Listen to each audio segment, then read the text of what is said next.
Recorded Books and One Click Digital present The Forgotten Room by Karen White, Beatriz Williams, and Lauren Willig. Narrated by Morgan Hallett and Susan Bennett. Chapter 1. New York City, June 1944. Kate.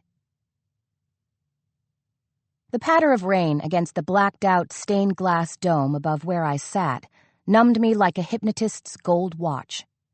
Neither the hard marble step beneath me nor the delicately carved staircase spindle pressed against my forehead was enough to override the lullaby effect of the raindrops.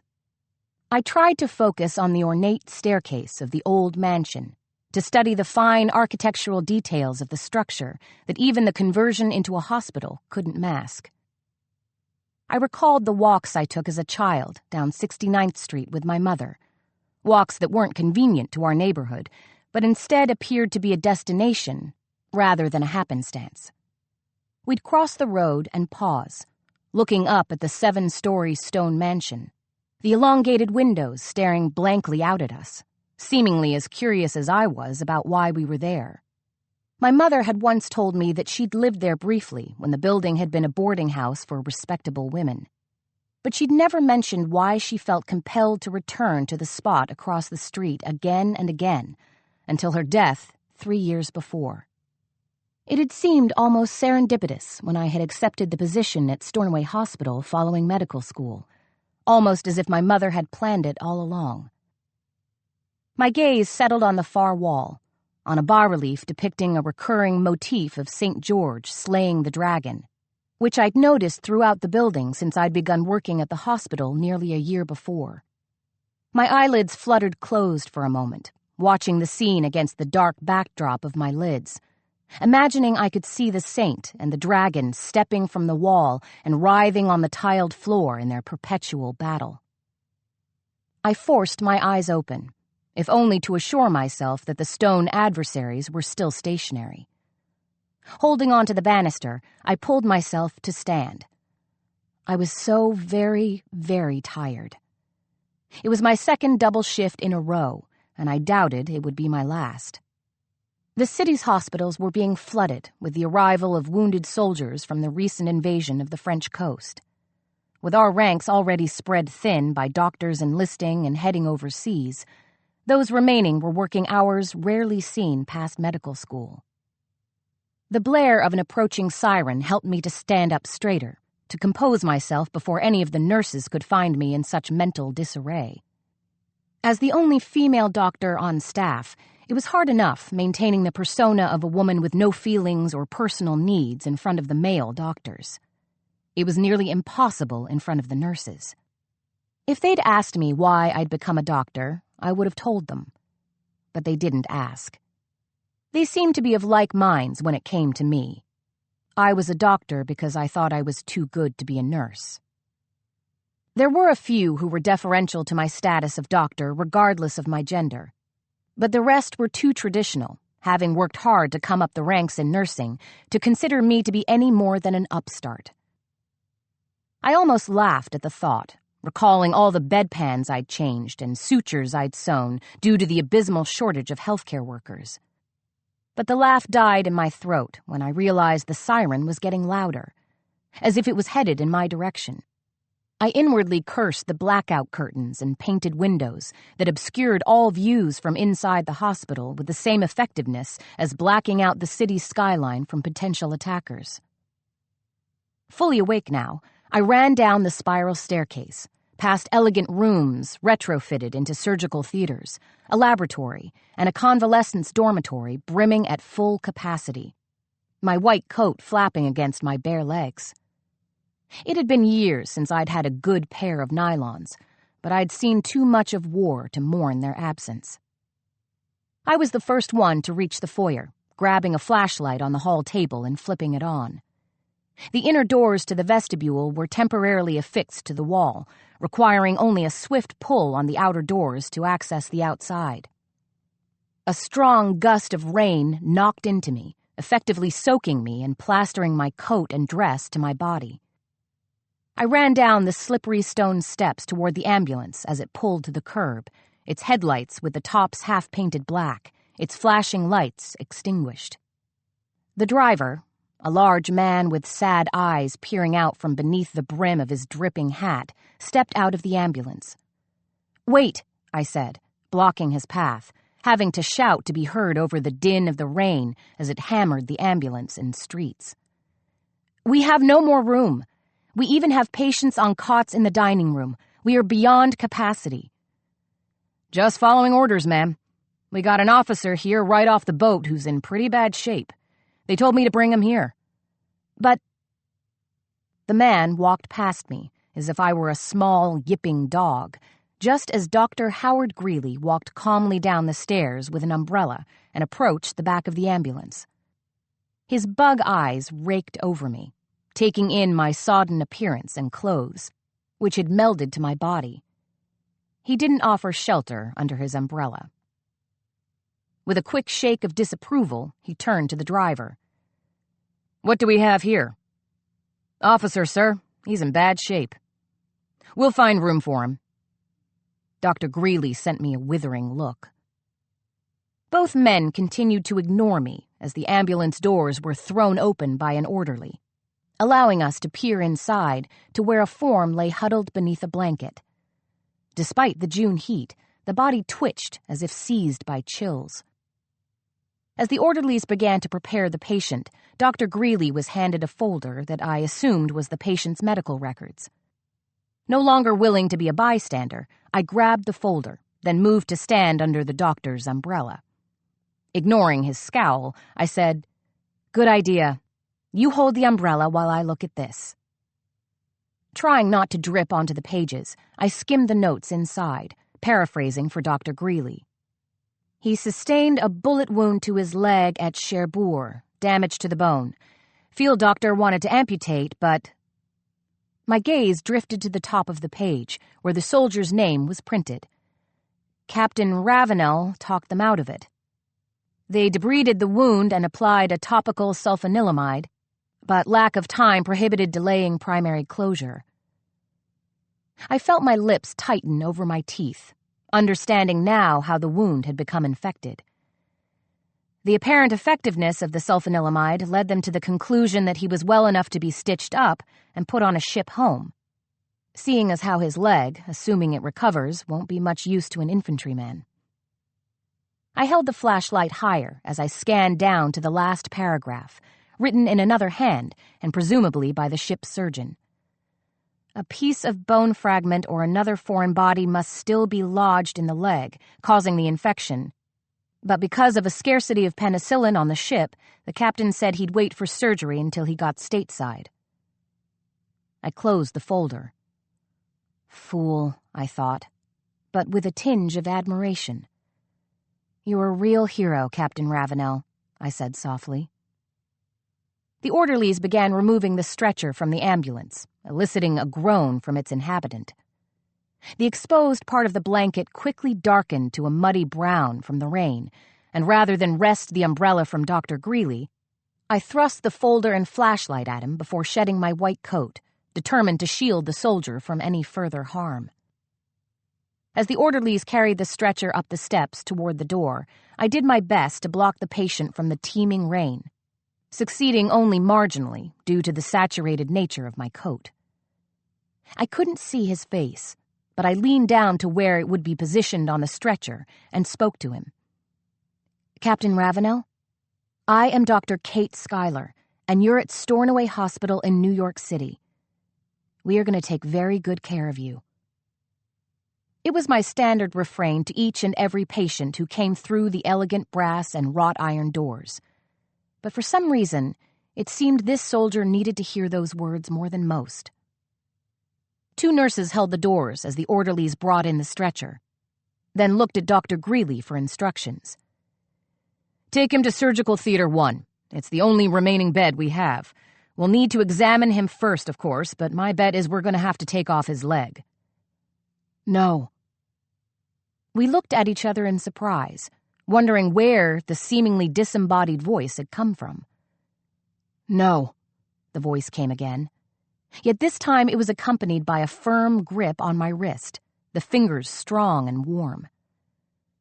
For the first time, I looked down into the face of Captain Ravenel, and the air between us stilled. He was the most beautiful man I'd ever seen, with eyes the color of winter grass, illuminated under fine dark brows and straight black hair. His skin, though drawn and pale around his mouth, was deeply tanned. But it wasn't even his looks that made it impossible for me to glance away. It was the way he was looking at me, as if he knew me. "Don't let them take my leg," he said, speaking only to me. Sweat beaded his forehead, and the chills continued, yet his plea didn't seem to come from delirium. "Please," he added softly, his eyes boring into mine. Then his grip slipped from my wrist until his arm lay useless at his side, his eyes closed. "Operating room 1, please," Dr. Greeley repeated as if he hadn't heard the man's plea. A nurse led the way toward the small elevator. "No," I said, as surprised as everyone else that I had said the word aloud. I faced Dr. Greeley. "We should clear up any infection before we can operate, and that can take days. He can have my room." Because of my long hours at the hospital, I'd been given an attic room on the 7th floor of the building. It had been meant to be temporary, but when my apartment lease had come due, I'd allowed it to expire, realizing that I was wasting rent money by sleeping there only rarely. I had no remaining family, and it seemed almost natural to move into the top room, where I could pretend, if just for a little while, that this was my home, and that I had family in the rooms below. The room itself was currently used as a storeroom, but with its domed skylight and rows of tall, fanned windows, I imagined that the room had once had a much more glamorous existence. "That's hardly appropriate," Dr. Greeley said, looking affronted, as if he'd never made inappropriate suggestions to me. "I'll move into the overnight nurse's room. Even if I have to sleep on blankets on the floor, it's just for a little while." He frowned. "I can't be running up and down those stairs all day to see him. He'll be much better off in the operating room." "Then I will," I said, sensing the restlessness of the stretcher-bearers as they waited.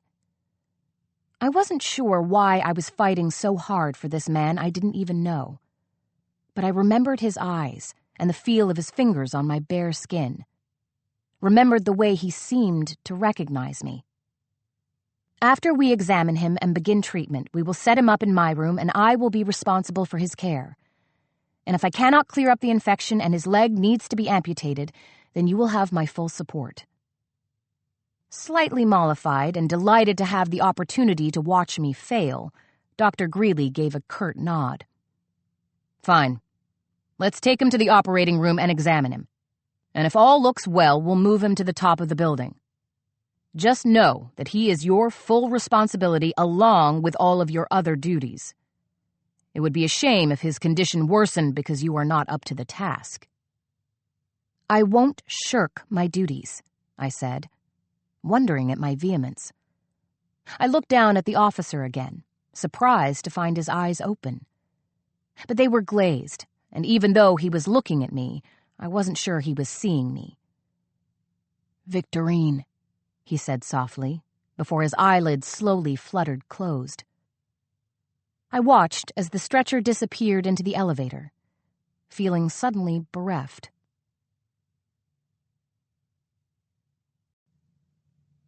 Chapter 2. December 1892. Olive. On the night Olive Van Alen discovered what lay at the top of the mansion on East 69th Street, she was planning a different kind of mischief altogether. But that was how these things happened, wasn't it? You were always too busy looking in the wrong direction. So, there Olive lay, in her narrow bed, turning over her plans, as blind as a mole in the darkened room.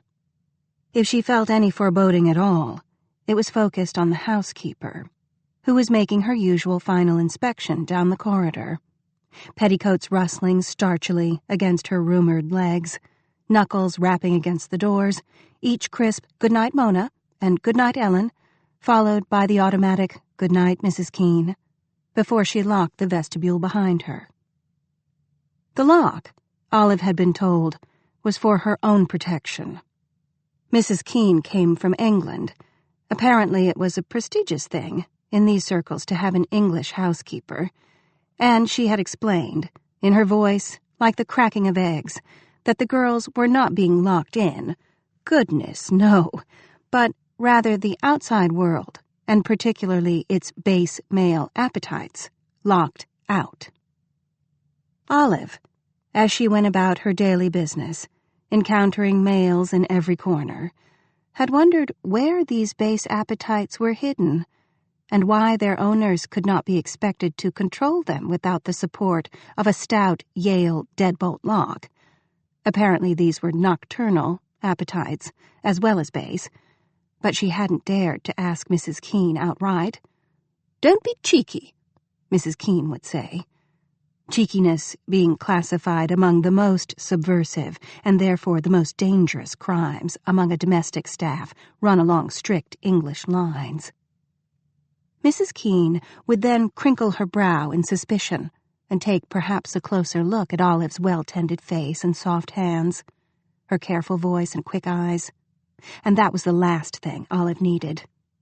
So, the lock remained on its guard, and the row of identical little rooms on the 6th floor of the Pratt Mansion on 69th Street remained about as pregnable to the base male appetite as Miss Ellis's Academy for Young Ladies, where Olive had been sent for her education in a lifetime lived long ago. Then, as now, Olive spent those dark hours between lockdown and sleep, plotting her escape, like a cat brooding in a window. She counted the minutes that passed since the careful click of Mrs. Keene's shoes had receded down the stairs and out of hearing. She listened to the creak of bed springs as her fellow housemates tossed themselves to sleep. She fought the inevitable tide of languor that stole over her like a kind of drunkenness. Yes, that was it. She was plain stone drunk on the long day's labor, scrubbing and polishing and making beds, and fetching on the double up and down the enormous marble staircase that wound past 7 floors to the stained glass dome at the top of the mansion. The temptation of sleep was like the temptation of oxygen. So tempting, in fact, that she had given in the previous 4 nights. She had woken up bemused and defeated to the unlocking of the vestibule door and the brisk summons from Mrs. Keene. Olive slid one hand across her body, under the blanket, and pinched her opposite arm, from shoulder to elbow, until the tears started out from her eyes and her mind sprang into a fragile alertness. The bed springs were quiet now. The house was quiet, too. So quiet, Olive could now pick out the few outside noises. The hum of a gentle rain against the glass dome. A distant argument in someone's garden. The Pratt Mansion stood in a residential street, far from the hurly-burly of downtown, but there seemed to be more noise every day, more commerce.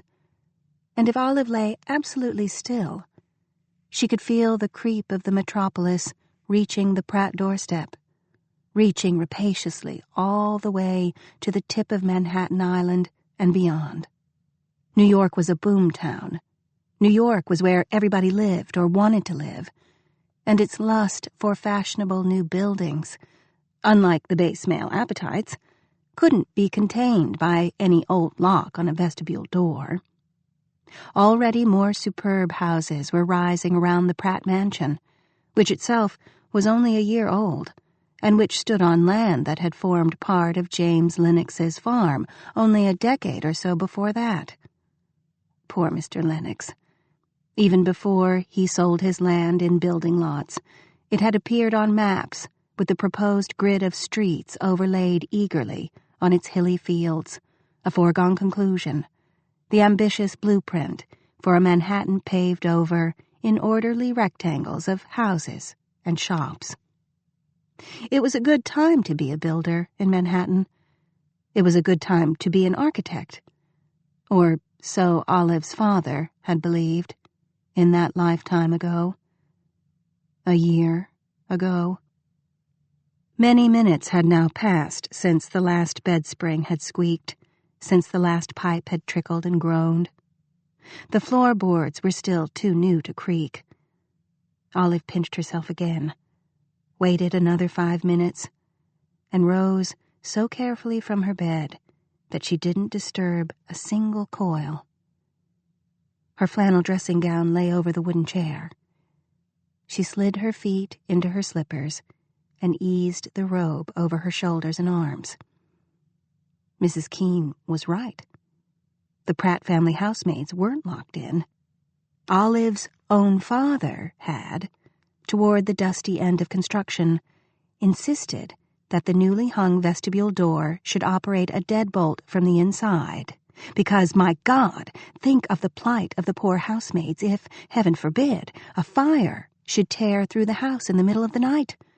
The scandal would be enormous, the headlines thick and torrid and accusatory. They would brand Mr. Henry August Pratt a heartless slayer of the innocent lower classes, a Dickensian villain of the worst sort. In short, a real Pratt. Possibly he might face criminal charges. So, thanks to her father's indignant intervention, the deadbolt lifted, and the new brass knob turned easily under Olive's hand. And before she closed the door again, she slid her Bible into the crack between portal and frame, a trick she'd learned at Miss Ellis's. Outside the housemaid's corridor, the air was almost fresh. The grand staircase, winding like a great marble ribbon up the center of the house, had been built not so much for ornamentation, Olive's father had told her, running his finger along the neat architectural drawings before them, though ornamentation, eye-watering, breath-snatching, jaw-weakening, drove Mr. Pratt's approval of the design. That thick vertical column of empty space, soaring into the dome, created a vital circulation of healthful air. No cramped and stuffy corridors, no atmosphere allowed to fester in place. In the summer, when the vents were opened and the rising hot molecules were allowed to escape harmlessly into the Manhattan sky, why, you might almost call it bearable. You might not even want to flee to your cottage in Newport or East Hampton or Rumson. But that, reflected Olive, as she turned the corner and found the back staircase with her foot, just in time to avoid tumbling down it, had been her father's problem all along. He hadn't understood that, to men like Mr. Pratt, the healthful aspects of his beautiful soaring staircase didn't matter. It didn't matter that Mr. Pratt and his wife and children could stay in Manhattan in the summer instead of spending money on an entirely different mansion in an entirely different town. The point was to show off, to demonstrate to your wealthy friends that, oh yes, you could afford the finest, too. Even if you couldn't, really, or wouldn't. Even if you refused payment to your architect after taking up 2 years of his undivided professional time, just because you could. Just because you'd been clever enough to seal your contract on a handshake and nothing else. A gentleman's agreement. Now, that was a laugh, Olive thought. Mr. Henry August Pratt, a gentleman. The lights were out, and Olive didn't dare light the candle she held in her left hand as she navigated the narrow little staircase, the poor cousin of the one so impressively occupying the center of the house. No, this was Olive's staircase. The service stairs, plain and honest, her new lot in life. And anyway, it got her where she wanted to go, didn't it? Utility. That was the point. She could slip through quite unnoticed this way, without making any noise, without stirring the tremendous column of healthful air that fed into all the principal rooms of the Pratt mansion. she could enter Mr. Henry August Pratt's august library without anyone knowing at all. Still, her pulse slammed against her throat as she pushed open the heavy door. She felt like a thief, even though she knew she was right. She was only correcting a great wrong. She was fighting for her father's justice, since he could no longer fight for himself. The real thief, she told herself, as her shaking fingers found the small box of safety matches in the pocket of her dressing gown, as she tried and failed to strike one alight against the edge of the box, was Mr. Pratt. At last, the tip of the match burst into light.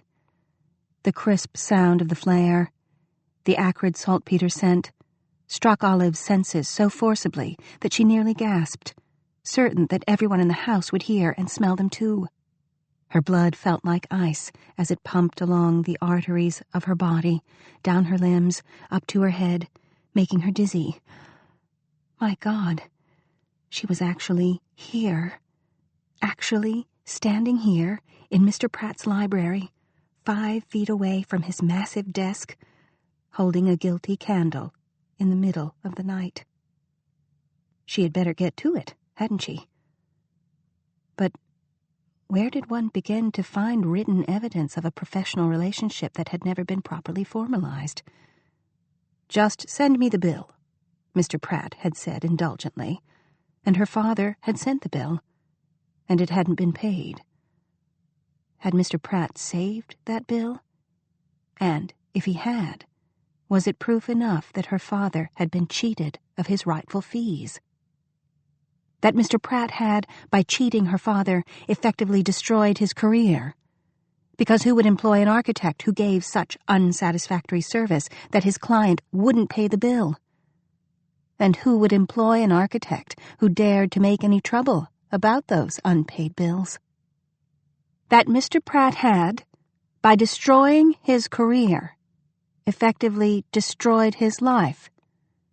Because if her father wasn't an architect, he was nothing, a negation, an invisible column of empty space for whom no one was willing to pay. Olive realized she was trembling, that the match had nearly gone out. She whipped the candle under the flame. The wick caught instantly, and she dropped the match onto the rug just as it singed her fingers. She held still for a moment, while the taper flickered uncertainly in her hand. The room looked different by night, forbidding, almost gothic in the ominous dim wavering of the candle flame. There were the bookcases she had polished so industriously that afternoon. There were the deep armchairs and the leather Chesterfield sofa near the fireplace. There was the liquor cabinet, the enormous sash windows now enclosed by damask curtains, the paneled walls, and the long-necked brass floor lamps, one poised next to each armchair. And the desk. Of course, the huge brown desk, supported by curved legs and feet in the shape of lion's paws, covered by a red baize blotter and a small Chinese lamp, and a sleek black enamel fountain pen perched in its sleek black enamel holder at the very top and center. Olive picked up the spent match, placed it in the pocket of her dressing gown, and stepped carefully across the rug and around the corner of the desk, where the drawers lined up on either side of an immense leather chair. Mr. Pratt was a large man to begin with, 6 feet tall and framed like a Cossack, and he had allowed a layer of preposterous fat to gather and thicken over that frame, steeped with smoke from the finest imported cigars, so that Olive imagined if he were slaughtered and brought to market, he would taste exactly like a well-cured side of bacon. The chair was too large to fit between the drawers, so Olive had to pull it away. The wheels squeaked softly, and she froze for an instant, horrified, waiting for doors to bang and footsteps to drum along the stairs. Sleepwalk? She would pretend to be sleepwalking, It might work. You never knew. But the house remained still. Olive counted the gentle ticks of the clock above the mantel until her heartbeat slowed to match them. A curious, dark spot appeared before the curtains, and another, and she realized she had stopped breathing. A silly thing to do. She released her lungs and bent down to address the first drawer on the right. It was locked. Of course it was locked. My God, what had she been thinking? Even her father had locked up all his papers, and her father's papers consisted of nothing more than drawings and bills and technical correspondence. She rattled the drawer gently, hoping the lock might somehow wake up and take pity on her, the way one took pity on the beggar children who inhabited the street corners downtown, but of course it didn't. How stupid, how disastrously stupid, to think she could just steal into Henry Pratt's library and find incriminating papers. Hey, presto, lying about unguarded, when even the housemaid's virtue was kept under lock and key in the Pratt mansion.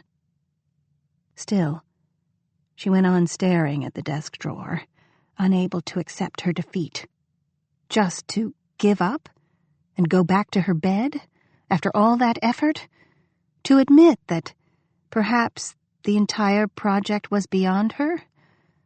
Olive, reader of books, dreamer of dreams, middle-class daughter of a failed middle-class architect. Absurd. To think that she could carry off a deception like this, a plot for revenge. Justice, not revenge, she reminded herself. A clandestine midnight search for papers that, if they did exist, would be hidden well beyond the reach of a common housemaid, even a clever one. Olive's hand fell away from the handle of the drawer. The climb back upstairs was cold and weary. The library lay on the 3rd floor, along with the billiards room at the back. The masculine floor, she called it in her mind. The next floor held Mr. and Mrs. Pratt's stately bedrooms, and the next held the children's bedrooms. Well, not children, really. The youngest was Prunella, who was 18 years old and newly engaged to a wealthy idiot, a widower with a young child. Olive couldn't remember his name. Then there were the twin boys, August and Harry, who had just returned home from Harvard for the Christmas holiday. It was their last year of university, and everybody was speculating what they would do next, the family home or bachelor apartments, professional ambitions, wedding bells. Olive hadn't listened much. One of them was supposed to be quite wild and artistic. The other was supposed to be simply wild. They had gotten into daily scrapes when they were younger, said one of the maids, who had been with the Pratts at their old house on 57th Street. One of them had gotten some poor woman with child. So it was rumored, anyway. Some earlier housemaid. Mr. Pratt had dealt with the matter himself, so Mrs. Pratt wouldn't be bothered. Olive paused with her foot on the final step at the 6th-floor landing. Now, that might serve Mr. Pratt right. If the story was true, of course, and if it reached the newspapers. A soft sound reached her ears. Olive glanced down the stairwell and saw a faint triangle of light on the floor below. She bolted without thinking, right past the entry to the 6th floor and up the last narrow flight to the 7th floor. A storeroom, wasn't it? She'd never been there. But she couldn't go to her room. The intruder would hear her opening the vestibule door, would hear her creeping down the corridor to her cramped little chamber. But no one would be going as high as the 7th floor stairs. She waited in the shadows of the landing. There was no door here. The stairs opened right out to a short hallway. A small round window let in a hint of moonlight, illuminating a narrow portal at the end of the hall, 6 or 7 feet away. A voice called out in a low, rumbling whisper. "Is someone there?" Olive took a single step back toward the door. "Hello?" The voice whispered again. Not a threatening whisper at all, only curious. Curious, and quite male, she thought. There was no doubt of that. The whisper had resonance, it had timbre. It matched, somehow, the expansive, backslapping voices she'd overheard a few hours ago, when the boys had arrived home together in a cab from the station. He's sneaking out, she thought. Sneaking out to see a shop girl, perhaps, or to meet his friends for God knew what mischief. Olive stood quietly, hardly breathing, while her heart smacked and smacked against the wall of her chest. Then footsteps, careful and quiet and heavy, making their way not down toward the first floor, Olive realized in horror as the tread became louder, but up toward the 7th floor, and Olive's helpless and guilty body on the landing. She took another silent step back, and another. The door was at her shoulders now. A shadow lifted itself up the final steps and came to rest on the landing. Olive could see a large hand on the newel post, a large frame blocking the moonlight from the small round window. "Hello there," said the voice, surprisingly gentle. "Who the devil are you?" "I'm Olive," she whispered. "The new housemaid. I couldn't sleep." "Ah, of course. I couldn't sleep either." Olive fingered her dressing gown. A hand extended toward her. "I'm Harry Pratt, the younger son, by about 12 minutes. Olive, not knowing what else to do, reached out and took the offered hand and gave it a too brisk shake. His palm was warm and dry and quite large, swallowing hers in a single gulp, and he smelled very faintly of tobacco. She whispered, without thinking, "Are you the wild one or the artistic one?" The outline of his face adjusted as if he were smiling. "Both, I expect." "Well, it's a pleasure to meet you, Mr. Pratt." "Just Harry." "Have you been having a look in there?" He nodded to the door behind her. She hesitated. What else could she say? "Yes." "What do you think?" "Of what?" "Of my paintings, of course." I don't know. I couldn't see much." She turned the last word upward, like a question. "You didn't switch the light on?" "No." The young man took a single step forward, and, good Lord, just like that, the moonlight from the window poured in around them, and Olive lost her breath. Harry Pratt was the handsomest man she had ever seen. She thrust her hand behind her back and braced it against the door. "Don't be afraid," he said softly. "I'm not going to tell anyone." You're not." She was stammering like a schoolgirl, utterly unnerved by the angle of his cheekbones, drenched in moonlight. It was unfair, she thought, the effect of unexpected beauty on a sensible mind. Olive had always prided herself on her sensible mind. He was Henry Pratt's son. He was probably a reprobate, a complete ass, undeserving in every way, no doubt just chock full of those base male appetites that had to be locked up every night by Mrs. Keene. And yet, Olive stammered for him. That was biology for you. Harry Pratt was tilting his head as he stared at her. "No," he said, a little absent, and Olive had to think back and remember what question he was answering. He tilted his head the other way, and then he moved to her side and peered, eyes narrowed, muttering to himself, as if she were a specimen brought up for his inspection. "What's wrong?" Olive whispered. "I need you," said Harry Pratt, and he snatched her hand, threw open the narrow door, and pulled her inside.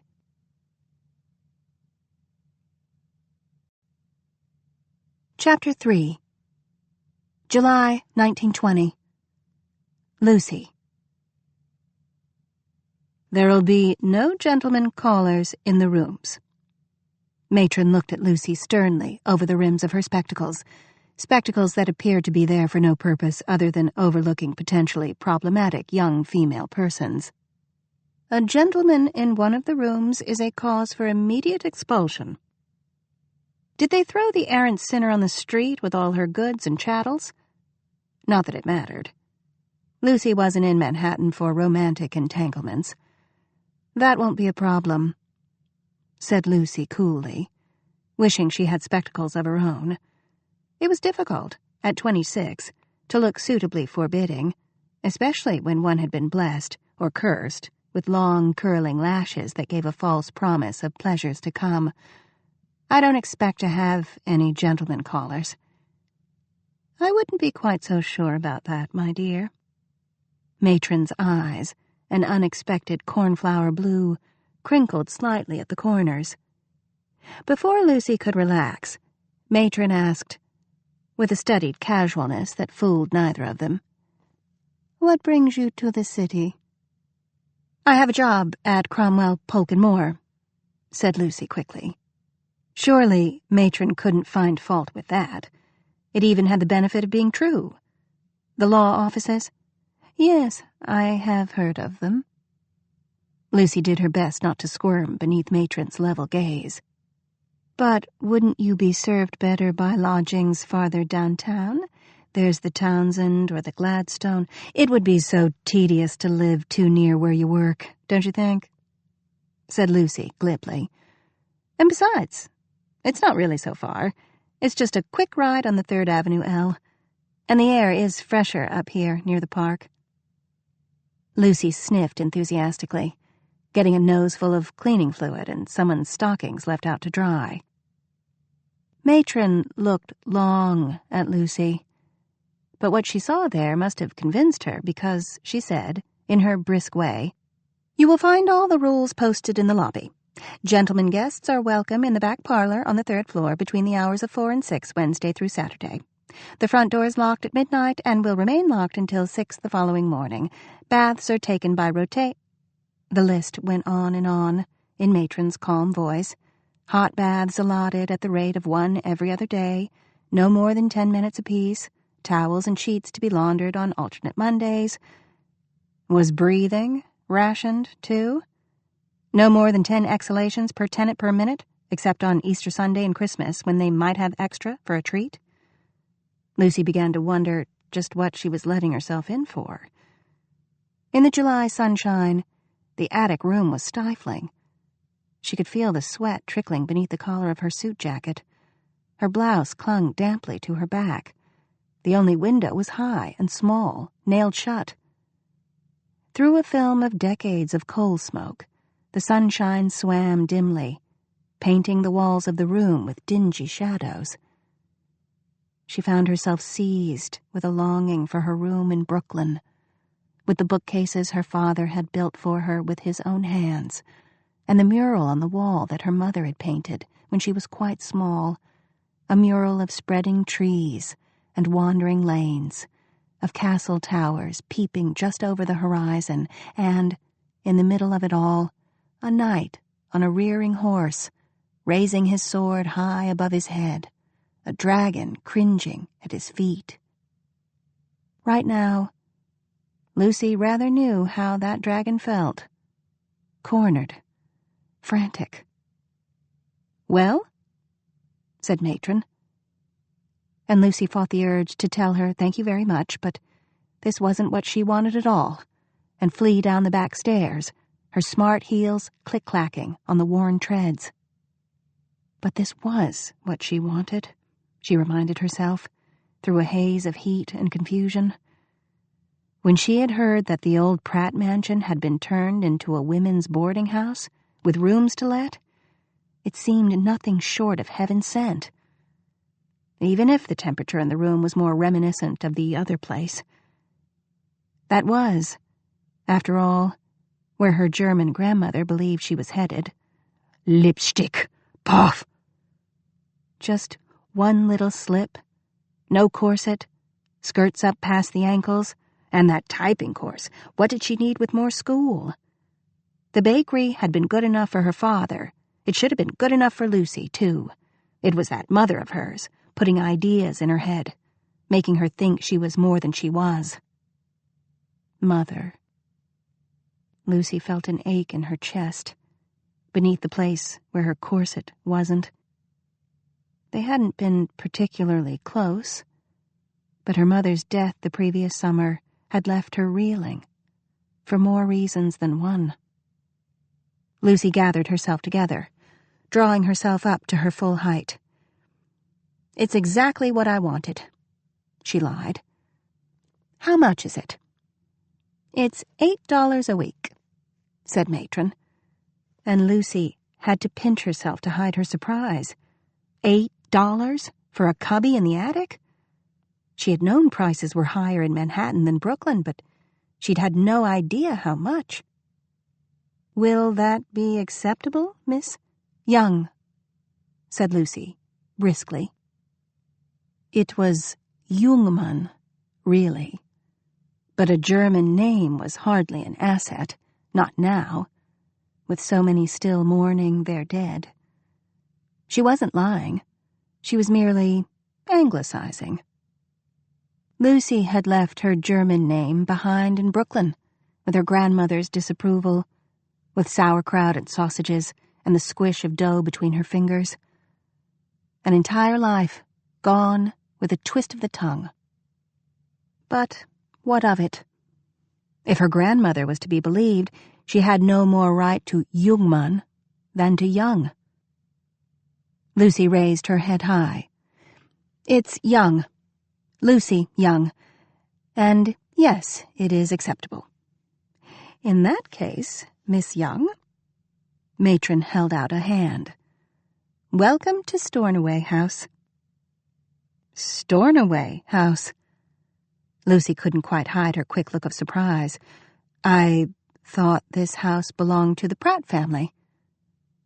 She had done her research, thumbing through back issues of The World, The Sun, and The Herald, in which the Pratts were frequently featured, richly garbed, attending the opera, departing for Newport, returning from Newport, playing tennis, creating scandal.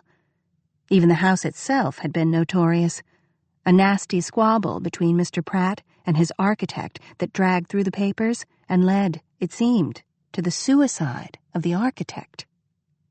"A house born in blood," one paper had dramatically termed the house on East 69th Street, and so it would seem, given all that had happened after. Lucy had snuck out from her work in the stenographic pool at Sterling Bates, squinting at old papers in the library, putting the pieces together. All except the one piece she needed. "It used to belong to the Pratts," said Matron placidly, closing and locking the door of the room behind her with one of the many keys she wore at her waist. She ushered Lucy to the back stair. "The house was bought by Mr. Stornoway 5 years ago and dedicated for use as a home for respectable women." Was it Lucy's imagination, or was there just a hint of emphasis on those last words?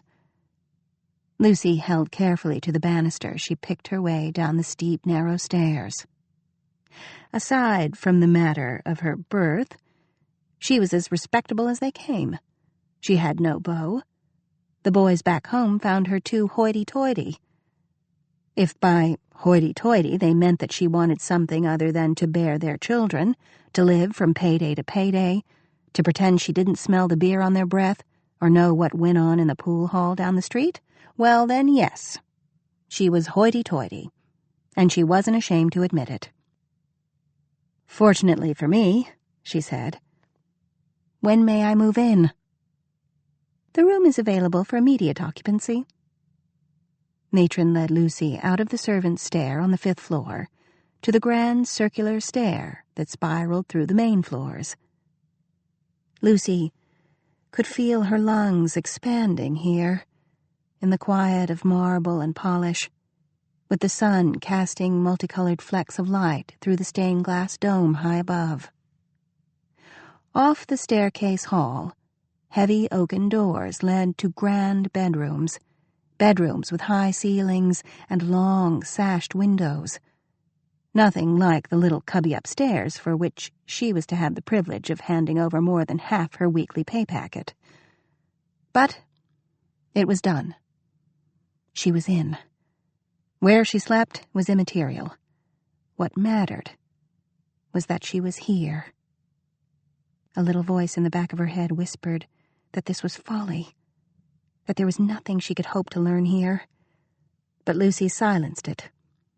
She had come too far down this particular path to turn back now. Her belongings, such as they were contained in an ancient carpet bag and a cardboard box in her friend Sylvia's apartment. She had given up her job of 4 years at Sterling Bates and the prospect of advancement for a junior position at Cromwell, Polk and Moore. Cromwell, Polk and Moore, among other larger accounts, handled the affairs of the Pratt family. They liked to keep the family in the family, did the Pratts. The junior partner in charge of the Pratt estate was the stepson of the notorious Prunella Pratt, the last remaining member of the once thriving Pratt family. The last remaining acknowledged member. "My parlor is down that hall," said Matron, and Lucy nodded obediently, turning her head in the indicated direction, and stopped. There was a terracotta bas-relief set into the wall. Against a stylized background, a dragon cowered at the feet of a knight on a plunging charger. Not just any knight. Her knight. Her dragon. "Excuse me," Lucy said, and had to clear her throat to get the words out. "But what is that on the wall?" "Oh, that." Matron looked at the mural incuriously, and Lucy wondered how she hadn't realized that the temperature in the hallway had dropped at least 30 degrees, the world frozen around them. "I believe it is St. George. The Pratts appear to have been rather fond of him. He appears in various forms throughout the building." Lucy made a non-committal reply. She remembered very long ago, her father praising her mother's painting.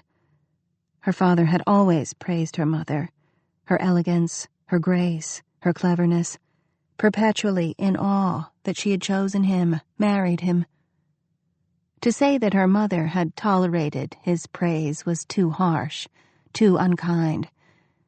It was more that she deflected it, gently and kindly.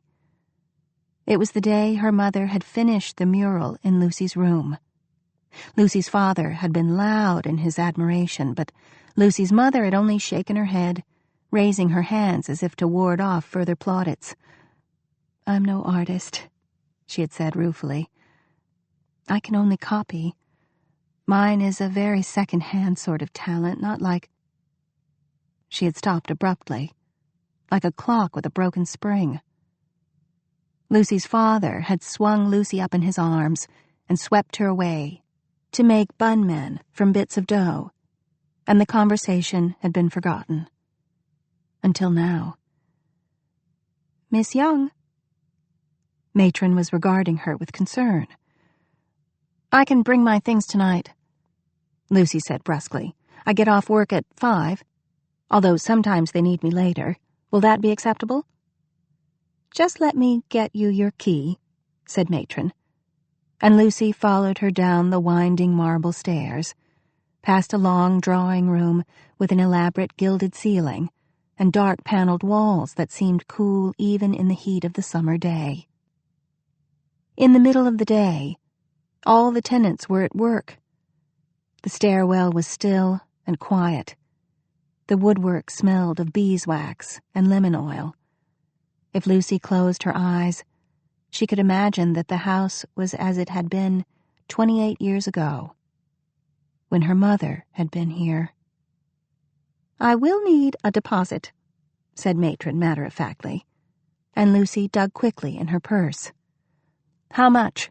she asked, hoping it wouldn't be more than she had. 2 weeks' rent is standard," said Matron, and Lucy counted out the crumpled bills, grateful that she was frugal about lunches and dinners and streetcar rides. The front hall, once so grand, was marred by the addition of hastily constructed cubbies on one side, each marked with the name of a resident. On the other was a curious sort of concierge booth. Lifting the hinged counter, Matron ducked behind it. Unlocking a tin cash box, she put Lucy's hard-earned money inside.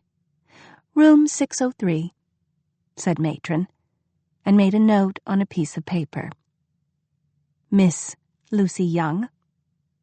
Reaching beneath the desk, she drew out a key, frowning through her spectacles at the little tag attached to one end.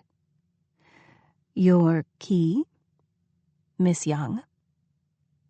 The key was a modern thing, the metal shiny with newness. "Thank you," said Lucy, and took it, feeling as though she had just crossed a mountain range and arrived on the other side, only to find that the campfire was dying low and there were wolves in wait just beyond the wagon train. Wolves or dragons? Deep in her heart, Lucy had half hoped she was wrong, that once here, she would find that the house was just a house and nothing to do with her. Had her mother danced in the great drawing room on the second floor? Had she dined in state beneath the dark beams in the formal dining room? Lucy didn't know. All she knew was that somehow her past lay in this house, with the mural of a knight on the wall, with the man whose name her mother had uttered with her dying breath. Harry.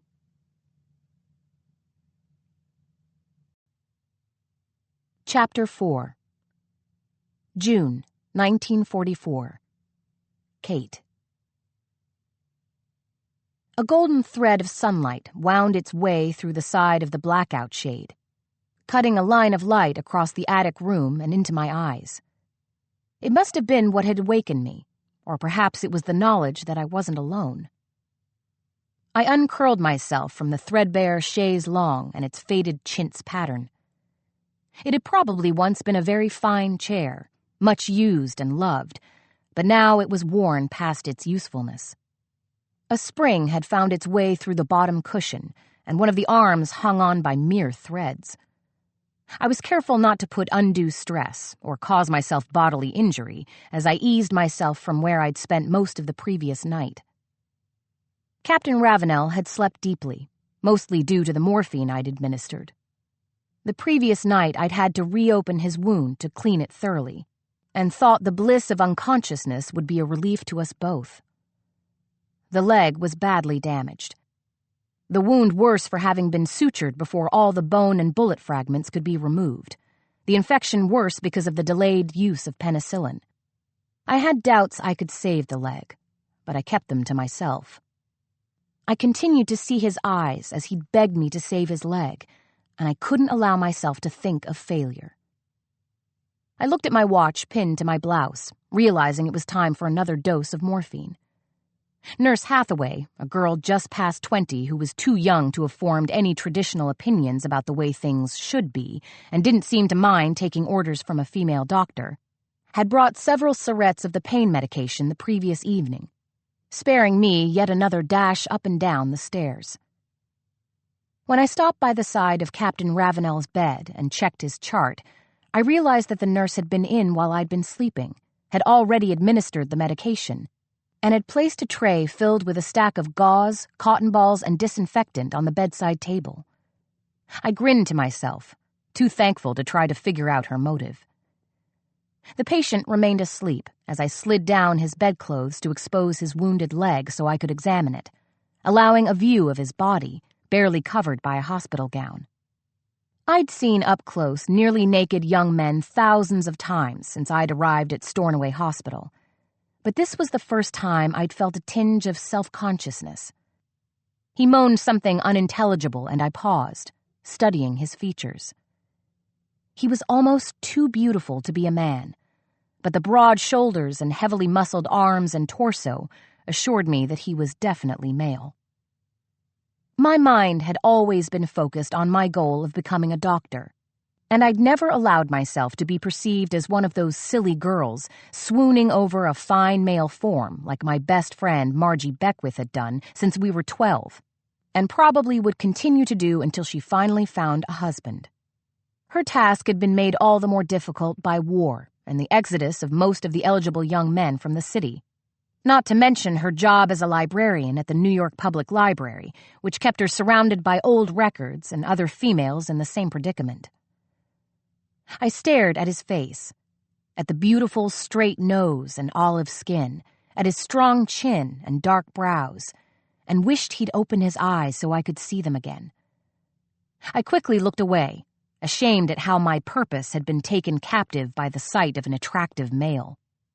My wavering brought back the unexpected memory of my mother and me standing wordlessly in front of this building, staring up at the windows of this very room. I had spent a lifetime trying to understand my mother, to comprehend how she seemed to pine for something just out of her reach.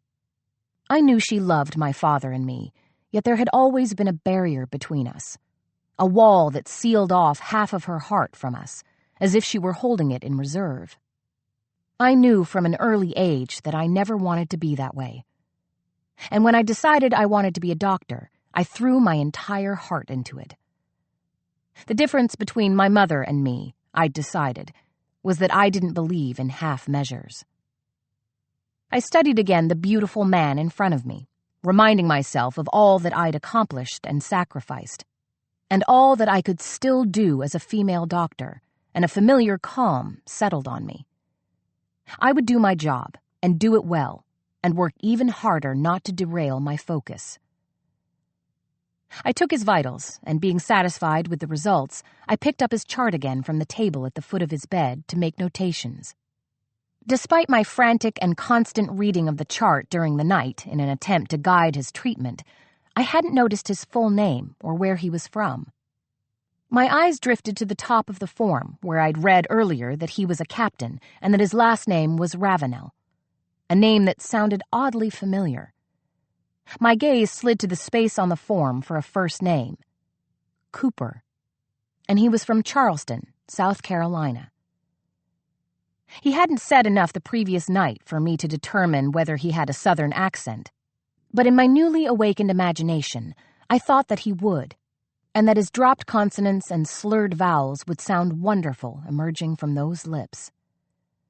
I clenched my eyes, reminding myself to remain focused, inordinately thankful that I was alone in the room with nobody to witness my foolishness. Victorine. The words startled me, and I almost dropped the chart on the wounded leg. His eyes were open, but still glazed from fever and morphine.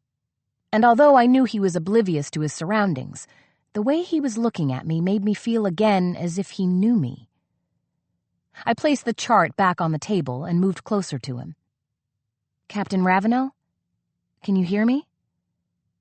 Victorine, he said again, his eyes focused on my face, the name filled with hope and wonder, making me want to answer yes. But for the first time in my life, I couldn't speak. None of my resources or my authority as a medical doctor gave me whatever it was I needed to answer the longing in the soldier's voice. It unnerved me, made me feel the loss of something I never knew existed. He continued to look at me as I recovered my composure and slipped back into my Dr. Kate Schuyler persona. Captain Ravenel, you're in a hospital in New York City. Your leg is badly hurt, but we are doing our best to save it. As if he hadn't heard me, his hand gripped mine, and I knew I couldn't pull away even if I'd wanted to. "It's you," he whispered, his eyes settling on my face. A sensation like hot chocolate sliding down my throat cocooned me so that I was aware only of this man and me, and the heat of our clasped hands. My logical mind tried to reason with me, to tell me that Cooper Ravenel was in a feverish delirium and had no idea who I was. But there was something in his eyes that made me cling to the fallacy that there was something more. "I'm here," I managed to say. "I'm here to take care of you." "I know," he said through dry lips. I knew there was a glass of water on his bedside table and that I should give him some to drink, yet I couldn't look away or drop his hand. Not yet. His words rushed out like they'd been held back for a long, long time. His sentences broken in the middle as he fought for the energy to speak them. "I've been waiting a long time to meet you." With great effort, he lifted his other arm and touched my hair. "Take it down." Since medical school, I'd worn my long hair twisted into a tight bun and held securely with a large comb at the back of my head. My hair was my only vanity, and I couldn't cut it even though I knew it would be much easier than putting it up every morning. But it was long and dark like my mother's, which had framed her face with a pronounced widow's peak just like mine.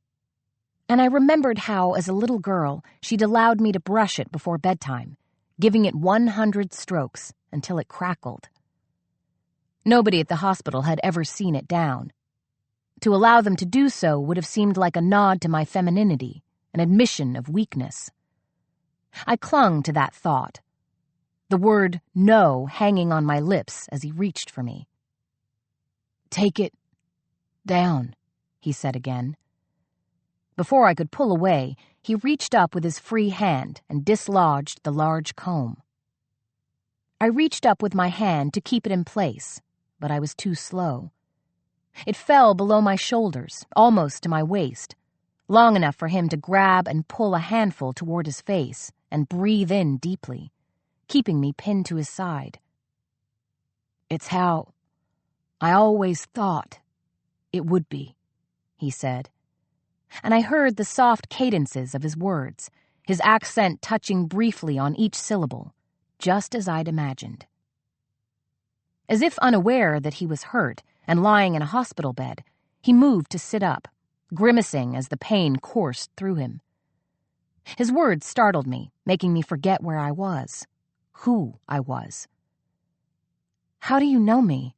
I asked, transfixed by his eyes and his accent and the way he breathed in the scent of my hair. His eyes drifted closed, and I wanted to protest, not ready to stop staring into them no matter how inappropriate it was. His lips moved again. "I've always known you," he said, his words slurring as he fell back to sleep, my hair sliding from his grasp. I became aware of footsteps on the stairs leading up to my attic room, and for once I was grateful that the elevator didn't come this far. It was too quiet, and I would have been aware of visitors only right before they entered. As it was, I'd just finished twisting my hair in a knot and fastening it to the back of my head with the comb when the door was thrown open without a knock. I knew it was Dr. Greeley, and didn't give him the satisfaction of turning around with surprise. Instead, I leaned forward toward the wash basin Nurse Hathaway had brought up the previous night and dipped a cloth into the water before gently dabbing at Cooper's face. He was drenched in perspiration from the fever, and it was warm in the attic despite the electric fan I'd purchased at Hanson Drugstore and guarded greedily. "How's the patient?" he asked, his tone carefully guarded. It wouldn't do for a doctor to want a patient to deteriorate. He picked up the chart and began to scan the latest notations. "No change, which means he's not getting worse," I said optimistically. Dr. Greeley grunted, then replaced the chart on the bedside table. He crossed his arms, lifting one hand to his chin. I was sure he thought it made him look scholarly, but I had the feeling that he did it to hide the slight paunch he'd begun to develop despite his relatively young age of 31. But he's not getting better either. I shook my head. He's been here less than 24 hours. He's feverish, but I can tell he has a strong will. That will go far in his recovery. He looked bored. Medicine heals, not wishful thinking. Eventually his leg will have to come off. I'm keeping operating room 1 open just in case. I focused on wiping Cooper's face, glad my hands were otherwise occupied so I wouldn't be tempted to throw something at the doctor. In an attempt to change the conversation, I said, "He keeps saying the name Victorine. It must be a Southern name because it's not one I've ever heard before. Do you know if his family in Charleston has been notified that he's here?" Families are usually notified as soon as the ship docks, but his situation is different because he was sent here instead of on a train home. I'd hate to think of his family worried about him and not knowing why they haven't heard from him. I had been about to say that his Victorine must mean a great deal to him, which was why her name was always on his tongue, but I couldn't bring myself to say it. I didn't know this man at all, and there were no logical reasons why I'd be feeling a sense of jealousy toward a woman I would never meet. You could always write to them yourself, in your spare time, of course. I came up here to remind you that you're late for your rounds. I dropped the cloth into the basin and stood quickly. Of course, I lost track of time. I'll be right there. We'd be delighted for you to join us, of course. And if you need the captain's home address, I have his personnel file in my office. You can stop by after rounds. I knew better than to ask him to bring it to me. The whole point of this exercise was to get me alone in his office again so he could try to pin me against his desk. This had happened twice before, and both times I'd been successful in outmaneuvering him and making it out of the office unscathed. The sheer fact that he was my superior was the only reason I hadn't used his gold letter opener for a greater purpose. I'll do that, I said, my mind already trying to figure out a way to obtain the folder without having to actually go into his office.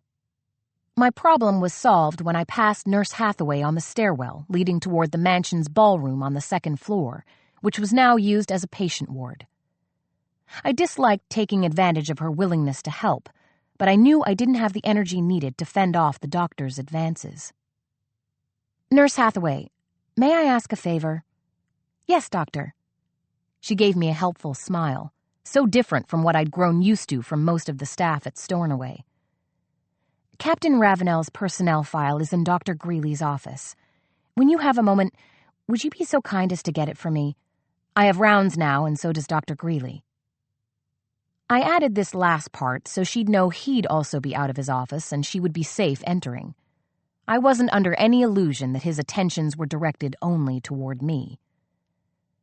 Captain Ravenel was admitted last night, I added, so his file should be on top of Dr. Greeley's desk or on the filing cabinet. Yes, doctor, she said again, her gaze telling me she knew exactly what I was saying. I managed to get through rounds without thinking about Cooper Ravenel. The patients were mostly young, many not much older than I was. Yet their faces had aged prematurely, a permanent reminder of what they'd seen and done. The wounds they'd sustained were bad enough to have sent them home, amputations mostly, and burns. And several men had lost their eyesight in at least one eye. One man, a first lieutenant from Muncie, Indiana, was 28, and now profoundly deaf from an exploding bomb. When I'd first started treating these patients, I'd expected to see them grateful to be home permanently, and I'd seen a few like that. But there were some eager to return to their comrades, disappointed not that they were missing a leg or an arm, but that they would never again be sent to the front. When we were through, I managed to escape without Dr. Greeley noticing that I'd left the group and headed toward the stairwell. As I'd expected, Captain Ravenel's file was waiting on the top step, and I picked it up before quietly entering the attic room. I could tell that Nurse Hathaway had been in, had cleaned up the patient and tidied the bedside table. He slept in a sheen of perspiration, his condition apparently unchanged. I checked his chart and noticed the nurse had taken his vitals and all was stable. His temperature hadn't decreased, but neither had it risen. For now, all was good. I remembered the look in his eyes as he'd called me Victorine and asked me to let down my hair. I had to remind myself that Victorine was another woman, a woman who was probably waiting to find out where her captain was, and that the sooner she came, the sooner I could regain my focus on what I wanted in life. I moved the file to my makeshift desk and pulled out a piece of stationery and a pen.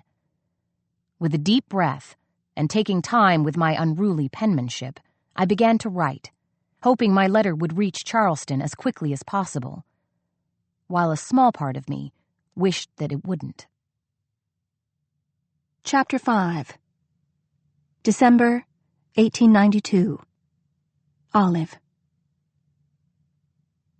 The room at the top of the stairs. Olive expected an attic of some sort, filled with furniture and objects that hadn't found a home in some other corner, or else boxes and crates that still awaited unpacking.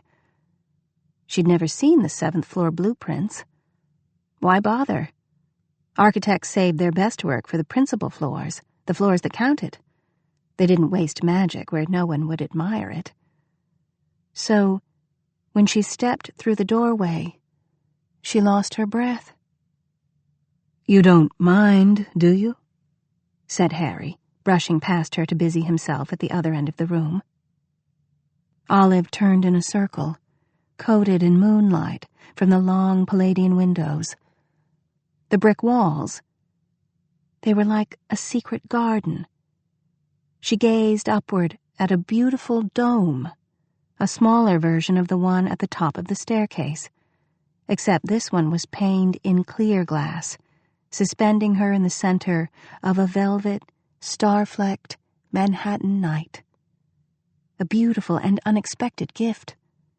"Thank you, Papa." "Mind what?" "If I sketch you." Olive whirled around. "Sketch me?" "Please."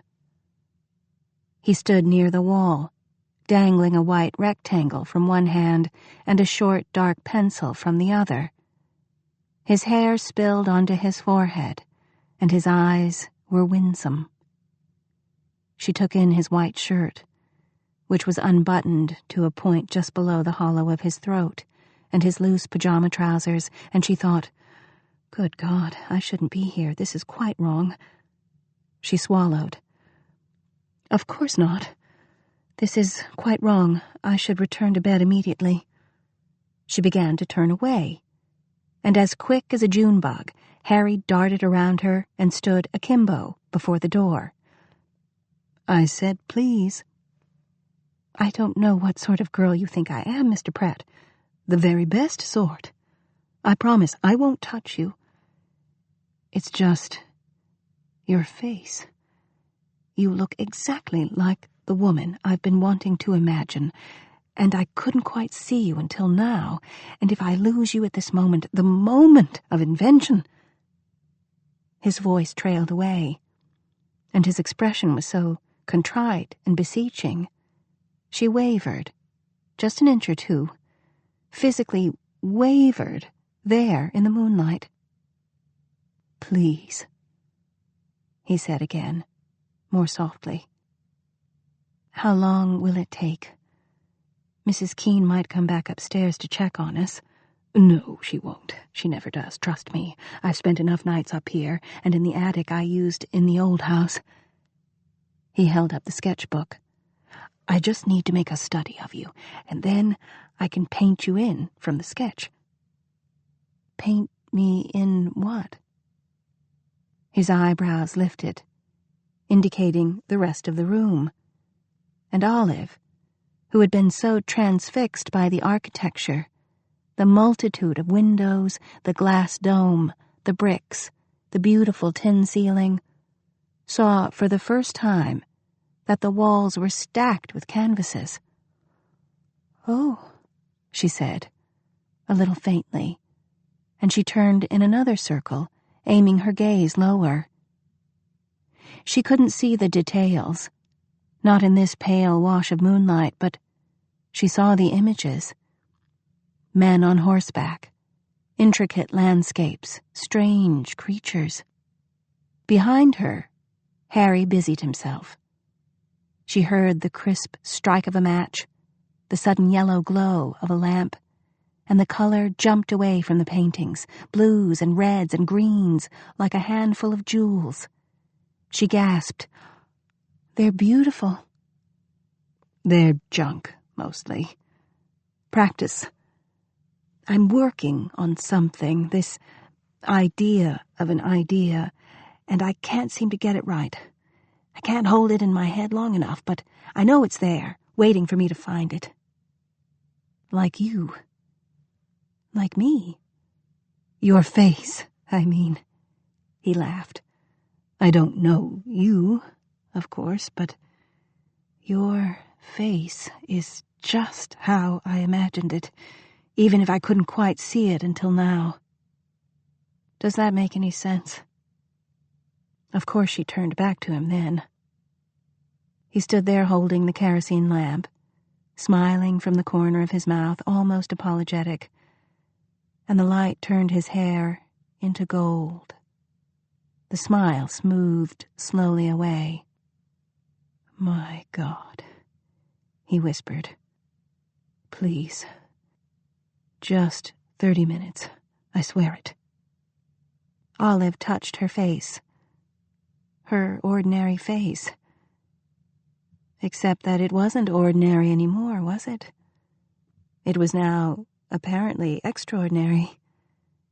In the eyes of Harry Pratt. "Very well," she said. "Where do you want me to sit?" He moved so quickly he was like a dervish. "Right here," he said, clearing away a pile of papers from a wooden chair. He set the lamp on a small table. Olive sank into the chair and looked up at him. "I'm sorry," he said. "Do you mind? I assure you, I don't mean to be indelicate, but if you could perhaps loosen your dressing gown." Olive looked down at the thick and ungainly folds of her robe. "Certainly not. Miss Olive, I'm an artist. A professional. There's nothing improper, I assure you. All for the sake of art." She squashed her lips together. "Is it necessary?" "Not necessary, exactly, but the nightgown is closer to the effect I hope to achieve." Olive considered the white flannel nightgown beneath the robe, a plain, high-necked affair, almost matronly. "I suppose it won't make any difference, since you have me in your clutches already." "There's the spirit." He grinned and plopped himself in the opposite chair, a respectable 5 yards away, and crossed one leg high over the other. He leaned the sketchbook against his raised knee and poised his pencil, while Olive undid the belt of her dressing gown and let it slip a careful few inches below her flannel shoulders. "Is that enough?" "Perfect. Thank you." He touched his pencil to the paper and began to frown in concentration. "Loosen your hair a bit, could you?" Olive frowned again and removed the narrow ribbon from the end of her braid. "That's it," he said. "Undo the braid, and don't frown quite so hard. I'm not so awful as that, am I?" "No, it's just that I really shouldn't be here." "Yes, you should. You're doing nothing wrong." "Mrs. Keene won't think so if she finds out." "Well, she won't." His voice was full of calm assurance. "She'll dismiss me, without reference." "And I'll take the case straight to my father." Olive thought that was a little strange.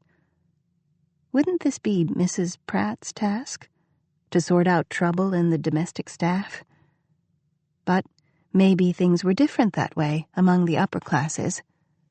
Olive came from a good family, a respectable professional family, well-educated, well-dressed, at least before Papa's disgrace, anyway.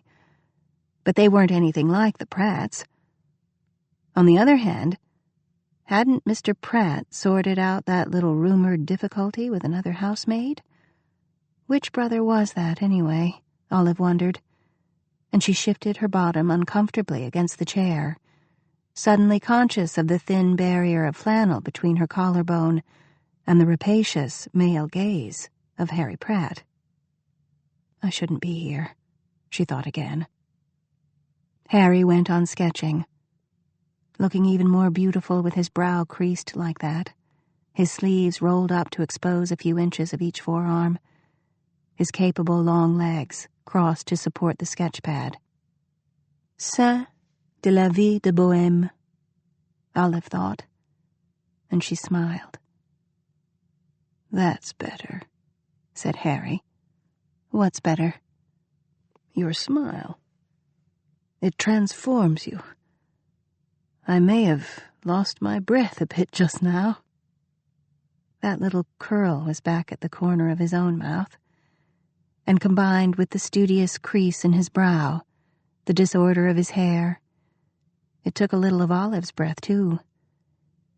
She was still a bit stunned to find herself here at all, doing this with the man she didn't know. It was daring and shocking, something the old Olive wouldn't have imagined, even as mischievous as she was. Alone in an attic with a beautiful young man at midnight? In her dressing gown? Unthinkable. But here she was.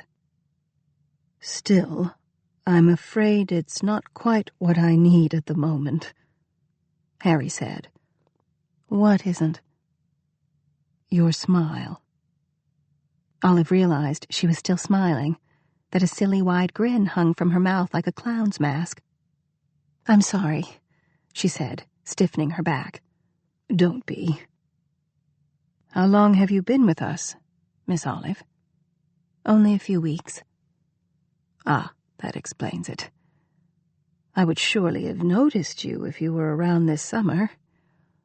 Are you from New York or elsewhere? Elsewhere. Which was true if you counted Miss Ellis's academy. But you're not going to tell me where. She hesitated. I went to school in Connecticut. But you haven't been in service long, have you? What makes you say that? The way you talk. The way you don't lower your eyes when you speak to me. 1,000 things, really. Am I right? She started to rise from the chair. I think that's enough for now. No, please. He started up, too. No more questions. I promise. Please, just a few more minutes. Olive realized, in horror, that she was going to sit down again. That she couldn't say no to that charming voice, that humble please.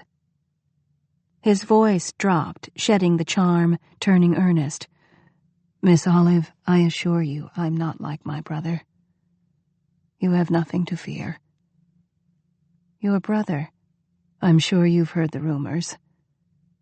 He went on sketching, glancing at her, and then at the paper before him, pencil stroking furiously. His mouth turned tense at the corners, his knuckles white around the edge of the sketchbook. You mean about the housemaid last year? Olive asked, daringly. That, among other things. I expect he'll drink himself to death by the time he's 30, poor devil. He glanced up from under his brow. Stay away from him. Do you hear me? If you have any trouble, come to me. Olive huffed. I've only just met you. How do I know you're not the one to stay away from? The pencil paused. Harry looked up at her and flashed that smile again. The old smile, lopsided and irresistible. You don't, do you? You'll just have to take me on faith. Now, There we are. Would you like to see it? You're done already. I told you I'd be quick, so you can get back to the nunnery. The nunnery, she laughed. Because it was true. The little locked hallway of tiny bedrooms was exactly like a convent. Old Mrs. Keene learned her lesson last year. He lifted the sketchbook and turned it around. Here you are, my lady. Olive rose from the chair and stepped across the clean wooden boards. He held out the book to her, still smiling, and she took it from his hand and gasped, That's not me. Yes, it is, but she's beautiful. Olive, you are beautiful. She looked up. Not like this. What do you mean, like this? She looks wild. She looks like, I don't know, someone medieval. Exactly. You have that quality, don't you know? Hasn't anyone told you? Your skin, the angle of your face, it's very noble, very clean, otherworldly. What's the word? Pure. Olive thrust the sketchbook into his chest, realizing as she did so how close he stood, only a foot away, and the smell of his soap filled her head. She watched his pulse move the golden skin at the hollow of his throat, just above the top of the sketchbook. Around them, the room was still and silvery, except for the pool of yellow lamplight in which they hovered. The stacked canvases against the wall, the warmth of the bricks, the worn old furniture, the intimate dimensions. It was like a separate, flickering world from the house below, a small, enchanted square only the two of them could enter, where Olive was a noble maiden and Harry was a knight parfait. Except it wasn't, was it? She was neither noble nor pure. She stood beneath this beautiful domed roof with a false name, under false pretenses, determined to ruin this charming young man's father, to ruin Harry Pratt's enchanted life. That's ridiculous, she said. I'm going back to bed. Olive, wait. He took her elbow. I'm sorry. I didn't mean to offend you. I spoke as an artist just now, nothing more. You just have a certain quality, that's all. It moves me. He said the last words so quietly she had to strain to hear them. Olive pulled her elbow away, and the motion caused her dressing gown to drop another few inches. She hoisted the sleeve back up over her shoulders and yanked the sash tight, and then she whipped the ends of her hair back into an obedient braid. Well, you've captured it now, whatever it is. Am I free to go? Harry closed the sketchbook and said in the same soft, deep voice, You were always free to go, Olive.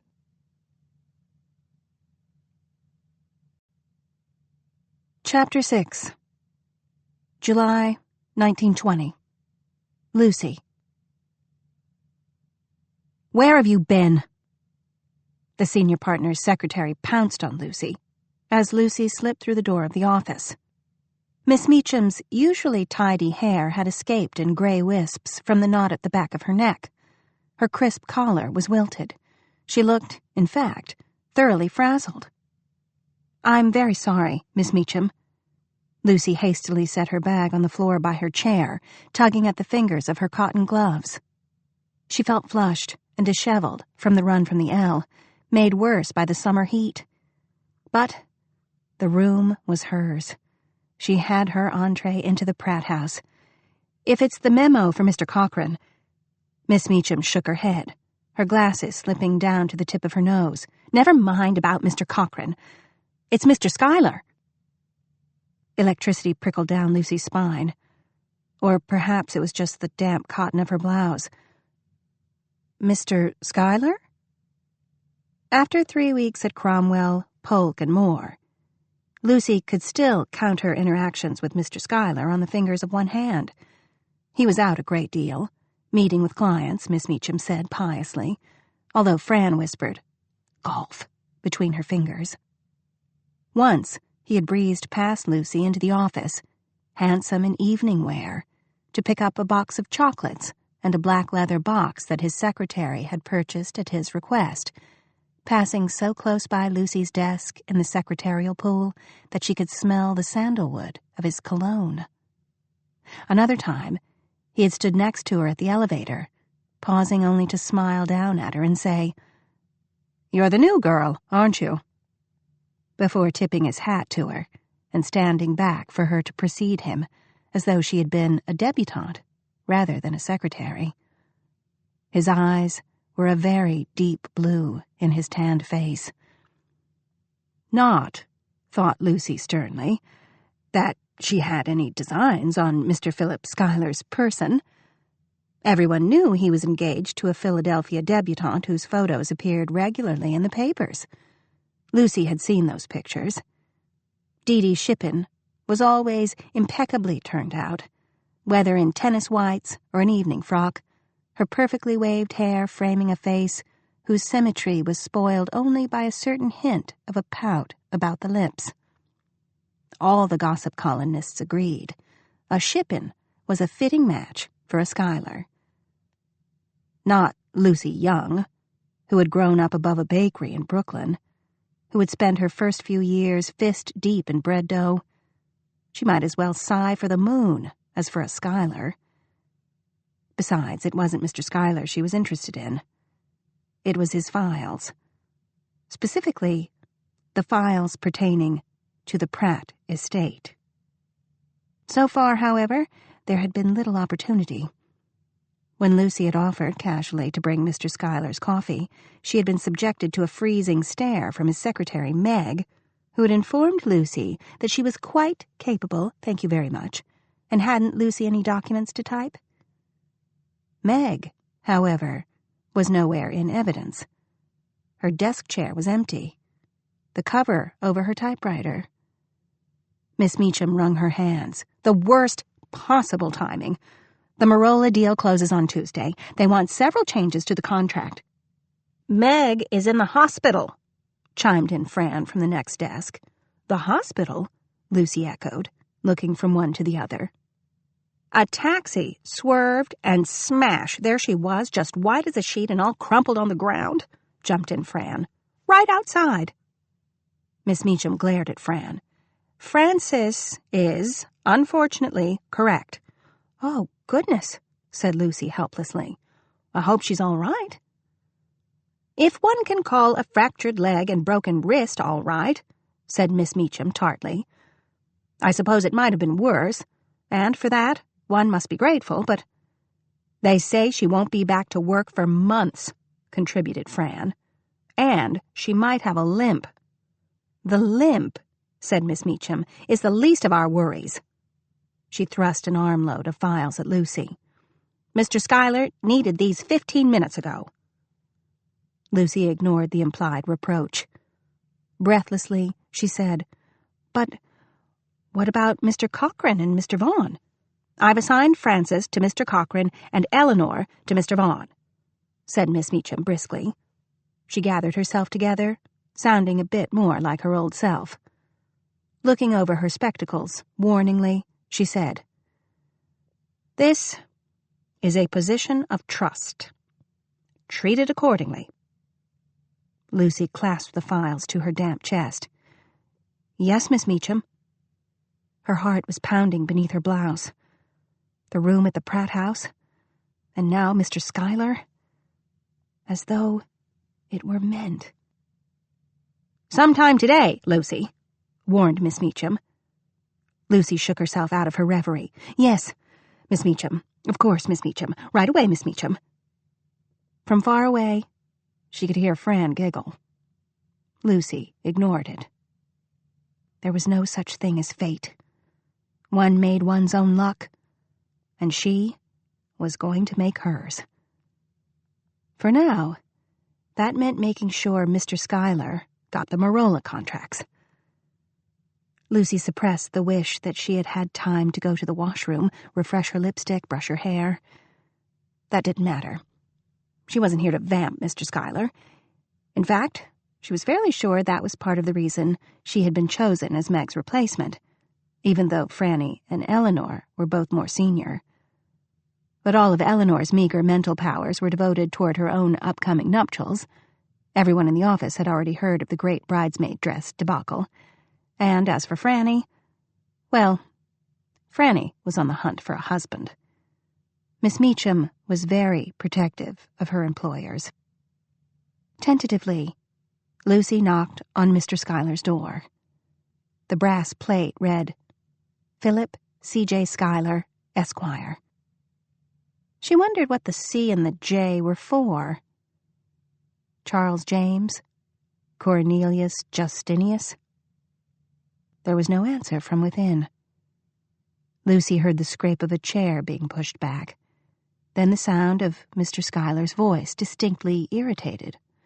I already told you. Not again. A pause. Yes, I know, but it's not my decision. Sir? Lucy poked her head around the door.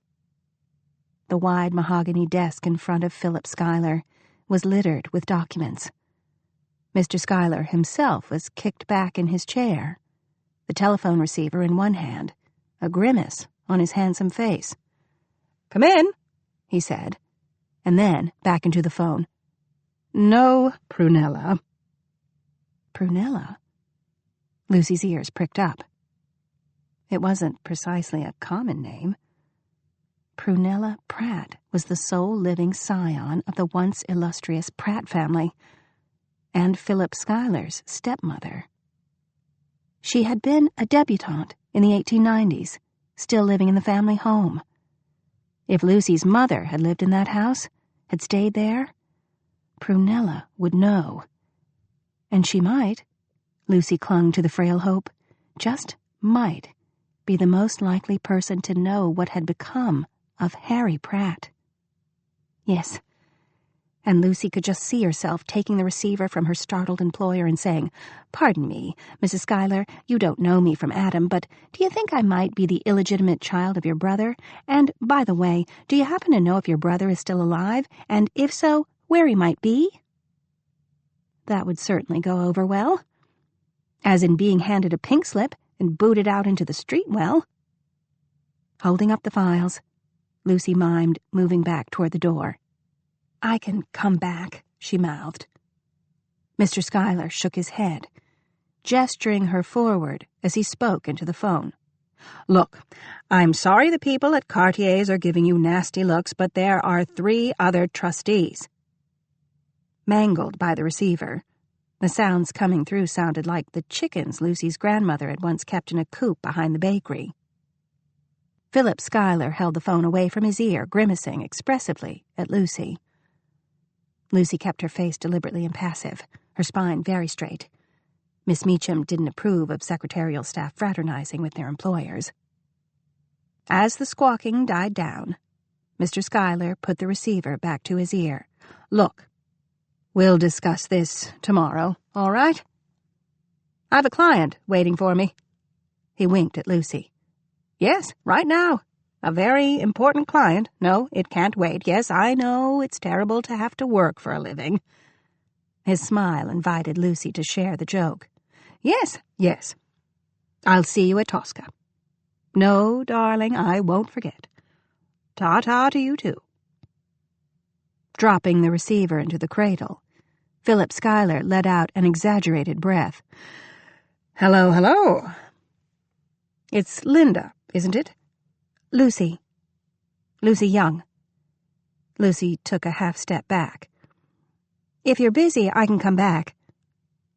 Philip Schuyler waved her forward. No, no. Come in. I needed an excuse. His teeth were very white, and very even.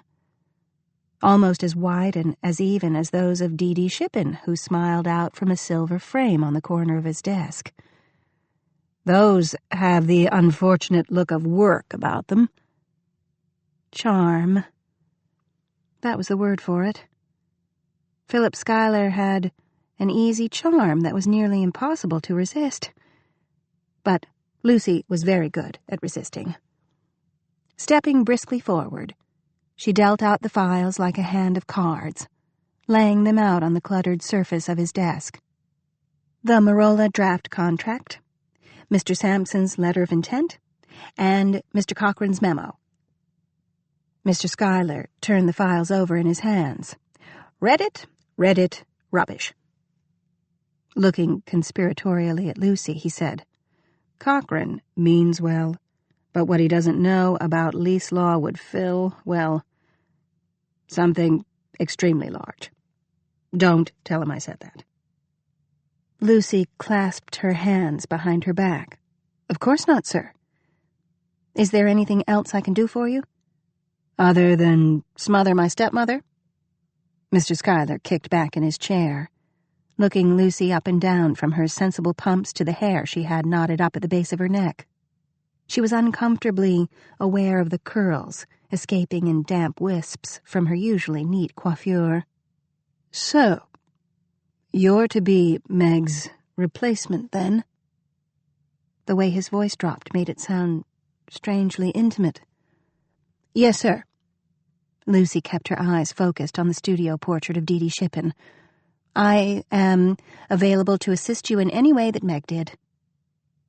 Mr. Schuyler eyed her speculatively. And some ways she didn't? Don't look so horrified. I didn't mean it like that. It's just... He rested his elbows on the discarded files, looking up at her from under his blonde lashes with boyish candor. I'm in a bit of a bind, and you might just be the person to help me out. I can type 100 words per minute, take shorthand dictation, and operate a telegraph machine. She knew she shouldn't, but she couldn't resist adding, I don't smother. Philip Schuyler rolled his shoulders. This is a different sort of favor. Another flash of those white teeth. No smothering involved. Lucy's heart sank a little. So, he was going to be one of those? She'd dealt with them before, at Sterling Bates. Mr. Gregson, who seemed to think that the role of secretary was merely an audition for that of mistress. She'd soon seen him off, with high collars, a pair of false glasses, and an unflattering hairstyle, and Mr. Danzig, who pinched indiscriminately, and often inaccurately. Dee Dee Shippen's face smiled serenely from its silver frame. I am delighted to assist in any way that is appropriate to my position, said Lucy, woodenly. Spoken like a true Portia. Mr. Schuyler's smile broadened into a grin. It's nothing like that, Miss Young. Whatever you might be thinking. Lucy could feel the color in her cheeks deepen. She wasn't accustomed to being teased. I wasn't. Oh, yes, you were, and I can't blame you. Lawyers can be old goats, can't they? I wouldn't say. No, of course you wouldn't.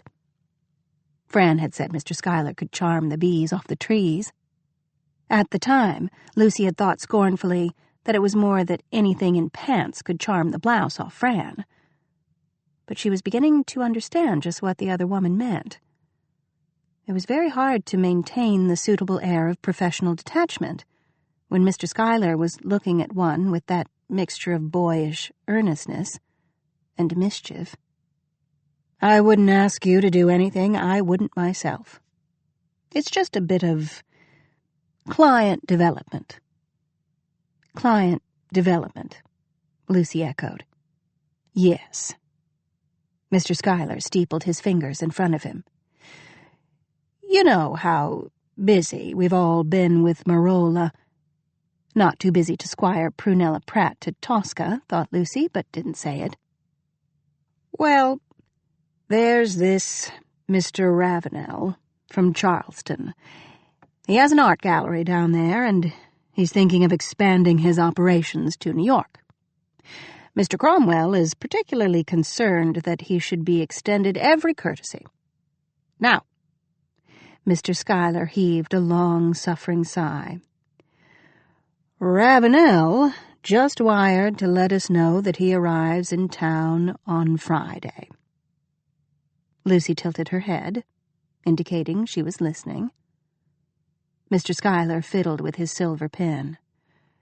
"Mr. Cromwell is taking him to lunch, but he's on his own for supper Friday night." Glancing up, he said, "I'll be honest with you.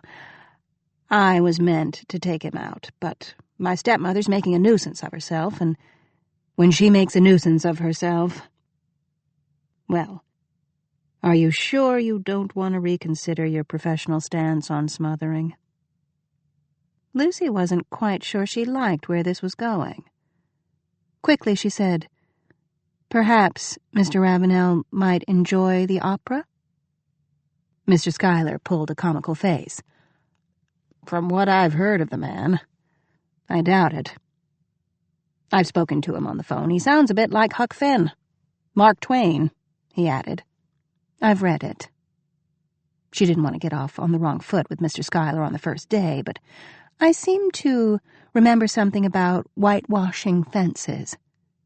"You've found me out." Mr. Schuyler cast her a look of mock repentance. "What do you say, Miss Young? Are you willing to cancel your plans on Friday night?" Her plans for Friday night included such fascinating activities as washing her stockings and mending her second-best blouse, where a seam had split beneath the arm. Mr. Schuyler's gold cufflinks glittered in the light of the window. They were very new, with his monogram engraved with suitable flourishes and curlicues. "It shouldn't be too onerous," he said encouragingly. "Just a few cocktails, dinner. Keep him happy." Lucy could hear her grandmother's voice. "No better than she should be going out to work like a man." She'd had employers like that before, but she hadn't expected it of Philip Schuyler. "Would you have asked the same of Meg?" "Meg," said Mr. Schuyler firmly, "is a great girl, but she has an accent that could curdle cream. And that unfortunate fringe. We're trying to entertain Ravenel, not torture him, even if he is being a damned nuisance." Just what kind of entertainment did he have in mind? Taking her silence for assent, Mr. Schuyler leaned back in his chair. "It's only for Friday night. We just need someone to hold his hand, make sure he has a good time." Lucy fought a wave of disappointment. She'd so wanted to make a good impression, but not at the expense of her self-respect. "I'm sorry, Mr. Schuyler," she said, and there was a hint of steel in her voice. "But I'm afraid you'll have to find someone else. I'm not a good-time girl, and I don't hold hands." "Not even for the greater good of Cromwell, Polk, and Moore?" The charm was turned on full bore. Politely but firmly, Lucy said, "I am happy to be of service to the firm during business hours." She felt sick to her stomach. She couldn't lose this job, not now. But made herself meet his eyes, coolly, levelly. "Well, then." Sitting back in his chair, Mr. Schuyler regarded her with speculation, and just a hint of admiration. In a very different voice, he said, "Miss Young, I'm not asking you to do anything I wouldn't myself. I'd trade with you, if I could. What would you rather, steak at Delmonico's or opera with my stepmother?" Daringly, Lucy said, "I've never seen Tosca." "Don't tempt me." More seriously, he said, "Are you sure you won't reconsider? I give you my word that if Ravenel doesn't behave like a gentleman, I will personally see that he never does business with this firm again." Something about the way he said it made Lucy think of the night her mother had painted for her. The night in the mural in the Pratt house, raising his sword against all comers. Well, Mr. Schuyler saw his advantage. "If you do this," he said fervently, "I will owe you the biggest martini Manhattan has to offer." Lucy looked at him from under her lashes. "Martinis are illegal." "Not if you know the right people." Bees from the trees, Lucy thought dizzily. This was the world her mother had known. A world where people knew people and the ordinary rules didn't apply. A world away from the mundanities of making sure the rolls were shaped and bread was baked. "What do you say, Miss Young? A dinner in exchange for a drink?" It was about winning his confidence, Lucy reminded herself, about winning his confidence and winning her way into those files. "All right," she said slowly, and saw the expression of triumph on Philip Schuyler's well-bred face, but only this once. What was one dinner, after all?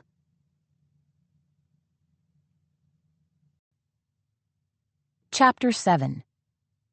June, 1944. Kate. I felt a meager ray of sun on my face, but kept my eyes shut just one more moment. One more moment to extend my dream, where I was lying in my comfortable bed in my comfortable house, with my mother and father in the room next to mine, my dog Sassy sleeping at my feet. There was no war, and no shell-shocked soldiers with missing limbs stumbling through the city, no blackout windows shutting out the light. It was a memory of when I was a girl, a memory of before, and my exhaustion of the last week was making me far too susceptible to having hopeless dreams. A scratching sound made its way through my dream state, and briefly I thought it was Sassy's nails on the wood floor of my old bedroom, trying to dig her way to China.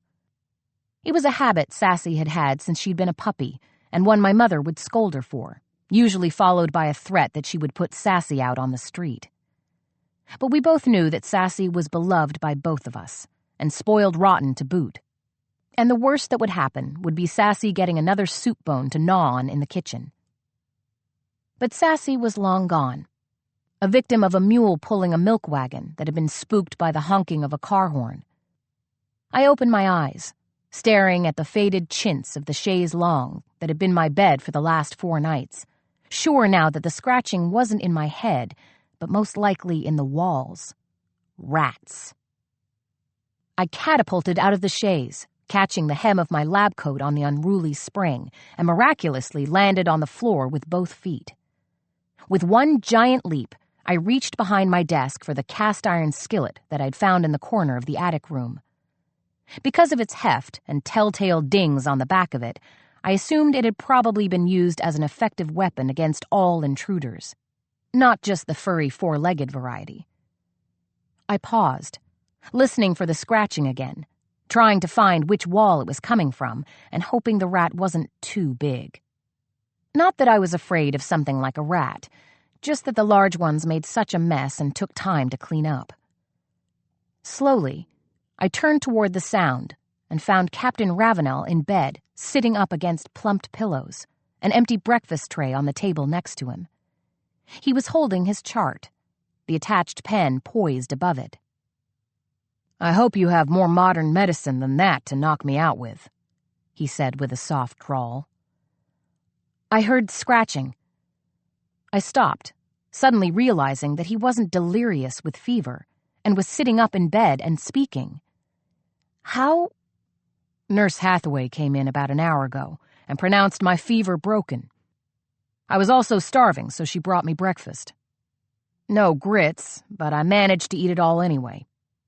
I'm weak as a foal, and I'm pretty sure I couldn't shoot straight to save my life, but I'm feeling much better." I took a step toward him, too shocked to speak. The night before, he'd been clammy with sweat, and I'd begun to finally admit to myself that Dr. Greeley might have been right all along. But, I finally managed to say. He looked at the skillet. You can put that away. I promise you that I'm stronger, but most definitely not strong enough to ravish you. Just strong enough to doodle a little bit with pen and paper while you slept. Nurse Hathaway and I both agreed that we should let you sleep. She said you'd been taking care of me without a proper rest. He tilted his head. Although, I must say that your rumpled appearance and sleepy eyes are very alluring. I'm almost tempted to start all over. Oh, I said, the skillet sliding to the floor with a thud as my hands reached for my hair. My comb had been dislodged while I'd slept, and I was almost grateful for the lack of a mirror in my attic room. My gaze moved to his chart and the pen in his hand, and I suddenly remembered who I was and who he was. Trying to muster as much authority as I could with my hair half hanging down my back and my eyes still puffy with sleep, I approached the bed. Excuse me, Captain, but what are you doing? No one is supposed to mark on your chart except for medical personnel. I stopped as I reached his side, realizing the source of the scratching noise. The page had been flipped over to the blank side, but instead of an empty sheet of paper, elegant strokes of a pen, like the gossamer threads of a web, now filled the middle of it. Leaning closer, I recognized a remarkable likeness of my own face. You're very good, I said, my admiration superseding my need to reassert myself as a medical professional. His hand began to tremble, the exertion of sitting up and sketching too much for his weakened body. I took the chart from him and settled him back against his pillow, already knowing that I would meticulously copy everything onto a clean chart so I could keep the sketch. I told myself it was so Dr. Greeley wouldn't see it and make conjectures where none should be. But there was something intimate and familiar about the way Captain Ravenel had drawn my face, something raw. And I remembered again the first time he'd looked at me, and how it had seemed as if he knew me. You saved my leg, he said quietly, moving his foot under the sheet. I moved aside the sheet to examine the wound that I had cleaned and rebandaged the night before. The adhesive was loose, telling me that Nurse Hathaway had already examined the wound, but I needed to see for myself. Pushing aside the bandage, I was amazed by what I saw. Instead of the red, inflamed skin around the sutures that I'd grown used to seeing, it was merely pink now, a thin scab already beginning to form. If I'd believed in miracles, I would have said that I had just witnessed one. Or maybe this soldier's strength of will was more powerful than any medicine. I replaced the bandage and the sheet. I wish I could take credit, but I can't. It was a group effort by all the nurses and doctors at Stornoway. It was you, he said, gently cutting me off. I started to protest, but he said, When I was first brought here, I remember you. It was raining. He closed his eyes, and I waited as I remembered too. You were soaking wet, he said slowly, his eyes still closed. And it made your clothing transparent. I sucked in my breath, disturbed and titillated all at the same time. He spoke to me as if we were old acquaintances, as if familiarity was taken for granted. As if a mention of my transparent dress could be said with the same tone of voice as he might use to tell me that I had a crumb on my chin. He opened his eyes, and I saw there were brown flecks in the marsh-green depths, as if even his eye color couldn't be simple and straightforward. There was a man, too, a disagreeable man if I'm remembering correctly. You were defying him and saying you would take over my care. I straightened my back, determined to be seen not as a woman, but a professional. I'm a doctor, and I thought your leg could be saved. And besides, you asked me to. His lopsided smile would have appeared boyish on another face, but there was nothing boyish about Captain Cooper Ravenal. Do you always do what you're asked? Hardly. I moved back from the bed, determined to put space between us. I've written to your family in Charleston to let them know of your injury and where you are. I wasn't sure if the Army had notified them or if your family expected you in South Carolina by now. You weren't supposed to come here. It was a bit of an emergency, and I'm afraid the paperwork might not have been a priority. I put the chart down on the chaise longue and began reparations to my hair before anybody else saw me. We haven't heard anything back yet, but it's been less than a week. I would expect a telegram any day now, or they're already on their way to see you. A shadow flickered behind his eyes, and I wondered if he was thinking of his Victorine and wondering why she hadn't written back, or if she was on the first train to New York. I hoped she was. The sooner she got here, the sooner I could refocus my efforts on being the best doctor I could be without the frivolous thoughts and feelings this particular patient seemed to evoke. There was a small knock on the door before it was pushed open by Nurse Hathaway, carrying a tray of syringes and small paper cups of water. "Good morning, Doctor," she said cheerily as she made her way to the captain's bed. "I hope you don't mind that I let you sleep. I took Captain Ravenel's vitals and his fever was completely gone, and he was complaining of being hungry, and he managed to talk me into bringing him breakfast. I brought it from the doctor's dining room since the food there is typically more appetizing. Dr. Greeley wasn't there yet, so it's probably his. I saved yours in the kitchen so nobody would eat it. I hope that's all right." She winked at me, and as much as I wanted to, I didn't wink back. "Thank you, nurse. If he throws it all up because his stomach isn't ready for solid foods yet, I'll know who to get to come clean it up." "Yes, doctor." She busied herself with the patient, taking his temperature again and giving him water to drink. "I also thought you should know that Dr. Greeley is on the warpath this morning. Apparently a file was taken from his office and he wants to know by whom. But I think he'll discover that he simply misplaced it. And if he searches for it again, he'll find it where he thought he left it." She picked up the breakfast tray and placed it outside the room before picking up the medicine tray again and heading toward the door. "I'll be back later to sponge bathe the patient. Unless you'd prefer to do it again?" Heat flooded my cheeks as I remembered the frequent cold baths I'd given Captain Ravenel to bring down his fever.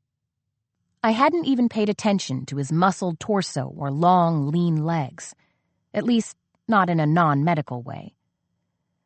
"That will be all, Nurse Hathaway. Thank you for everything."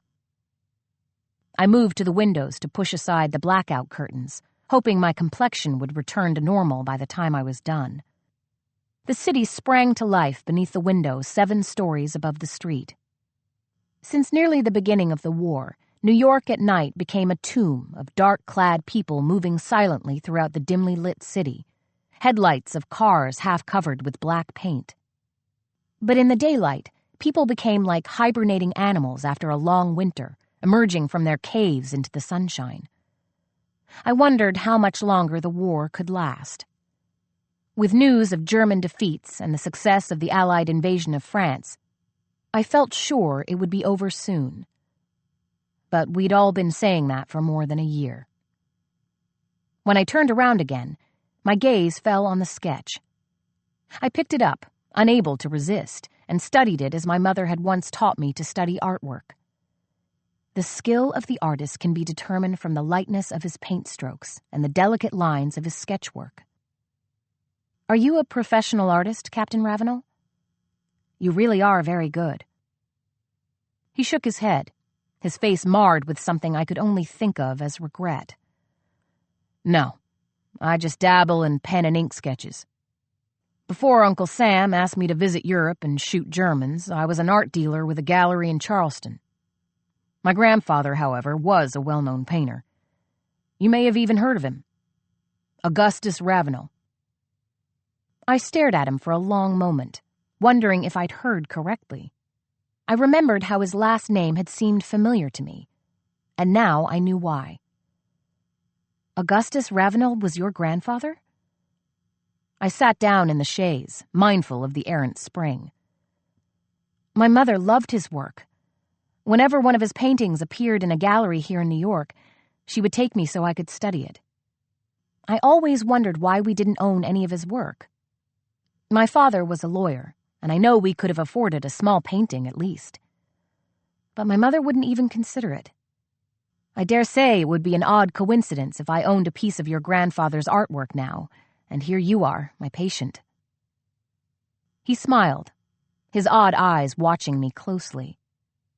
You said your mother would take you to galleries so you could study the artwork? Are you an artist too, Doctor? Sadly, no, despite my mother's deepest wishes. She had a love for art, although no talent for it. She hoped that I might, so I spent years taking art lessons. But I was a severe disappointment. And then my father died of lung cancer when he was only 50, and that sealed my fate. I decided then that I was going to become a doctor. That couldn't have been easy, going against your mother's wishes, and to pursue a career not many women aspire to. You must be a very strong woman. When Dr. Greeley said the same thing, it wasn't meant as a compliment. But coming from Captain Ravenel's mouth, it sounded as if he were calling me Cleopatra, the Queen of Sheba, and Mata Hari all at once. I felt my cheeks coloring again, and looked down at the sketch to hide my face. The likeness is remarkable. If I hadn't known for sure that you've been unconscious for most of the time you've been here, I'd accuse you of spending a lot of time studying me. He was silent for a long moment, and I glanced up, thinking he must have gone back to sleep. Instead, his eyes were focused on me with an intensity I was unfamiliar with, but from which I couldn't look away. Quietly, he said, "That's because I've been drawing your likeness since I was old enough to pick up a pen." Afraid he might still be suffering from delirium, I opened my mouth to ask him to explain, but froze as I stared at the wall behind his bed. I could debride an infected wound, amputate a limb, and wipe up bloody vomit without batting an eye. I could even flatten a rodent with an iron skillet and not blink. But the one thing I could not abide was a cockroach, most likely stemming from a childhood incident involving one of the 6-legged bugs that had fallen into my bathtub while I was in it. And at the moment, one of the mahogany-colored insects was currently crawling up the wall behind the captain, its long antennas casting grotesque shadows onto the white wall. Before I could think, I screamed. Captain Ravenel sat up suddenly, his face paling from the sudden movement of his still injured leg, then looked at the wall behind him. He snagged a square of gauze from his bedside table, then reached out with his hand and cupped it over the cockroach, effectively imprisoning him with his long-fingered fist. Utterly humiliated, I wanted to whip out my diploma and tell him that I'd graduated from medical school with honors, that I had replaced my own shoulder in its socket without passing out, and that I thought that people who fainted at the sight of blood shouldn't be allowed to have children.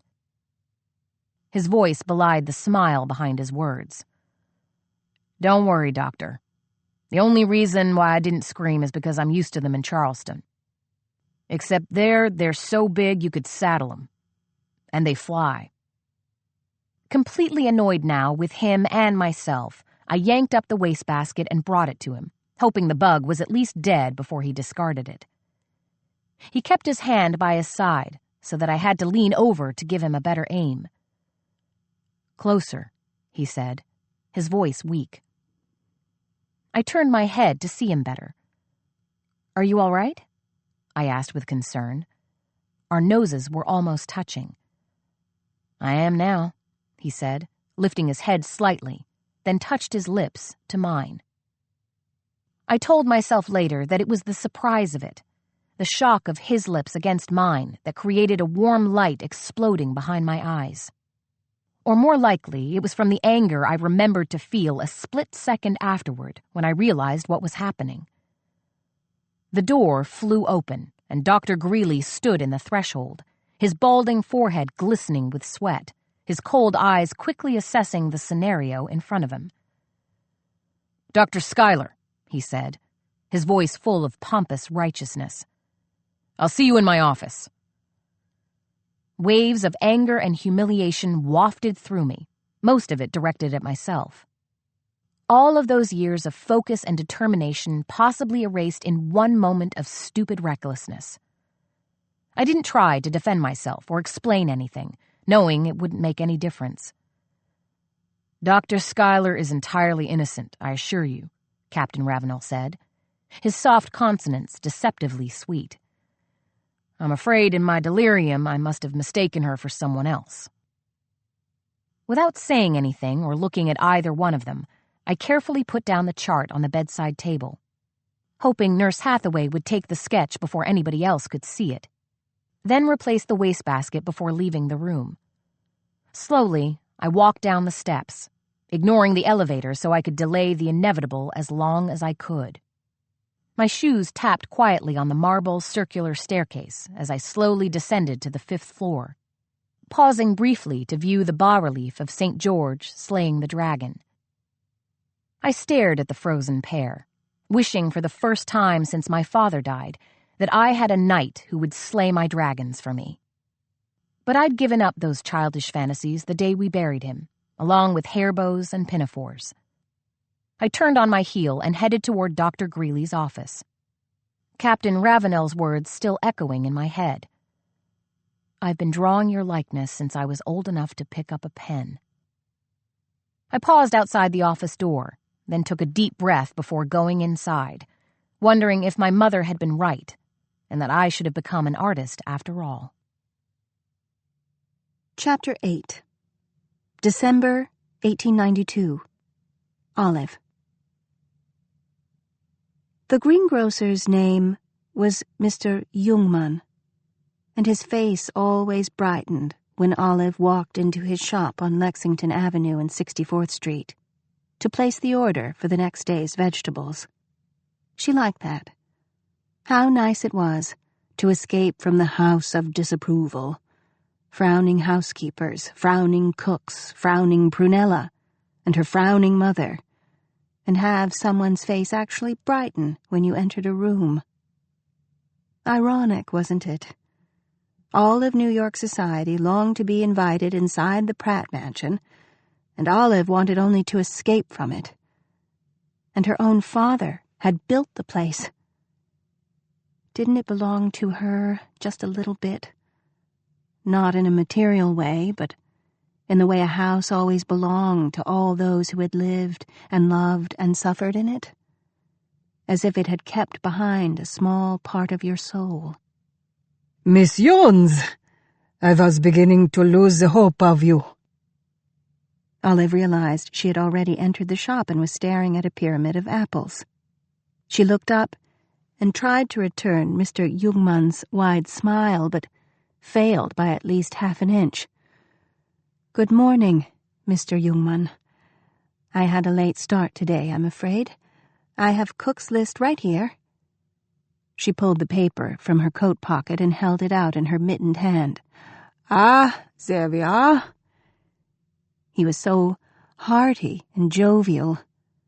Such a nice big bear of a man, loyal to the consonants of his homeland, each W rendered lovingly as a V, each J softened to a Y. Jovial, she thought. She always imagined him with a wife and 10 red-cheeked children who crawled all over him when he returned home at night. Did he live above the shop or somewhere else? And checked his pockets for sweets, though of course she never asked him such familiar questions. Cook also wanted to know if you have any peaches. Something's gone wrong with the trees in the hothouse in Newport, and we haven't gotten a crate from them in weeks. He studied the list, which seemed much smaller in his enormous paw than it had inside her mitten. "Peaches? Why want peaches in December?" Olive shrugged. "Peaches Melba, I think. It's all the rage these days. They're having a dinner party." Mr. Jungmann looked over the top of the list with his bright blue eyes. "When you need these peaches?" "Saturday?" He folded the paper and tucked it into his breast pocket. "For you, Miss Jones, I will find these peaches. Not for that terrible Valkyrie, Miss Yakins." He shook his finger at the cook, though she was several blocks away. "But for you, Miss Jones." I find peaches in December. I deliver them Saturday morning. I hope that's not inconvenient. I'm sure you'd rather spend the time with your family. He spread his hands before her. What family, Miss Jones? I am a poor bachelor. Is no trouble. Something about the way he said the word bachelor made the blood prickle into her cheeks. Well, thank you. Mrs. Jackins will appreciate it, I'm sure. I already tell you. The peaches, they are not for the happiness of Mrs. Jackins. From another man, this might have sounded like an invitation of some kind. An invitation of the improper kind, or at least of the indelicate kind, but Mr. Jungmann had already turned away and was sorting through the potatoes, plucking out the choicest ones and placing them in the slatted wooden box that would be brought in a wagon later that afternoon to the modest delivery entrance at the extreme left-hand corner of the Pratt facade. He didn't expect any kind of return for his trouble. He was simply providing her with peaches to make her happy. "Do you know what you are, Mr. Jungmann?" she said. "You're a gentleman." Bah! Away with you, Miss Jones. You have some chores to do, I think. "Yes, but I do need to bring back a few things for the soup. Do you mind?" She held out her basket. What do you need? He filled the basket and gave her a beautiful rosy-cheeked apple to eat on the way home, and when he handed it to her, he peered into her eyes. Everything is good, Miss Jones? You need something? No, I mean, yes, everything is excellent. You need to make smile more. That is how to be happy. You smile, you are happy. I thought it was the other way around. He shook his head. No. Smile first. That is how. I'll try to remember that, thank you. Outside, however, it was too cold to smile. Olive's face froze at once in the chill wind blowing down Lexington Avenue from the north. She turned up 64th Street, seeking relief, and as she walked along the quiet sidewalk, basket bumping rhythmically against her leg, she considered what Mr. Jungmann had said, and whether you could force happiness on yourself simply by arranging your mouth in a happy expression. And yet, she didn't feel unhappy, did she? You couldn't feel unhappy exactly when you were as physically busy as Olive was, up and downstairs, making beds and tables and fires, forever cleaning. You might be frustrated and bothered and exhausted, but that was a different world entirely from the black hole in which she'd existed since she found her father's body slumped over his desk in the cold January dawn last winter. She had begun climbing out of that hole from the moment she arrived on the service steps of the Pratt mansion. Oh, that feeling of resolve when she had let the knocker fall. And she hadn't slipped since. So, what had Mr. Jungmann seen in her face that had caused him such concern?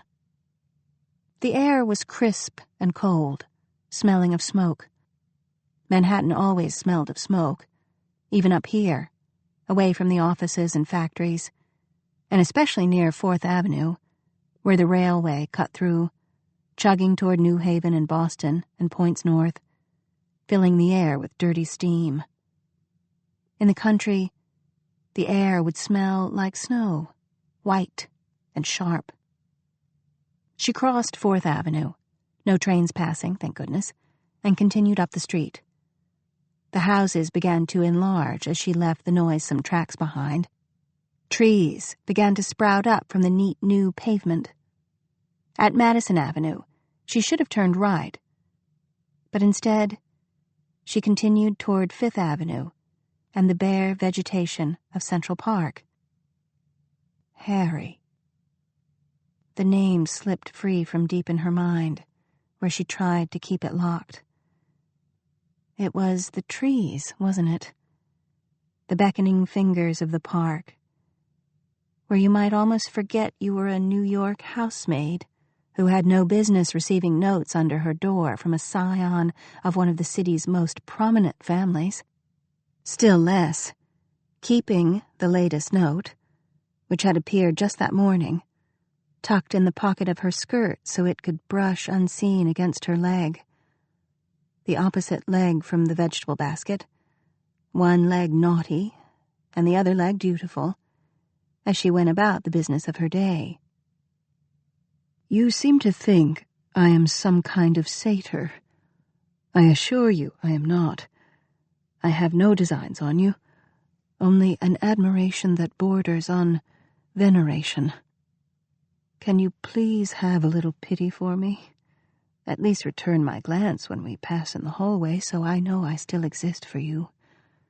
A smile, I suppose, is too much to ask for, though I admit I harbor a secret hope that you're only saving one for Christmas. Listen to me. I'm an idiot. I've never written notes like this before, and I'm afraid I don't know how it's done. I've been working on my sketch of you, but I can't seem to get the way of your eyes anymore. You're slipping away, and I don't know what to do. Except hope. Not that she had memorized it, or any of the others. Not that she could picture his quick handwriting, or hear the sound of Harry Pratt's voice as he ate with the family in the massive paneled dining room a few yards away from her.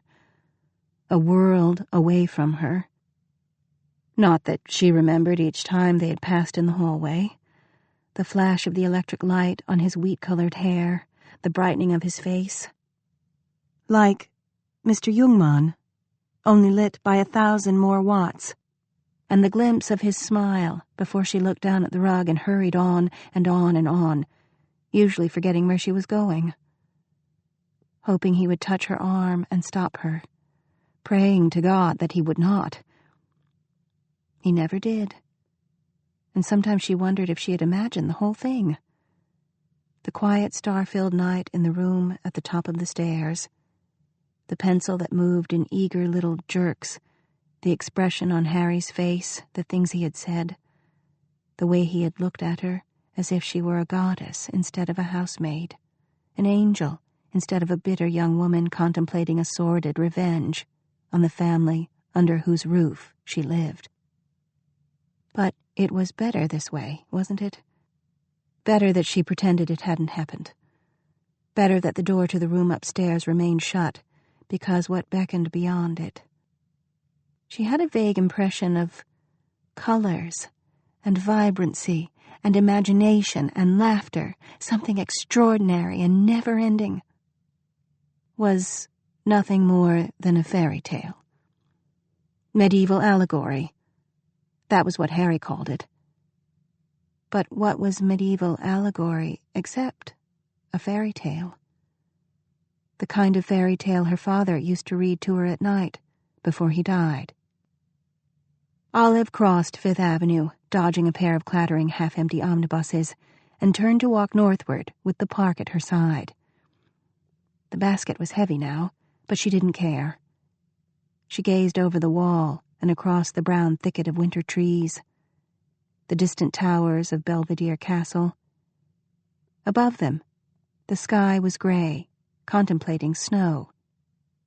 For a moment, she imagined walking through that empty demi-wilderness next to Harry, not saying anything, simply existing in a tender equilibrium, in which there were no such things as housemaids and mansions and... Olive!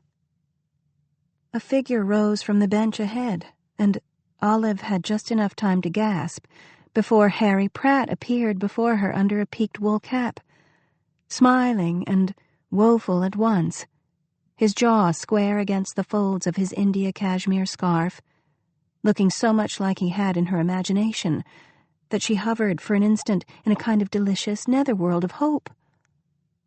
A medieval allegory. Mr. Pratt, what are you doing here? Waiting for you, freezing to death. But that's ridiculous. Yes, it is, isn't it? You haven't left me any choice, however. He slapped his gloved hands together. Haven't you read my notes? I don't know what you're talking about, and I'm going to be late. He laid his hand on her elbow. Please, Olive. Only a moment. We'll go into the park, if you like.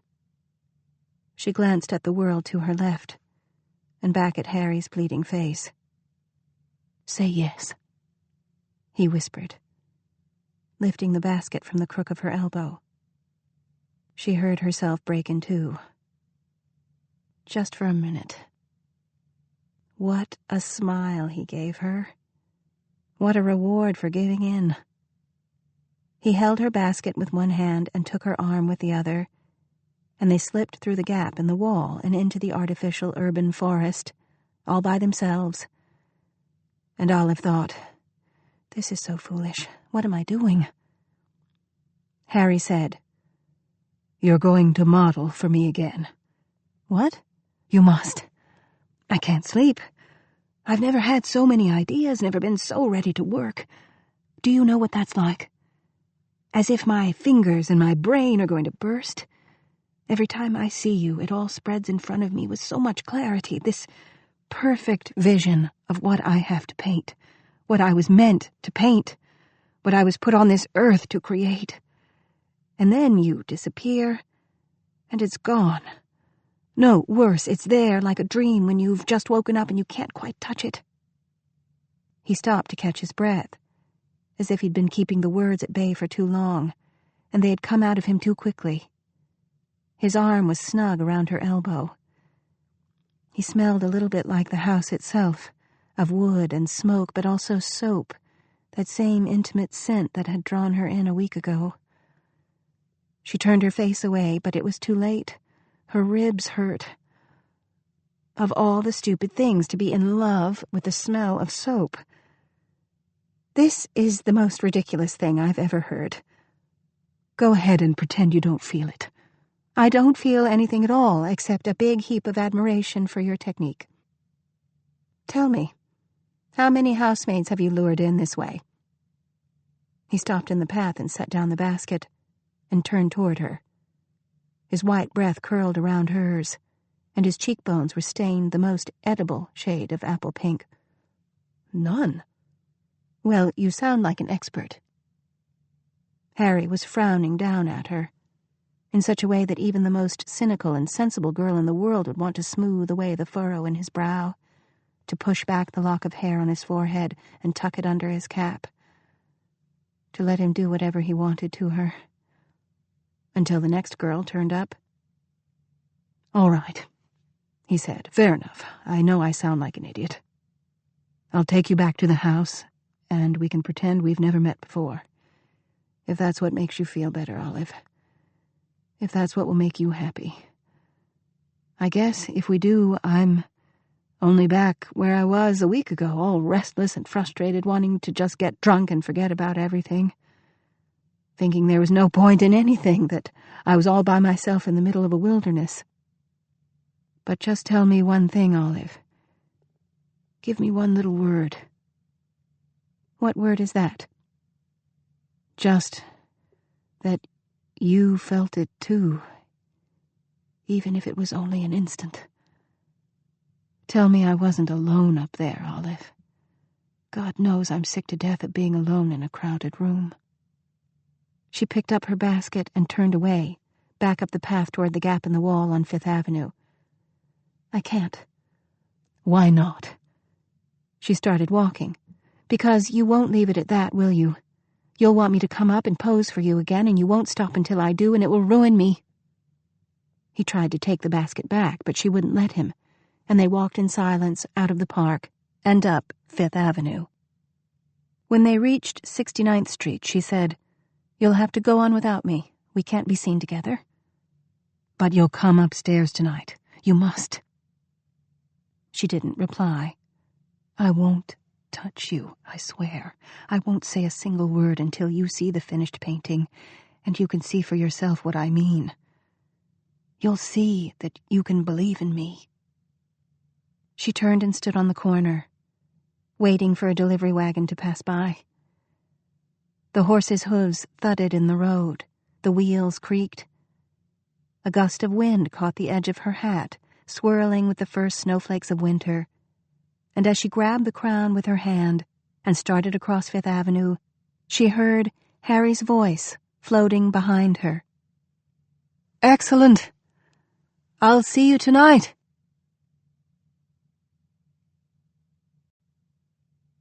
Chapter 9. July 1920. Lucy. "Shouldn't you be putting on your glad rags?" Lucy was elbows deep in a pile of documents, looking for the latest rider to the Marola contract. "Your sparkling raiment." Philip Schuyler rested a hand against the edge of the desk, his gold signet ring tapping against the dark wood. "Or, at the very least, your dinner dress." Lucy looked at him blankly. "I don't have a dinner dress." That wasn't a problem for Philip Schuyler. Her employer was elegant in evening dress, his white tie impeccably tied, discreet mother-of-pearl and ebony studs marching the way up his lean chest.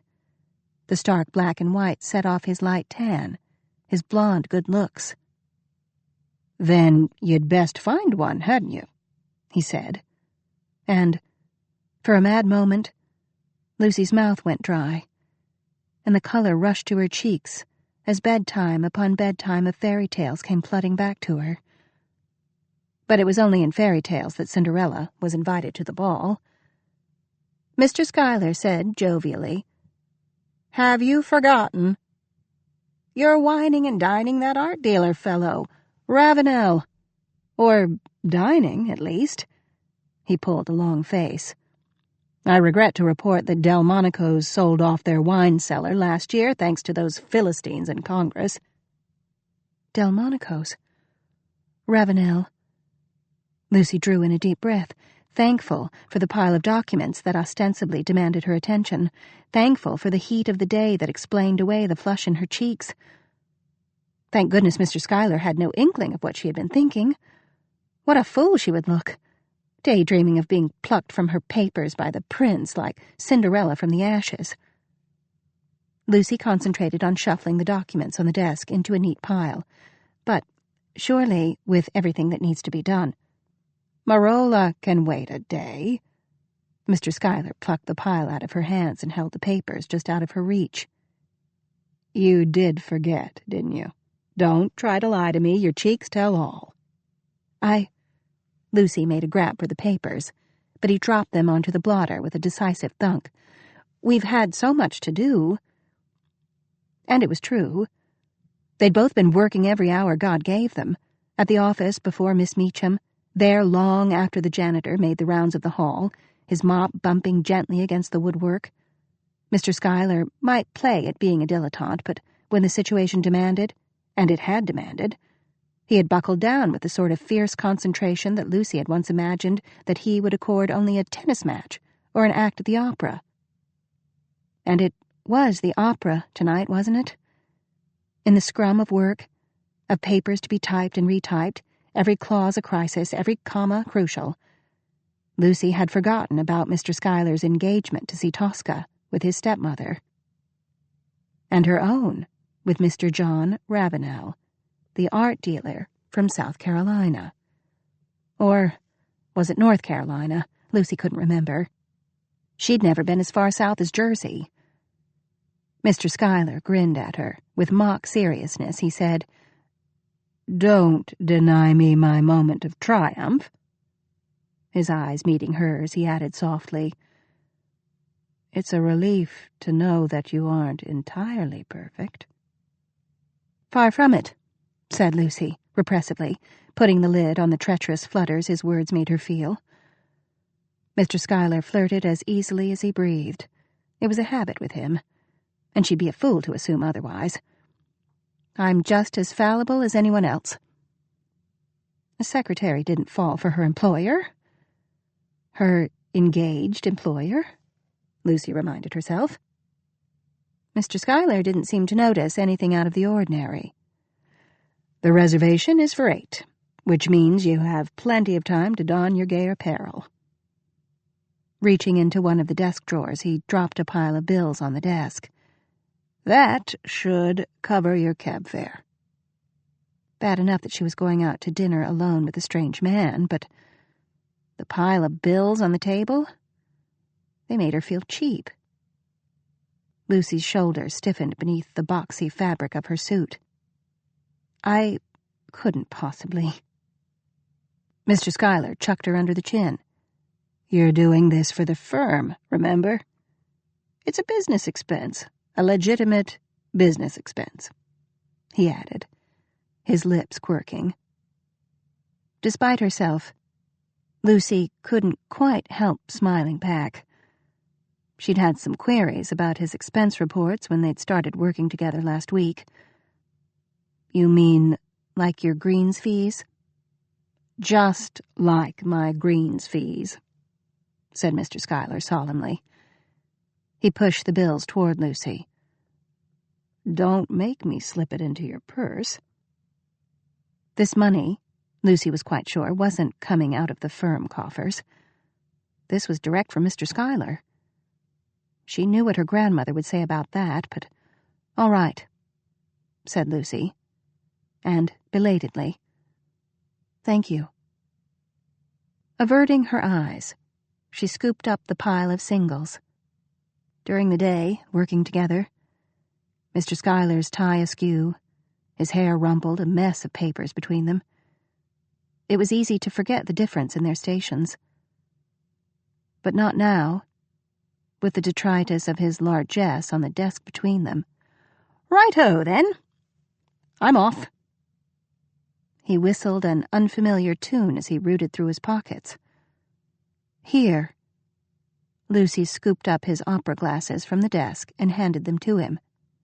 You're a treasure, Miss Young. Mr. Schuyler swirled a white silk scarf around his neck. What would I do without you? Squint, Lucy said succinctly. Mr. Schuyler chuckled. Touché, my dear, touché. He paused with a hand on the door jamb, the late afternoon sunlight slanting through the window, turning his hair to gold. By the by, will you do me a small favor? Our little substitution. I haven't mentioned it to Ravenel or Mr. Cromwell. If either of them asks, you will tell them that something madly important came up at the last minute, won't you? Lucy felt the bottom fall out of her stomach. But I thought, you said you'd arranged. Her employer deliberately misunderstood her. You're all set at Delmonico's. You'll find the reservation in my name. Just tell them to put it on my account. He grinned. Or, better yet, on Mr. Cromwell's. Have a steak for me. And before Lucy could protest, he was gone, sauntering down the hallway, his hands in his pockets, a whistle on his lips, and every head in the stenographic pool turning to watch him go. There were times when Lucy dearly wished that she were the cursing kind. Since she wasn't, she contented herself with stomping back into Mr. Schuyler's office and closing the door, with a muted but decided click. Wonderful. Not only was she having dinner with a strange man, she was having dinner with a strange man who was expecting her employer. On the plus side, thought Lucy, staring tight-lipped at the impeccable countenance of Miss Dee Dee Shippen, it might be a very short dinner. And she had the office to herself. The week had been such a blur of work that she hadn't even had time to think of her own private quest, much less pursue it. Mr. Schuyler might have grumbled, but he had been there, right along with her, from dawn to dusk. He'd even taken his lunch at his desk, sandwiches and coffee from the deli down the block. Lucy had made sure that the man at the deli remembered to leave off the mustard and put 2 sugars and cream in the coffee, and she'd always brought a piece of something sweet as well, coffee cake or cookies that were hard and flavorless compared to the ones her grandmother made, but which Mr. Schuyler received with exaggerated exclamations of gratitude. Just as he would for Meg, Lucy reminded herself, He was charming. And he wasn't quite the dilettante he appeared, but that didn't change the fact that he was a means to an end. And there wasn't the least reason she should feel guilty about using him to get to the Pratt files. Not that she did feel guilty. Or maybe just a little. She could feel those dollar bills burning a hole in her purse. It felt wrong taking money from him. She knew what her grandmother would say. Like mother, like daughter. Enough. Lucy walked briskly to the file cabinet. To anyone watching, there was nothing amiss, nothing at all, just a secretary working late. For all her other shortcomings, Meg did keep the files in order. Everything sternly alphabetized, not a letter out of place. N-O-P was all the way down on the bottom of the third rank of cabinets. Lucy had to kneel down on the worn carpet to scrabble through the files. She could feel the wool of the carpet prickling through her stockings, leaving marks on her knees. But there it was. Just where it was meant to be. Pratt. The file was a substantial one. The papers didn't spill over. Meg had been too well organized for that, but they strained against the cardboard confines. Lucy resisted the urge to sit back on her haunches and scour through it then and there. That would look odd if Miss Meacham or one of the junior associates were to pop their heads around the door. Instead, she carried it over to the desk, turning it carefully, so that the label faced away from the door. One folder looked just like another. Oh, just the correspondence relating to the Marola contract, she imagined herself saying. Mr. Schuyler wanted me to find the draft language for the third rider. But the door remained chastely closed. Quickly, hand shaking. Lucy drew the papers out of their cardboard casing. Invoices and accountings. That was what most of it seemed to be, and none of it older than... She flipped hastily through the pile. 1912.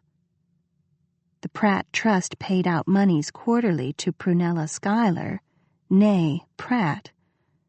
The correspondence consisted largely of bills from tradesmen, demanding payment from the Pratt Trust, and formal letters from Mrs. Schuyler, demanding advances on next quarter's payment.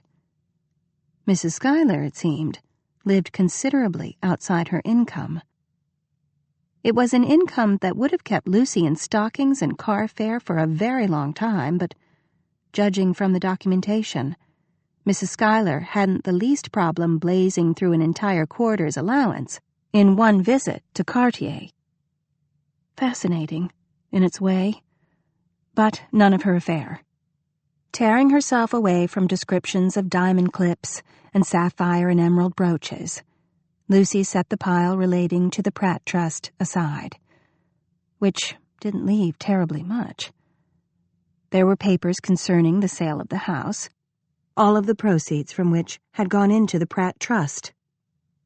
Well, what had she expected? Henry August Pratt's personal diary? Letters to his lawyer? Dear Mr. Cromwell, my wastrel son has impregnated a guest in our home. Had her mother been a guest? She must have been. She knew the house too well, had described it too fully to have been a mere visitor. But who was she? Strange to be asking that about one's own mother. Lucy knew her mother as a brush of serge, as her small hands clutched her mother's skirt. She knew her as the scent of lavender, as a low, sweet voice singing lullabies, and later, much later, as a quiet, withdrawn presence, the sound of pages in a book being turned, a darkened room, a cough that wouldn't go away. Sometimes Lucy wondered if the mother she had known was only a shadow, if the real woman had been left somewhere, across the bridge in Manhattan. There had been a hint of something vital about her, but only a hint, like the impression of a flower in an old book, long after the actual petals had faded and crumbled away. Her mother loved her. She had said so time and again. But Lucy had never been able to shake the feeling that there was someone her mother loved more. Someone who had taken the best of her, leaving only a husk for Lucy and her father. Lucy's knuckles were white against the dark wood of the desk. She forced herself to relax her hands, finger by finger. The file, Lucy reminded herself. She still had a dinner dress to acquire, a client to charm. She drew in a deep, shuddering breath, scrunching the old hurts down as far as they would go. There wasn't much left in the file. Miscellaneous financial documents. Apparently, Mr. Pratt's investments hadn't fared that well in the 90s. And, at the very bottom, a copy of Henry August Pratt's will. It was surprisingly short. There were no charitable bequests, no recognition of old servants. In fact, the only legatee, the sole legatee, was Pratt's daughter, Prunella. Had she missed a page? Lucy leafed back through the closely typed pages. No, it was all in order. To my daughter, Prunella, and then a complicated spate of legalese, which, when translated to English, seemed to be the provision of a trust that kept her from touching any of the principal. There were 4 trustees, of whom one was Philip Schuyler. There were no bequests to his wife or to his other children. It was as if they had never been. One son had died, hadn't he? Lucy struggled to remember. A bar fight on the Lower East Side? The papers had only hinted, but it had been something vaguely sordid. An angry husband? But there had been 2 sons, twins. What had the other twin done to be excluded from his father's will? The date on the will was 1893, the year Lucy had been born. There was a sharp rapping on the door. "You-hoo! Anyone in there?" Lucy jammed the file into the drawer and kicked the cabinet closed with her foot. "Yes?" Fran poked her head around the door. She already had her hat on and was drawing on her gloves. "We're going for chop suey. Want to come?" Lucy pressed her eyes shut. Only Fran. Fran wouldn't know a file if it bit her. "I would, but I have a dinner engagement." Fran's eyebrows went up. "A dinner engagement? You've been holding out on us. You never said you had a fellow. Hey, Elle, Miss Darkhorse has a dinner engagement." Lucy cut around Fran, yanking the door of Mr. Schuyler's office firmly shut behind her. She walked purposefully toward her desk. No, it's not like that. It's just... Fran trailed after Lucy, scenting fresh gossip. Blast Philip Schuyler and his schemes. Philip Schuyler, sitting seraphically in a box at Tosca, his stepmother in silk and diamonds beside him. Lucy improvised. "It's just a friend of the family. He's visiting from out of town." Fran pursed her lips significantly. "An out-of-town friend." Lovely. It would be all over the steno pool by Monday. There was no strategy, like distraction. On an impulse, Lucy said, "Fran, do you know where I can get a cheap dinner dress in the next..." Lucy glanced at the clock above Miss Meacham's desk. "Hour and a half?" "What sort of dinner dress are we talking about?" "A respectable one. Something I can wear to Delmonico's." "Delmonico's? I wish my family had friends like that." Fran craned her neck to call back over her shoulder. "Hey, Elle, did you know we had a Rockefeller in the office?" "We do?" Eleanor appeared behind Fran, searching in her purse. "Have you seen my gloves?" Fran rolled her eyes. "Never mind your gloves. Miss Butter won't melt here has a date at Delmonico's." She oughtn't to have said anything. Briskly, Lucy jammed her hat on her head, securing it with a long pin. Never mind. I can just wear my suit. It's no one I need to impress, after all. Oh, no, you don't. Fran linked an arm through hers. Delmonico's. I'll send you off right. I know this little woman on Delancey who can make you look like your dress came straight from Gay Paris. Given that Fran had been no closer to Paris than the Bronx, Lucy took that with a grain of salt. But she let herself be towed off to the elevator, Eleanor trotting along behind. Fran's dressmaker might not be Parisian, but she was reasonably cheap. Passing up the gaudier options, Lucy settled on a dress of sapphire blue with long chiffon panels over a silk slip. It was only an imitation, she knew, but looking at herself in the long mirror, she could imagine herself at the opera with Philip Schuyler. She couldn't do anything about her sensible shoes or her battered leather bag, so different from the wisps of beads and silk the other ladies were carrying. But at least her dress looked right, as long as one didn't look too closely. Delmonico's was housed in an imposing building on 44th and 5th. The maitre d' took in Lucy's old hat and cheap gloves at a glance. Yes, he said. Behind the maitre d', Lucy could see the dining room. The walls hung with pale yellow silk. Ugh, she could hear her grandmother say in her head, such waste. The windows shaded with cream lace. An onyx fireplace dominated one side of the room. Large palms provided an illusion of privacy for the well-dressed diners, who spoke in muted tones by the light of yellow-shaded lamps. Lucy tried to look as though she dined out every day. Do you have a reservation for Schuyler? The name appeared to have a magic effect. The twin furrows disappeared from between the man's brows. Schuyler, said the maitre d', checking his book. Ah, yes. Mr. Schuyler reserved a table in the palm trellis. If you would come this way. The palm trellis, it appeared, was on the roof. The maitre d' handed Lucy over to a uniformed elevator operator, who whisked her upstairs to a vast room where white fans turned lazily overhead, dispelling the July heat. Window boxes spilled over with hydrangeas, and sweet-scented wisteria twined around white-painted trellises.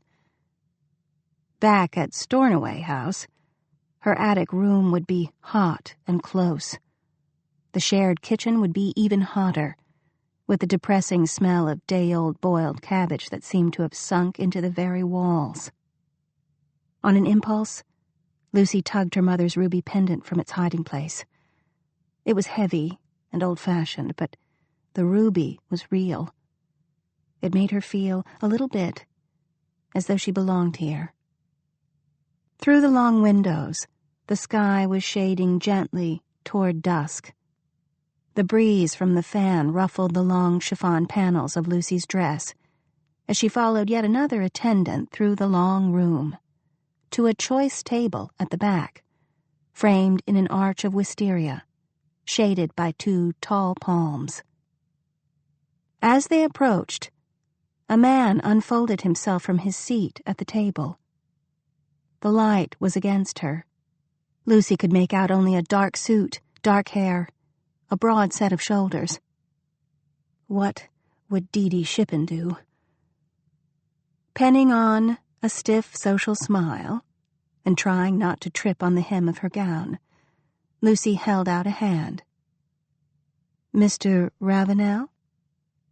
Mr. Ravenel made no move to take her hand. He stood frozen, an expression of surprise amounting to shock on his face. In a voice so low that Lucy could hardly hear it, he said, "Your eyes are blue."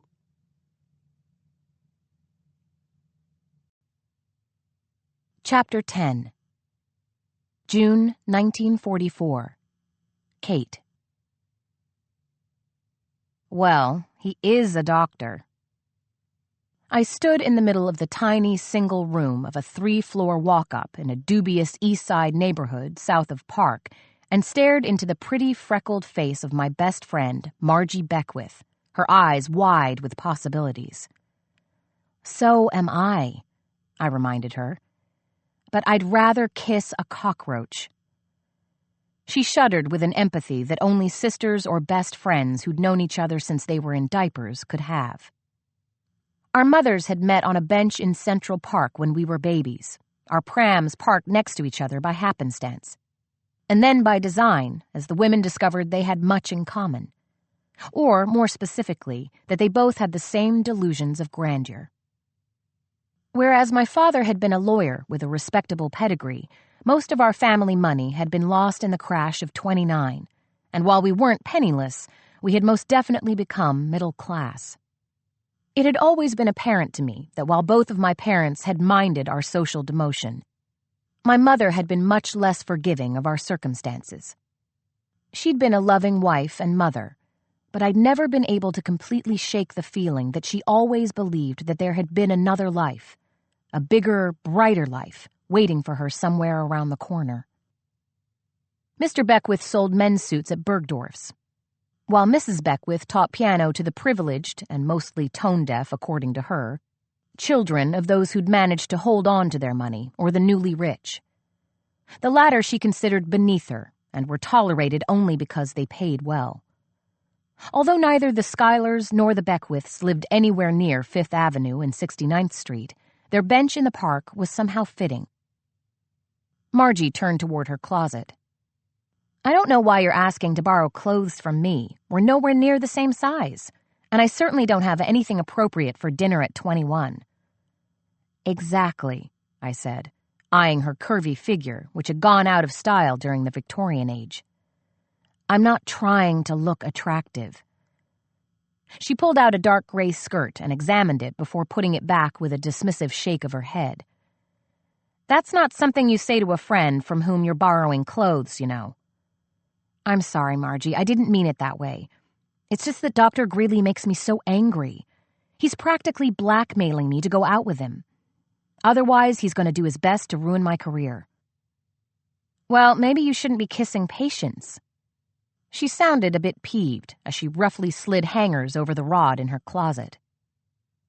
I blushed at the memory of Captain Ravenel's lips on mine. Despite my best efforts to forget it, I could still taste him every time I closed my eyes. Which is probably why I hadn't had much sleep in the past week. A week where I'd happily delegated his care to Nurse Hathaway and the other staff doctors, ignoring his requests to see me. It wasn't like that. He surprised me, and then excused the whole thing to Dr. Greeley by saying he confused me with someone else. Margie looked over her shoulder at me. "I wish some good-looking man would surprise me with a kiss. That sort of thing doesn't happen in the archives at the New York Public Library, unfortunately. And if it did, it would probably be from some old man wearing tweed with suede elbow patches and smelling of mothballs." She screwed up her face. Her good humor returned. "Of course, I'd probably still be grateful. It's been a good deal too long since I was last kissed. This war is taking far too long. Send a Western Union to Hitler, why don't you? He probably hasn't realized." "I just might," she said, turning around and holding up something brown, wool, and indescribable. The only way I could tell it was some sort of garment was because it was on a hanger. "Whatever it is," I said, "it's perfect." "It's a dress that was my mother's, and not only is it blatantly out of style, but it's also hideous. And it's about 2 sizes too big for you." I was already unbuttoning my blouse. "Then let me borrow a belt, too." "I'm still not sure why you agreed to go out with this guy, Kate." "Just tell him no and let him say what he wants. You're a brilliant woman. One of very few, I'd bet, who've graduated from college in less than 4 years. And you're a good doctor, too. Surely your work will speak for itself." I slid the rough material over my head, grimacing in the mirror as it settled on my shoulders. In a perfect world, maybe. But I'm a woman and a young woman at that, People will believe what they want to believe. They're already prejudiced against me because I'm only 23 and already a doctor. They think I haven't paid my dues because I graduated from medical school in 2 years, along with just about every other MD candidate since the war started, which they conveniently don't remember. Like it's my fault there's a shortage of doctors. I'm constantly made to feel as if I need to wear my Vassar diploma around my neck as well as my MD to prove myself.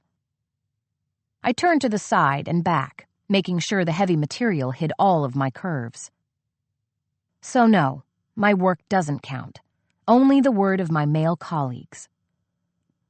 I leaned forward and plucked Margie's cigarette from the ashtray and took a long drag before regarding myself in the mirror again as I blew smoke at my reflection. Which is why I'm being forced into this charade tonight. I just need to make sure that Dr. Greeley is left with no illusions. I plan to talk about my thimble collection and my crooked toes all night. Margie took the cigarette and took a drag before placing it back in the ashtray, studying me with a tilted head and narrowed eyes. I hate to tell you this, Kate, but even in that awful dress, you still look beautiful. She took a folded handkerchief from the top drawer of her dresser. Maybe if you wipe off your lipstick. I did as she instructed and faced her again. How's this? She shook her head. It's no use. Maybe you should show him your toes just in case. Margie stuck her head back into the closet, and when she turned around, she was smiling triumphantly. Here are a pair of my librarian shoes. Only seen on elderly women over 80 and younger women who are on their feet all day and work in libraries, and which will look perfect with those old stockings with the ladders running up and down your legs. I smiled, knowing the thick, clunky heels and man-like uppers would be perfect with the dress. I hope they don't turn me away. The 21 Club is pretty ritzy. I'd wanted to go to my mother's favorite restaurant, one she'd told me about again and again when I was a child, yet where, to my knowledge, she had not been since I was born.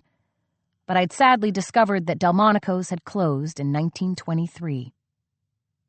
Margie took another drag from her cigarette, then blew the smoke up to the ceiling. Why is he taking you there? It's not like he couldn't take you to some dive. You had to say yes anyway. His cousin's the bartender, so he can get us a table.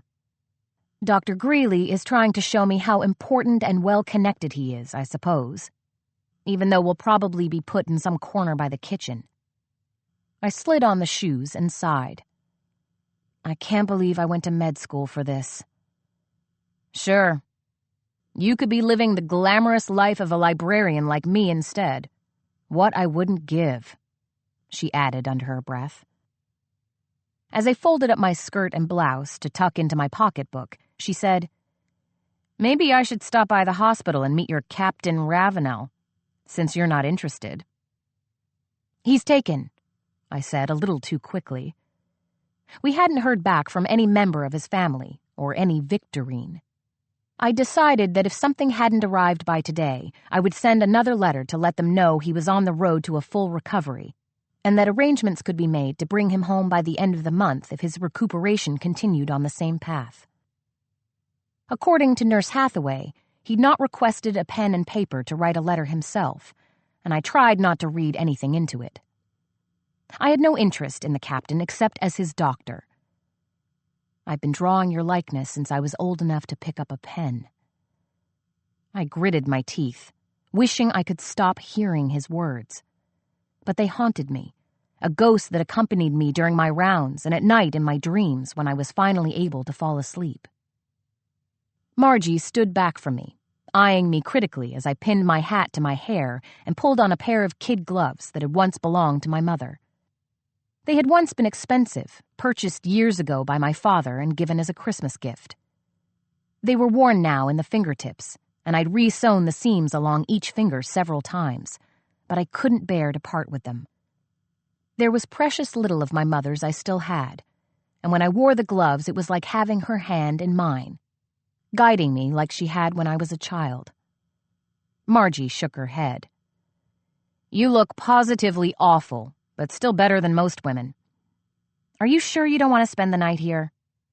You know I'm always up for a midnight gab session. I leaned forward and hugged her. I know, and I appreciate it.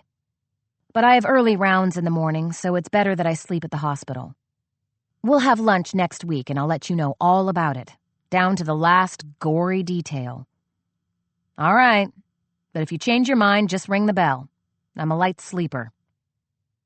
We said our goodbyes, and I hurried down the 3 flights of stairs and out into the humid night and began walking toward the nearest subway. I'd refused to leave the hospital with Dr. Greeley, knowing it would only fuel the gossip mill, and I was already prepared for the argument we'd have about him not bringing me back to the hospital. Not that he would necessarily offer, of course. He made a big deal out of me being a new woman, an educated doctor of independent means. I suppose he thought those were insults, too.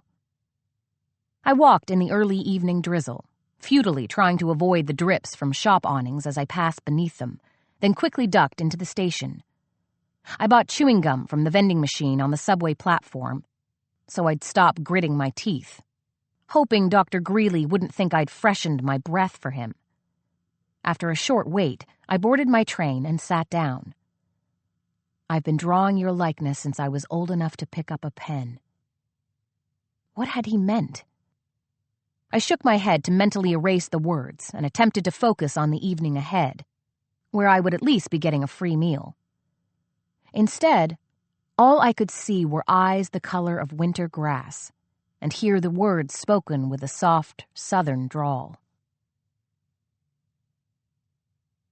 I struggled through the heavy wood doors of Stornoway Hospital, feeling, and probably closely resembling, a rat drowned in an overflowing gutter. I was soaking from the rain, and bone-weary from trying to stay mentally sharp during the interminable dinner where I had fielded off innuendos, hands on my thighs, and blatant attempts to kiss me. Only one that I'd allowed to be successful. I had to give him something to chew on, to make him think there was hope. Otherwise, I had no doubt I'd be asked to pack my bags and find another hospital where fraternizing with the patients wasn't frowned upon. Most likely on the corner of Never and Ever. I wondered how long I could take a steaming hot shower for without using up all the hot water in the building. Probably not long enough to scrub every inch of my skin the number of times required to erase Howard Greeley's clammy touch and rubbery lips. The night nurse at the reception desk gave me a disapproving glare as I walked past her, too tired to attempt a smile or share any pleasantries. It didn't matter.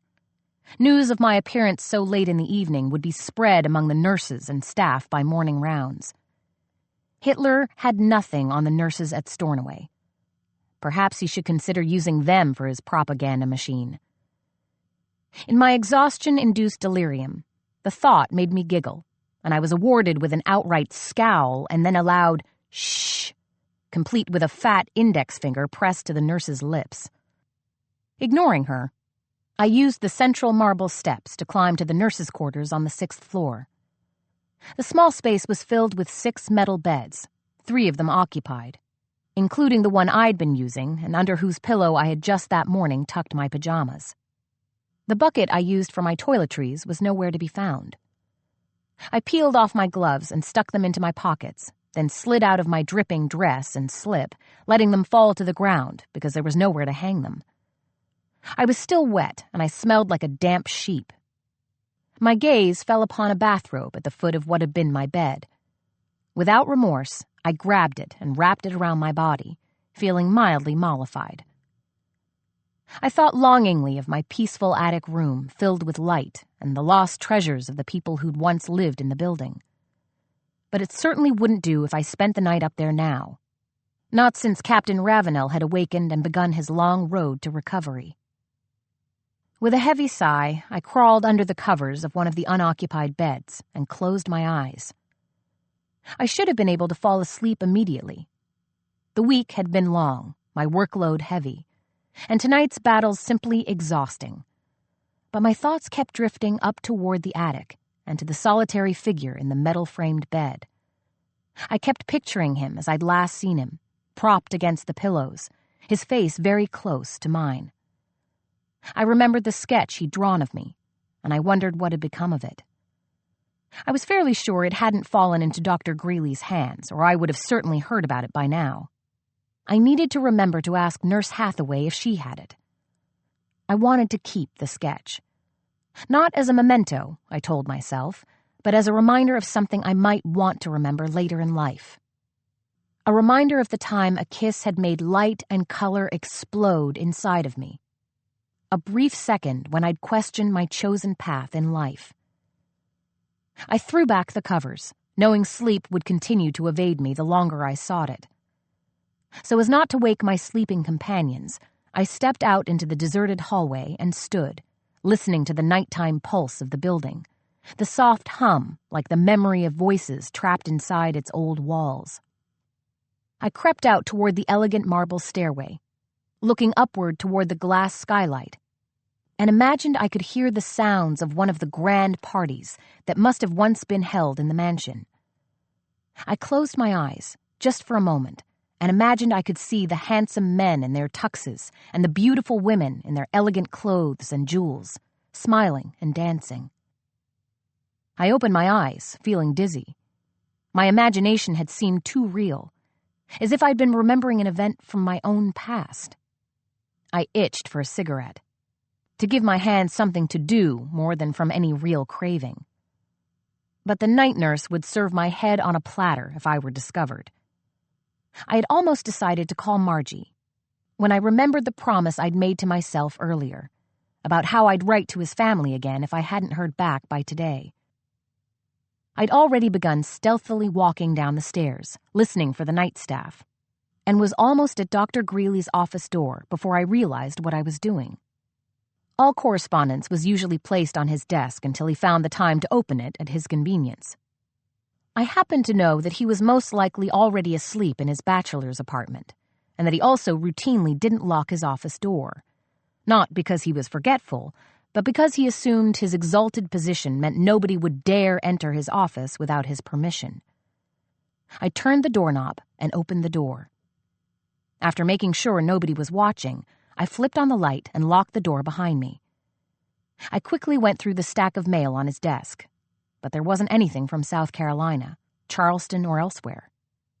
I was about to admit defeat and try getting to sleep again when my gaze fell on an army duffel bag shoved under a table heaped with books and papers. All of the officers in the hospital had their duffel bags on the floor at the foot of their beds. All except for one. I bent down and read the name stamped in bold black letters on the side. Captain C.J. Ravenel.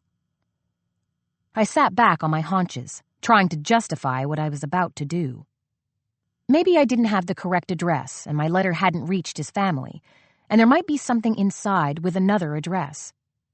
With the same bullheadedness that had made me apply to medical school despite what everybody else said, I unzipped the bag, making myself believe that if I didn't do this, then Captain Ravenel's family would be worried sick, possibly believing the worst. I didn't even pause before peering inside. It was mostly clothing. Not recently cleaned, judging from the odor that drifted out of the opening. I wasn't sure what I was looking for, but I was fairly certain that it would be relatively easy to find in a bag full of soft clothing. I stuck my hand into the bag and began shifting everything like a spoon stirring a soup pot. I lifted out a canteen, a book, Mark Twain's Huckleberry Finn, a hardened package of Wrigley's chewing gum, and a dop kit. I was about to give up when my fingers brushed against something hard. I knew it was a picture frame before I held it up to the light and saw the tinted photograph of a woman who looked a lot like Carole Lombard. She was beautiful, with icy blonde hair and clear gray eyes. But whereas one could picture Carole Lombard laughing in one of her screwball comedies, the woman in the photo didn't appear to be one who smiled easily. Her hair was dressed for evening, her head poised, looking over her shoulder, her left hand lifted. And on her third finger sat a giant, round diamond she seemed to be holding up like a trophy. Victorine, I thought, even as my fingers quickly undid the clasps at the back of the frame. I slid the photograph out from behind the glass and turned it over. My breath held as I looked for the name I was sure had been written on the back, most likely in an elegant script and as unlike my own pigeon scrawl as possible. But it was blank. I flipped it around to the front, thinking maybe I'd missed a signature or endearment. But all that was there was the name of Estes Photography Studio, embossed in the bottom right corner. Feeling oddly despondent, I reached my hand inside the bag one last time, digging in the corners just in case I had missed something. My fingernail clipped something solid and light, something that had been carefully wrapped in an article of clothing, then tucked in place rather than being haphazardly thrown. Carefully, I pinched the object between my thumb and forefinger and brought it out of the bag before placing it face up in the palm of my hand. A fine linen handkerchief. The monogram CJR hand-embroidered in a corner was wrapped around the object. I studied the handkerchief for a moment, briefly wondering if Victorine had lovingly stitched his initials, then pulled it away from the small, square object so I could see it. It was a miniature oil painting set in a gilded frame of a woman with dark hair and green eyes who stared up at me. Her expression eluded me, the emotion displayed there unknown to me. If I had been a poet, I would have called it passion, or perhaps lust, or maybe even love. I remembered all the journeys to art galleries and museums my mother had taken me to, the lectures and art lessons, and for the first time in a very long while, I wished that I had paid more attention. There was something eerily familiar about the paint strokes, about the way the colors blended together when one stared closely, the features of the face discernible only when held at arm's length. The woman appeared to be nude, her long dark hair tumbling around her shoulders. Her only accessory, a filigree gold necklace about her slender, pale neck, a perfect large ruby dangling from the center. I stared at the miniature for a long time, the air thinning around me. It wasn't the woman's expression, or the necklace, or even the fact that this had been found with Cooper's possessions. What stole the breath from my lungs was the simple fact that the woman in the portrait looked exactly like me. Chapter 11. December 1892. Olive. An enormous gilt-framed mirror hung above the mantel of the Pratt dining room, expertly scattering the light from the brilliant electric chandelier, and Olive kept catching her reflection as she hurried past with the serving dishes. She couldn't seem to recognize herself. Who was that ruddy-cheeked young woman with the lacy white cap and the dark hair, and the frown occupying the space between those harried green eyes? No one she knew. She bent next to the thick black shoulder of August Pratt, the younger, not the older, and presented to him the bowl of creamed peas. He was deep into a loud and good-natured argument with his father, brandishing his wine-glass to illustrate a point, and didn't notice her. "Sir," she said. "Mr. Pratt, would you care for the creamed peas?" She didn't know how to serve, really. She'd been pressed into duty today because Hannah, the more senior housemaid, whose job it was to attend the family in the dining room, along with beetle-browed Eunice, who bore a plate of sliced goose at the other side of the table, had taken sick after lunch and was now confined to her room upstairs. At home, even before Olive's father died, meals had been a much more casual affair, served all at once instead of fashionably à la Russe in separate courses, as the Pratts insisted on dining even when en famille. Mrs. Keene had given her a 2-minute course of instruction. Serve on the left, pick up on the right. Well, she knew that much already. She wasn't a barbarian, and never, ever disturb the family while they're eating, or talking, or listening to someone else talk. How Olive was supposed to serve and clear up 6 different courses, soup, fish, meat, game, roast, salad, dessert, without once intruding herself on the family's notice, Mrs. Keene never quite made clear. The peas were heavy, swimming in a thick cream broth. August went on talking and gesticulating, something about railroads or banks or perhaps both, and paying her not the slightest notice. The fire sizzled and popped a few yards away, and Olive felt the first trickle of perspiration begin its slow, inevitable journey down her temple.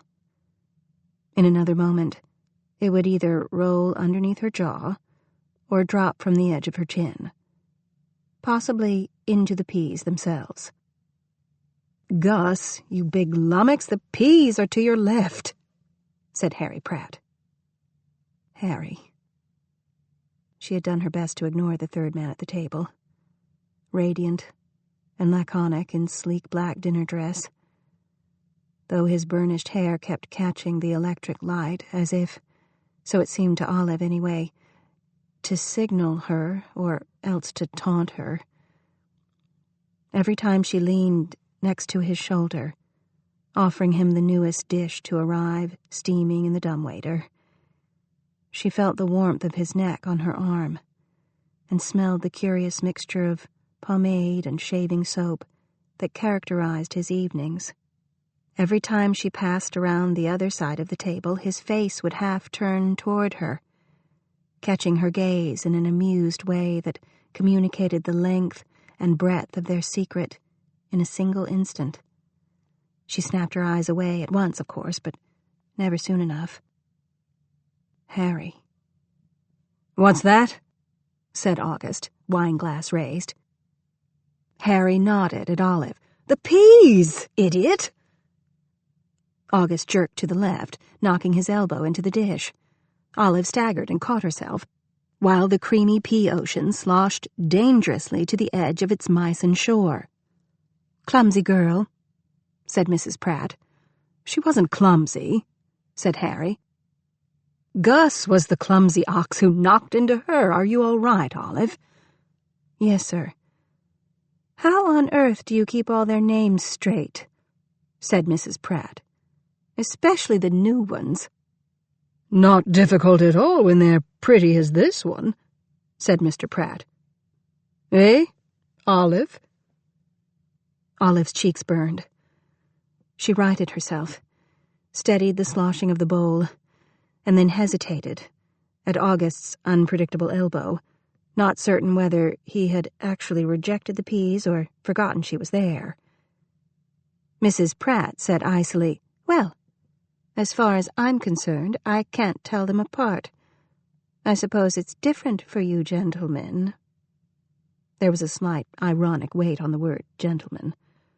"For God's sake, Gus, spoon yourself some peas and let poor Olive continue on her way," said Harry. "Poor Olive, is it? Friend of yours?" demanded Gus, in his voice that sounded like cigar smoke passed over gravel. He shared Harry's golden good looks, but already his excessive habits were beginning to grind down and tarnish the gifts nature had bestowed on him. He ate too much and drank too much and, judging from that voice, smoked too much.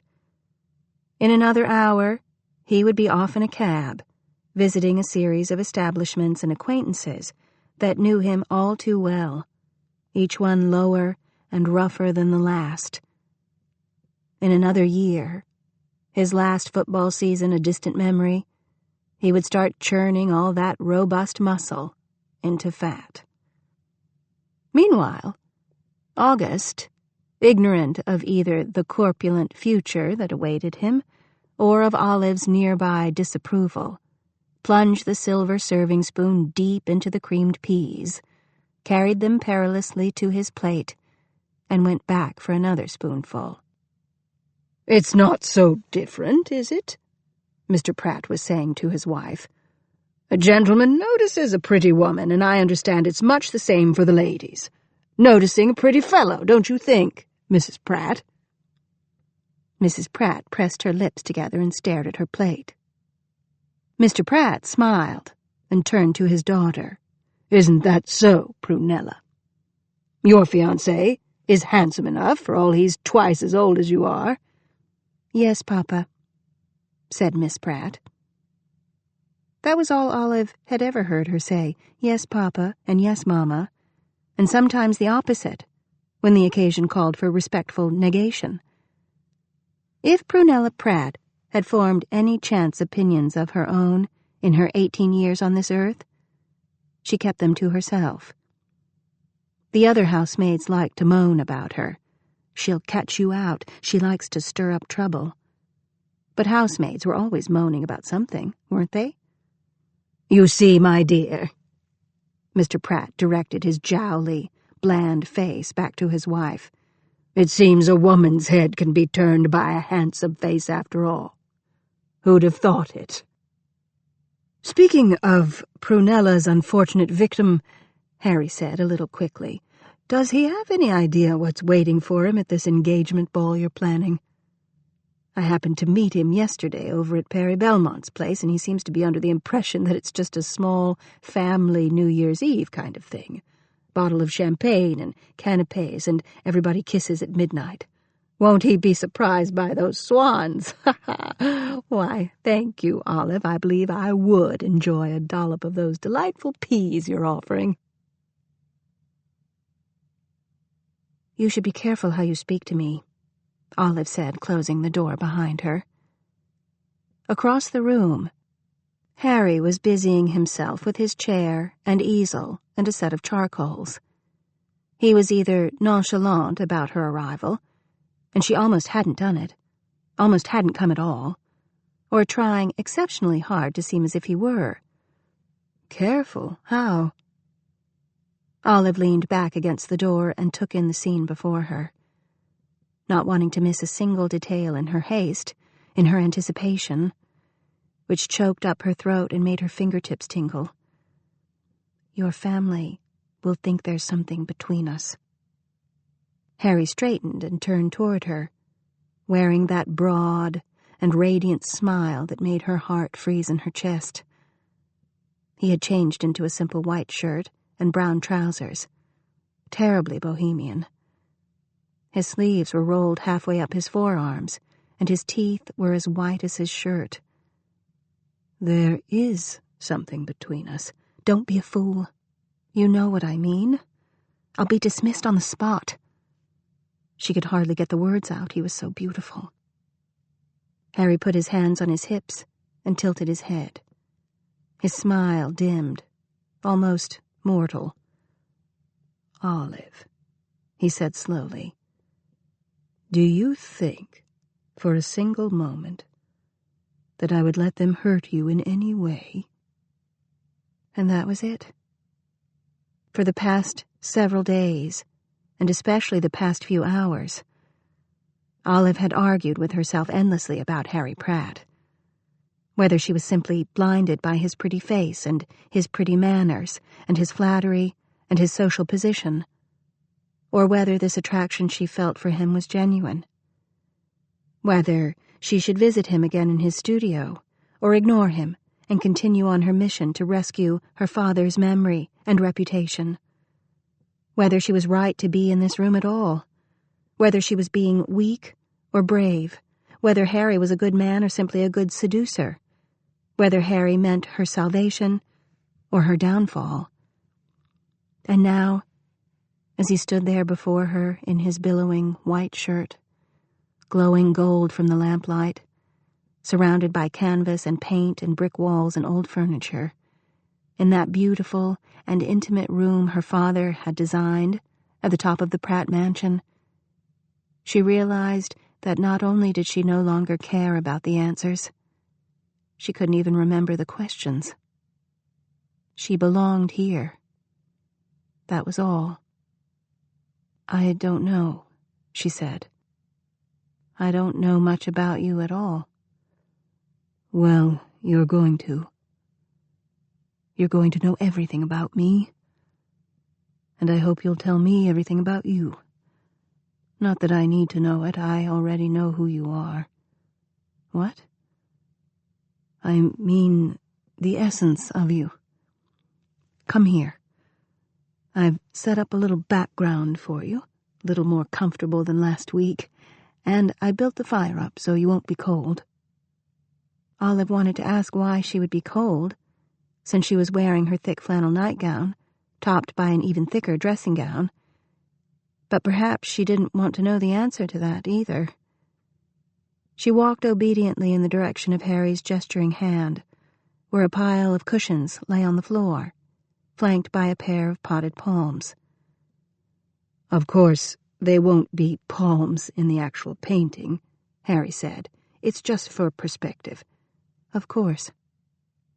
Olive lowered herself carefully onto the cushions, which were upholstered in silk and threadbare velvet, and released a comfortable scent of dusty lavender as she sank among them. "They're from my aunt's old house in Washington Square, I think. I salvaged them myself when Uncle Peter died and she moved uptown. There was something old and decadent about them I couldn't resist. I thought everything about this house was decadent already." Not in the same way. It's all gilding and no gold. That's it. You can recline a little on your elbow, yes, like that. Look as if you're settling down to daydream. Beautiful." He circled around behind her and put his hands to her head, unpicking her braid. "Do you mind removing that dressing gown?" "Yes, I do." Harry stepped around the cushions and bent on his knee in front of her, bracing his elbow against his thigh, almost as if he were playing football. "Olive, will you do me a very great favor? Stop thinking about the stupid people downstairs. All the stupid people in the world outside this door, they don't exist. There's only one opinion that matters anymore, and that's yours. Your opinion, Olive. That's all I care about, and that's all you should care about. What do you think will happen if you take off this robe?" "I don't know." "Do you think I'll turn into a slavering beast and ravish you on the spot?" She laughed. He was smiling and genial and serious all at once, and the lamplight hit his head like a halo. "No." "So you trust me?" She studied him a little longer, and he didn't waver. How could he be a danger to her when his blue eyes reflected hers so steadily? She reached for the belt of her dressing gown. "Yes." Harry said nothing as she slipped the thick brocade over her shoulders and freed it from around her legs. He took the robe from her hands and folded it carefully, leaving it atop the fraying rush seat of the chair in the corner. "Now, come here," he said, holding out his hand. She put her fingers in his palm, and he drew her upward. Her cheeks were warm, but she held otherwise steady, though her limbs felt naked under the white flannel of her nightgown. "Because they are naked, you fool," she reminded herself. But not even that thought disturbed her tranquility. The flutter in her belly was only a benign and eager anticipation. She had made her decision, hadn't she? She had crossed the Rubicon. Now she had only to see what lay on the other side. Harry led her to the wall next to the small fireplace, where a pile of angry coals hissed heat into the room and pointed to the 3 square tiles above the mantel. Olive hadn't noticed them before, and now she wondered why. They were beautiful, full of color, depicting intricate heraldic shields on either side, and a central figure of St. George bearing his crimson white-crossed flag. Harry's hand moved downward. "See this section of brick here? It's loose." He released her hand and worked the bricks free from the mortar in a single irregular shingle, revealing the cavity within. "You see? There's a hollow here, as if the builder forgot to put in a few bricks. Well, he didn't forget. I got to know the architect a little bit when they were building this place, and he showed me. I guess he liked to do that when he designed houses, to put in some little secret. So, if you need anything, if you want to leave me a message of any kind, just put it in here. I'll find it, I promise. Olive stared at the hole, unable to speak. Unable almost to breathe. I got to know the architect a little bit. Oh, Papa. Papa, my God. Papa knew Harry. Papa made a little secret and shared it with Harry. Shared it. Maybe with her, with Olive, from wherever his soul now existed? To tell her what? To perhaps say, Harry is a fine man, a man who can keep a secret, a man you can trust, Olive. A sign. This is the way, Olive. If she looked hard enough inside this small cavity in a brick wall, would she see her father inside? At last, a whisper. Yes. And I'll do the same. I'm sure you can find an excuse to sneak up here during the day, can't you? Just check behind the bricks, and I'll be there. Right under St. George, said Olive. The fire warmed the flannel of her dress. Or maybe it was Harry, robust and full of life, inches away. Harry replaced the bricks. 3 up, 5 over.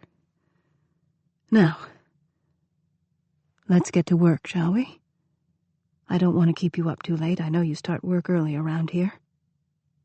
They returned to the cushions. Olive lay on her back, still stunned, leaning slightly to one side. Harry drew one arm above her head and arranged her hair around her shoulders. His hand touched the drawstring of her nightgown. May I? He asked solemnly, and she thought about the cavity among the bricks, and she nodded. He untied the ribbon, and the nightgown loosened about her chest. Without touching her skin, Harry slid the gown over her shoulder so that it pulled loosely around her breasts. Olive stared upward at the tin ceiling, the neat repeating pattern of squares, stamped with scallops and intricate trailing vines, and tried not to think about how she must look. Like a wanton, like one of those bad women you read about in novels and magazines, a cautionary tale. Was this how August's housemaid had fallen? One little step at a time, until she lay half-naked and helpless on a cushion at midnight. Stupid Olive. Thrilled and daring Olive. Who knew she had even existed until now? A pair of large hands touched her cheeks, dry and warm and inexpressibly gentle. Olive, look at me. She turned her eyes. Do you know what captivates me? This. You like this. I don't know what to call it. Your artlessness, your decency, it's everything I've been dreaming of. The exact opposite of that world downstairs, the world I've been living in all my life. Every night this week I've lain in my bed, thinking about you. How I want to paint you, to capture. No, that's not the right word. To express this essence, this wonderful nobility here. He drew his thumb along her cheek and jaw. And here. He touched her collarbone. I'm not noble, she whispered. That's what's so innocent about you. You don't realize, you don't know what you are. You don't realize everything you could be. You think you're one thing, but my God, you're another. I want to show you what I see. He picked up her hand and kissed her fingertips. I want to thank you for showing yourself to me. Olive wanted to say that she wasn't showing herself to him, not at all. That this nobility he saw was just an illusion, a hallucination of his own making because Olive happened to look like a girl he saw in his dreams. But she couldn't say the words. His eyes reflected her image, white and clean against the blue irises. And maybe it was just possible, while she was here with him in this room where nobody knew her, that she could be that girl.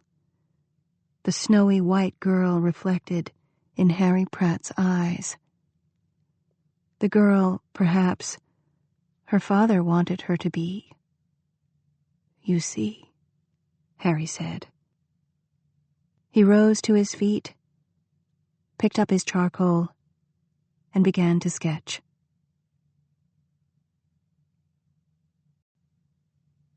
Chapter 12. July, 1920. Lucy. "Your eyes are blue," John Ravenel said.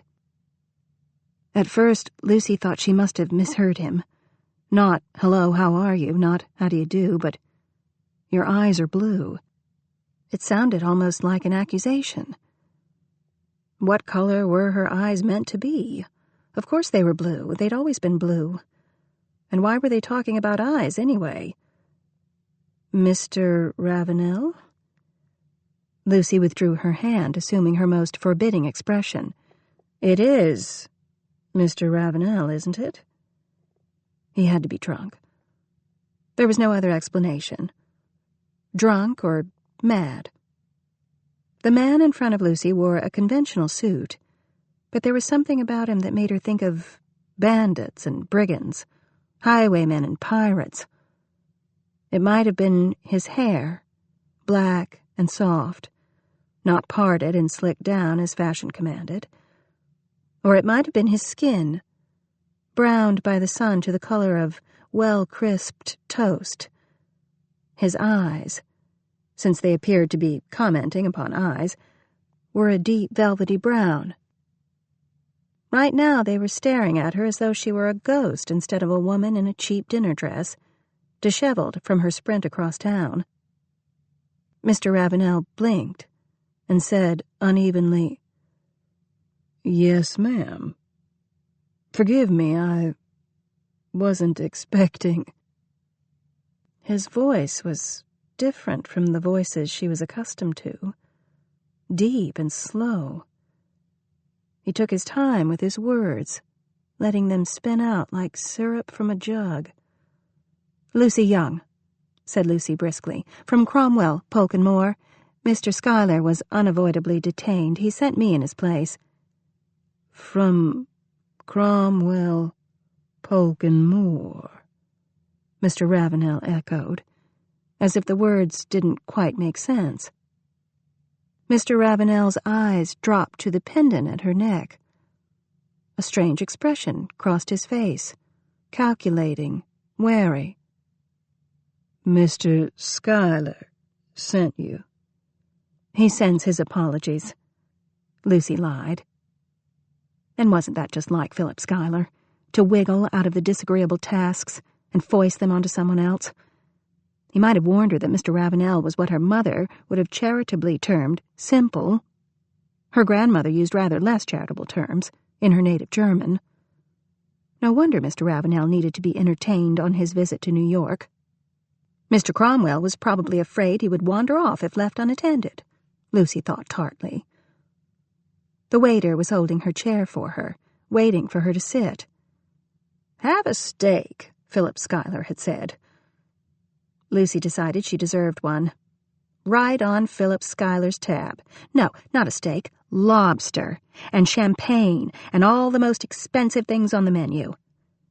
"Thank you," Lucy said to the silent waiter, and sat, fixing Mr. Ravenel with her most forbidding stare. "Good evening, Mr. Ravenel. Shall we start again?" Instead of sitting, he took her hand with a courtly gesture that was more an homage than a shake. "I am honored to make your acquaintance, Miss Young." There were calluses on his thumbs. Lucy wondered how it was that an art dealer came to have such muscular arms. Hauling canvases? Art dealer, it seemed, might be a very broad term. What had Mr. Schuyler said about him? Something about his father being a famous artist. Lucy had seen it often enough at home, sons who weren't the sharpest knives in the drawer being taken into the family business. "Thank you, Mr. Ravenel." Lucy crossed her legs at the ankle, sitting primly on the edge of her chair. "I understand that you were expecting Mr. Schuyler." Mr. Ravenel seated himself on the other side of the table, moving with the easy grace of a sportsman. "And instead I see a vision in blue." Or just a vision. He had looked like a skeptic who had seen a statue of a saint weeping, a rationalist who saw a blurry face in a window of a deserted house, a man confronted with an impossibility that had become possible. "I trust you had a comfortable trip," said Lucy, determined to make polite conversation if it killed her. Open a gallery in New York, the man would be lucky if he could cross the street by himself. "Not so very bad," allowed Mr. Ravenel, drawling out the words so that the sound was as thick as the scent of wisteria from the flowers twining around the trellis on the walls. Lucy reached for her napkin. The waiter whisked it away, shaking it out over her lap, leaving Lucy grasping at air. Amusement glinted in Mr. Ravenel's brown eyes. Perhaps he wasn't so simple after all. Lucy seized on her water glass to hide her confusion, taking a prim sip. "Is this your first time in New York, Mr. Ravenel?" "I passed through in 17 on my way to France." Mr. Ravenel said it so casually, but there was no mistaking his meaning. Lucy remembered those days. The troops in their khaki, shipped through New York from Minnesota, Missouri, Maine. Men who had never left their hometowns, desperate to sample the pleasures of the big city before facing death in the trenches. "I'm finding it a great deal more pleasant this time around," said Mr. Ravenel, and Lucy couldn't quite tell if he was making fun. "Yes, well, I imagine one would. Not having to worry about being shot at and all," said Lucy, and winced at how callous she sounded. She was saved by the waiter, who appeared unobtrusively at the side of the table. "If Madame and Sir are ready." Defiantly, Lucy ordered lobster Newburg. If Philip Schuyler wanted a steak, he could have one himself. John Ravenel ordered in French. Not the rough sort of French picked up by a soldier trying to finagle a loaf of bread out of the locals, but impeccable, perfectly accented French. The sort of French Lucy's mother had spoken. "Your French is very good," said Lucy. Hers wasn't nearly as good, but at least she spoke enough not to disgrace herself among the Philip Schuylers of the world. Her mother's lessons had been erratic, but they had stuck. "Does that surprise you?" It did, actually. It was Philip Schuyler, she realized, calling Mr. Ravenel Huck Finn. It had set an image in her mind, one their first meeting had done nothing to counteract. But Huck Finn, she ought to have remembered, was cannier than he had appeared. And she might not know much about anything outside the 5 boroughs of New York, but she knew enough to be aware that Charleston was hardly a backwater. Mr. Ravenel was the son of a famous artist, owner of a gallery. And she was just a secretary. "I suppose it shouldn't be surprising," Lucy scrambled to regain her footing, "given that you were, over there." "My father insisted we learn the language." "We?" She'd lost control of the conversation somehow. My sister Anna and my brother Oliver. Mr. Ravenel was watching her with a calculating expression, quickly replaced by a self-deprecating smile. A Huck Finn smile. All shucks and don't mind me. We started off on the wrong foot, didn't we? When I saw you have the look of someone I used to know. It startled me, that's all. Reluctantly, Lucy asked, "Were her eyes blue?" John Ravenel smiled at her. "Green," he said. Mr. Ravenel couldn't know that Lucy had always secretly wished for green eyes, like her mother's, instead of a pedestrian pale blue. Growing up in an area populated by immigrants from Northern Europe, blue eyes were about as unusual as having 2 feet. Lucy hadn't wanted to be like everyone else. She had wanted to be exceptional, different. Mr. Ravenel raised his glass to his lips. When I saw you walking toward me, I thought I must be dreaming. Lucy wondered who the mystery woman was. A fiancé who had died while he was away at war? Someone lost at sea? Whoever she was, she must have been very dear. She sounds very glamorous. Well, yes, said Mr. Ravenel. And this time Lucy didn't miss the amusement in his expression. She looks very like you. All too late, Lucy saw the trap she had walked into. "I didn't mean like that," she said quickly. "I would hardly." Mr. Ravenel looked at her quizzically. Are all New Yorkers as leery of compliments as you? Are all Southerners as free with them as you? Lucy countered. Only when they're deserved. John Ravenel's voice was an intimate drawl.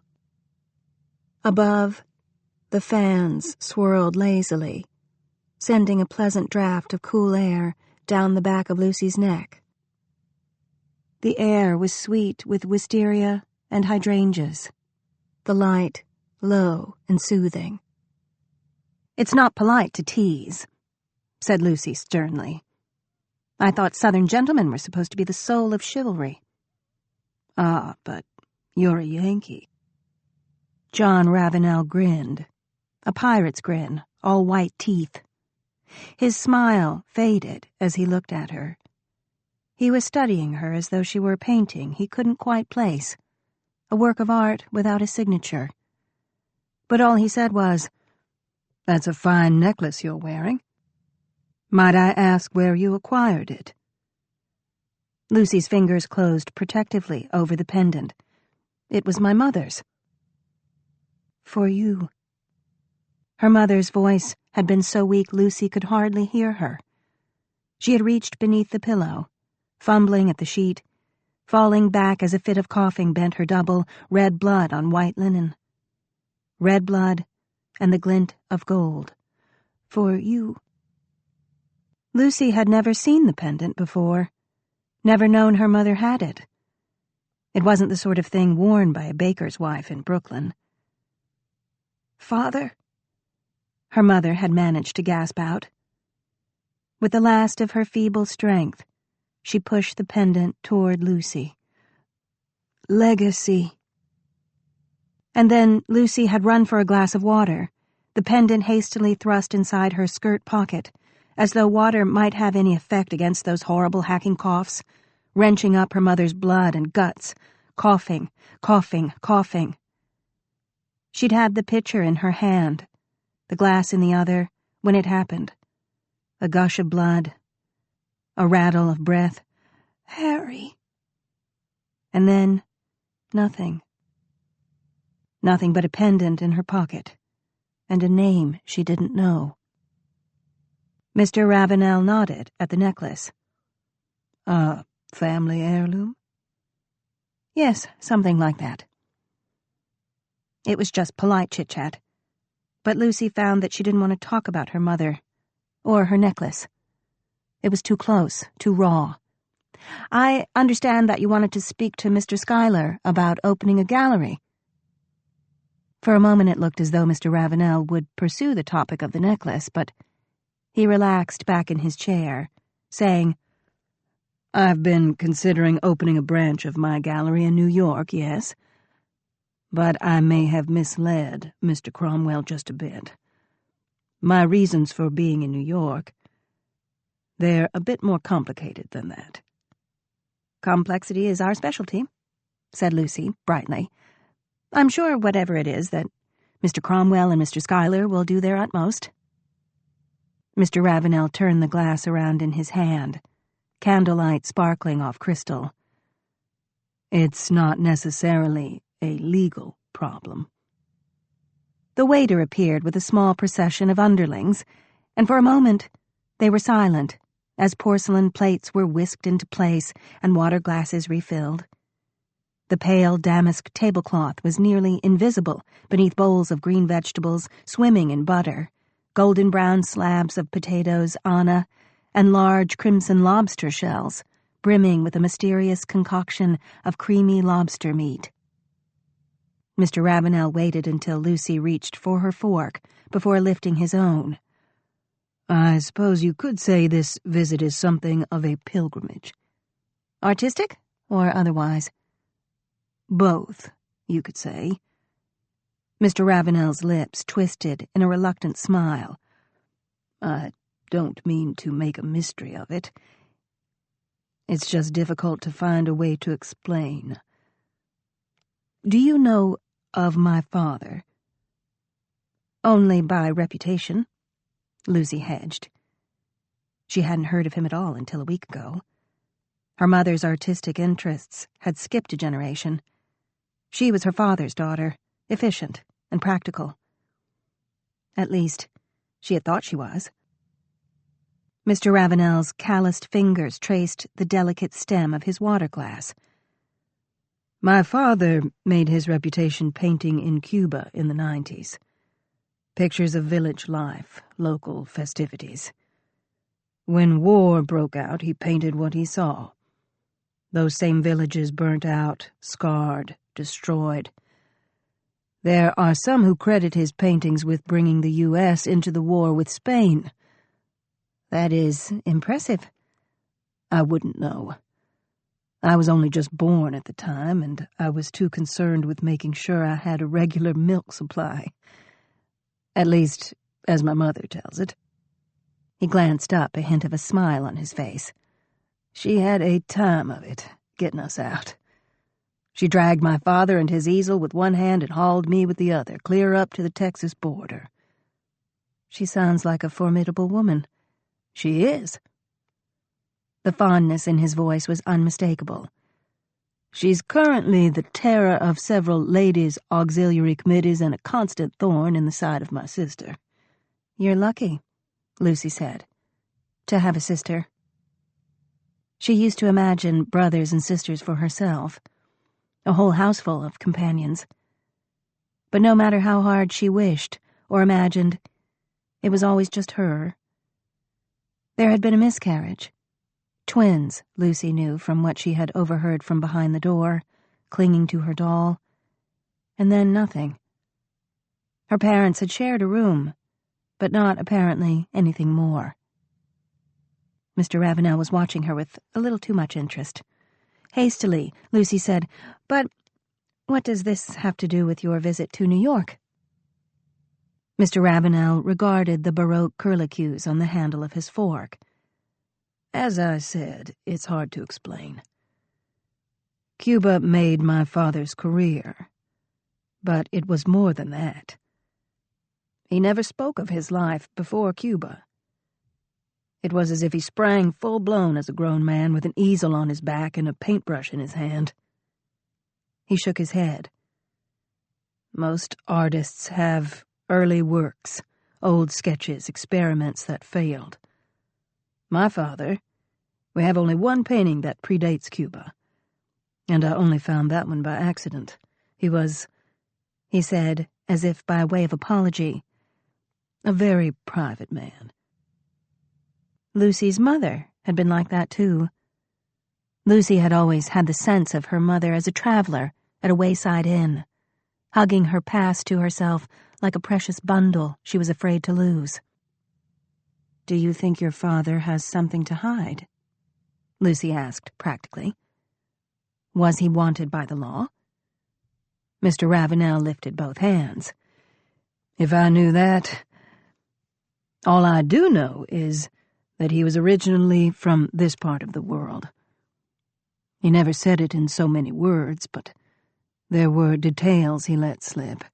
Mentions of Central Park, of the smells of the tanneries on the East River. Little things. Parallel lines appeared between his brows.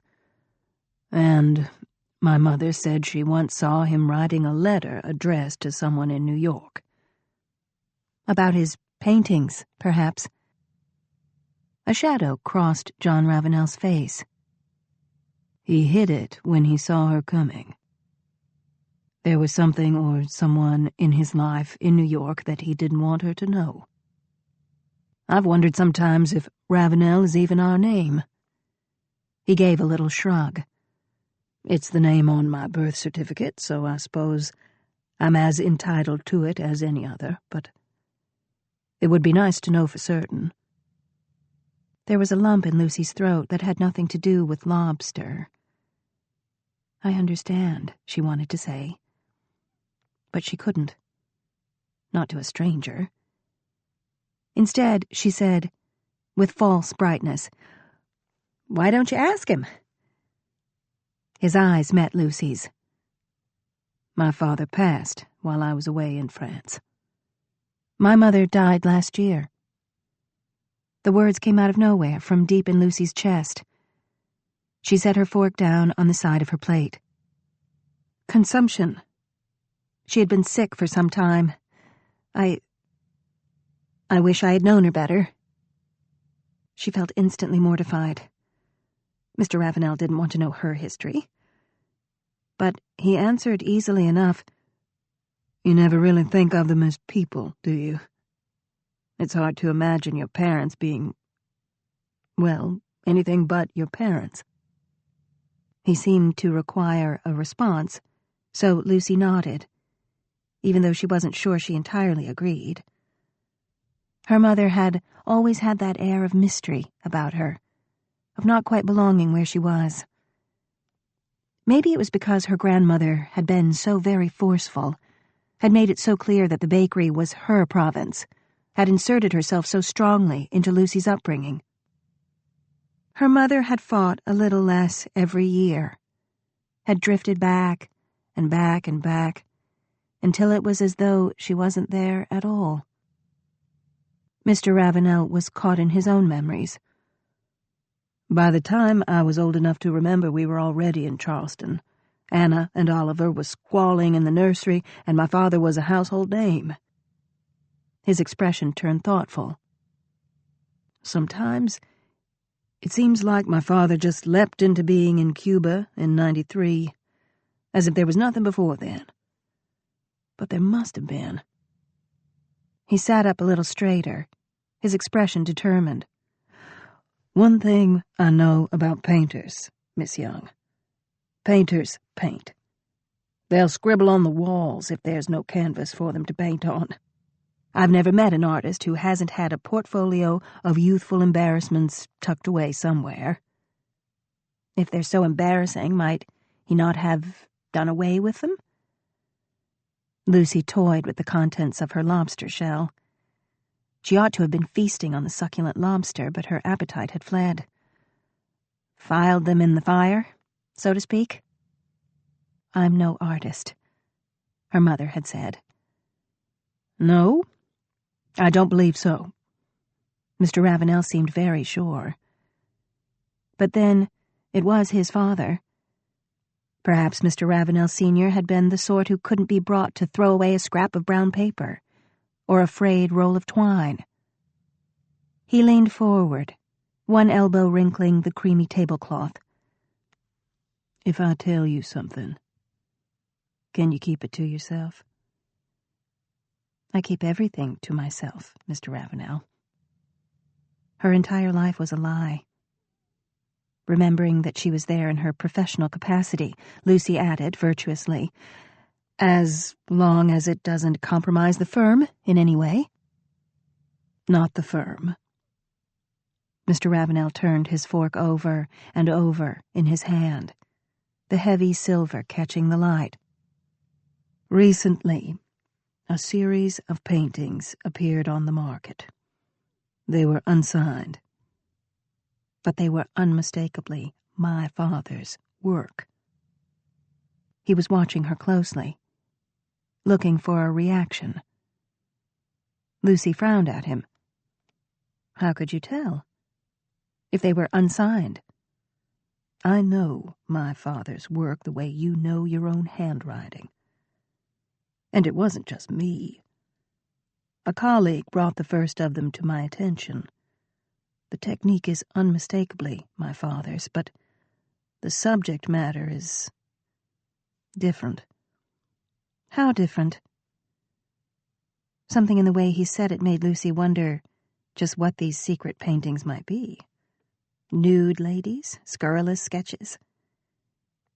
"In Cuba," said Mr. Ravenel, "my father became known for his realism, for painting what he saw as he saw it.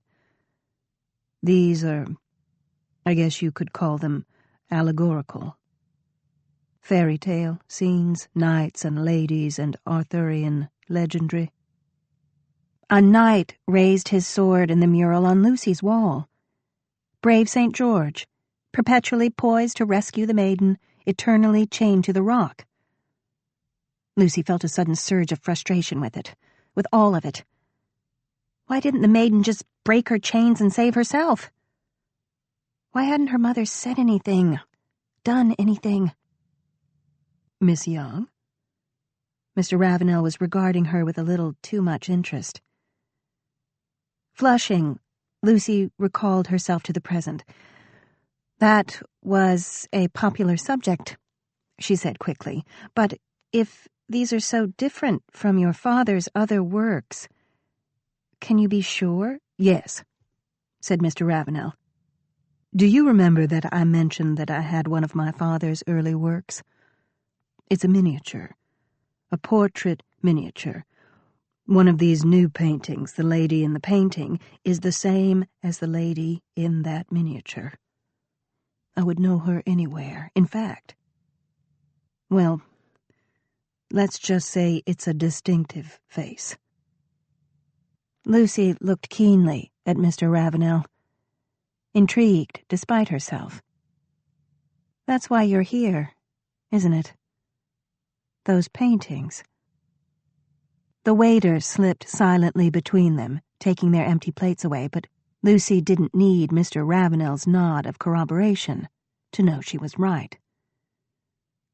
The waiter brought them coffee in delicate china cups. Lucy toyed with the handle.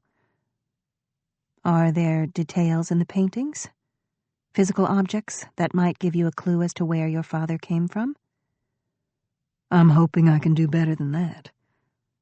I'm hoping that if I can trace the paintings themselves, find out where they came from, I might be able to learn something about my father's secret life." His lips twisted wryly. "You must think it sounds absurd. A grown man chasing after a ghost. I've been told as much before." He didn't specify by whom. "No," said Lucy. "No, it's not absurd at all. Sometimes knowing matters. Knowing where you came from. Father. Legacy." Taking a quick sip of coffee, Lucy said, "Shouldn't it be simple enough, though? All you have to do is find the seller and find out where he acquired the paintings." Mr. Ravenel's lips set in a grim line. "You would think, but these paintings weren't sold through conventional channels. There are men in the art world who deal with, well, they call them works of dubious provenance." "What do you call them?" "Stolen," said Mr. Ravenel bluntly. It doesn't look like the seller knew what they were. They weren't marketed as Ravenels, but there's something about the business that smells wrong. You don't go under the table unless you have something to hide. Lucy hated to say it, but it sounds to me that what you need is a private investigator, not a lawyer. I'm sure that Mr. Schuyler could provide a referral for you. For a moment, she saw the shrewd businessman behind Mr. Ravenel's easy facade. I have one of those. He's located the cellar. And you need Mr. Schuyler to put the fear of the law into him? Something like that, said Mr. Ravenel. He drained his coffee. I'd meant to discuss it with him tonight, over dinner. But you got me instead. Lucy felt wretched, thinking of Mr. Ravenel's expecting Mr. Schuyler, hoping for answers, and seeing her walk out of that elevator instead. Given how disappointed he must be, he'd been more than decent about it. I'm sorry. I'm not. The waiter came with the bill. Before Lucy could tell him to put it on Mr. Schuyler's account, Mr. Ravenel dropped what seemed an alarming number of bills on the table. You mustn't. Mr. Schuyler isn't here, said Mr. Ravenel firmly, and came around the table to pull out her chair for her before the waiter could reach it. And it's my pleasure. He really was unavoidably detained. I'm sure if he'd known, he wouldn't. Lucy floundered, torn between loyalty to her employer and guilt. I can clear a space on his calendar for you on Wednesday, if that wouldn't be too long. That wouldn't be too long at all. When Mr. Ravenel offered Lucy his arm, it would have seemed churlish not to take it. It may take some time to arrange a meeting with the seller of those paintings, and I'm rather taken with the idea of spending a little time here in New York. Lucy glanced up at him. Getting to know your father's city? Something like that. They paused before the cage of the elevator, beneath the great gilded wheel that slowly revolved as the elevator clanked and groaned its way from one floor to the next. Mr. Ravenel studied Lucy's face as though it were one of his father's paintings, until Lucy was sure he could read all of her guilty secrets beneath the brushstrokes. That he knew that Mr. Schuyler was currently training his opera glasses on the second act of Tosca, and all of that rubbish about an emergency was just that, rubbish. Miss Young, I know this is presumptuous of me.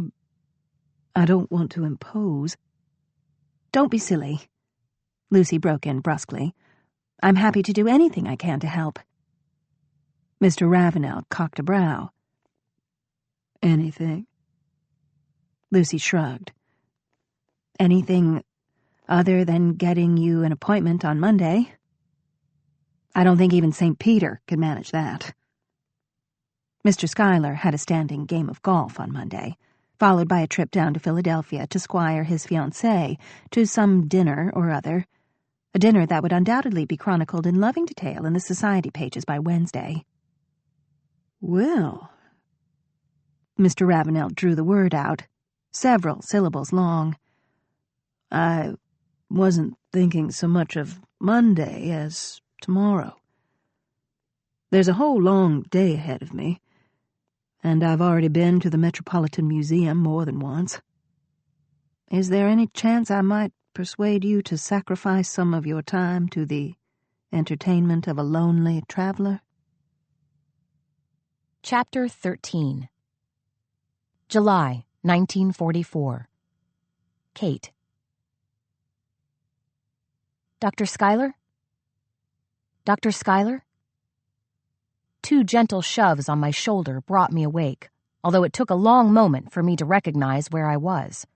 Inside the nurses' sleeping quarters at Stornoway Hospital.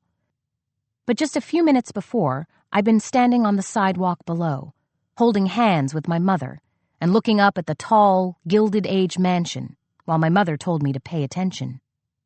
She was telling me the old story about the mural of St. George in her childhood bedroom, and that it was important that I understood.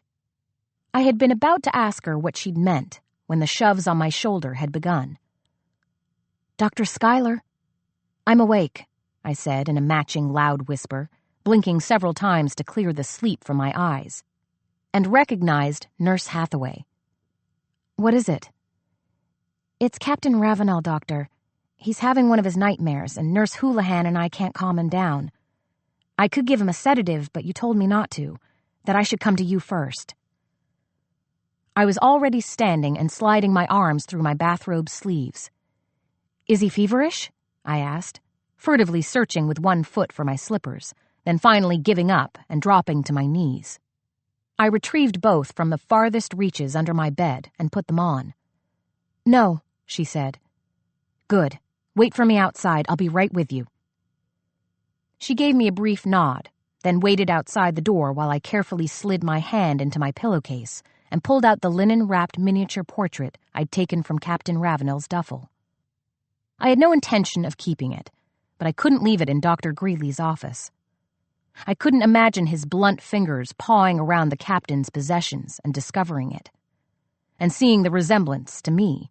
At least, that's what I told myself.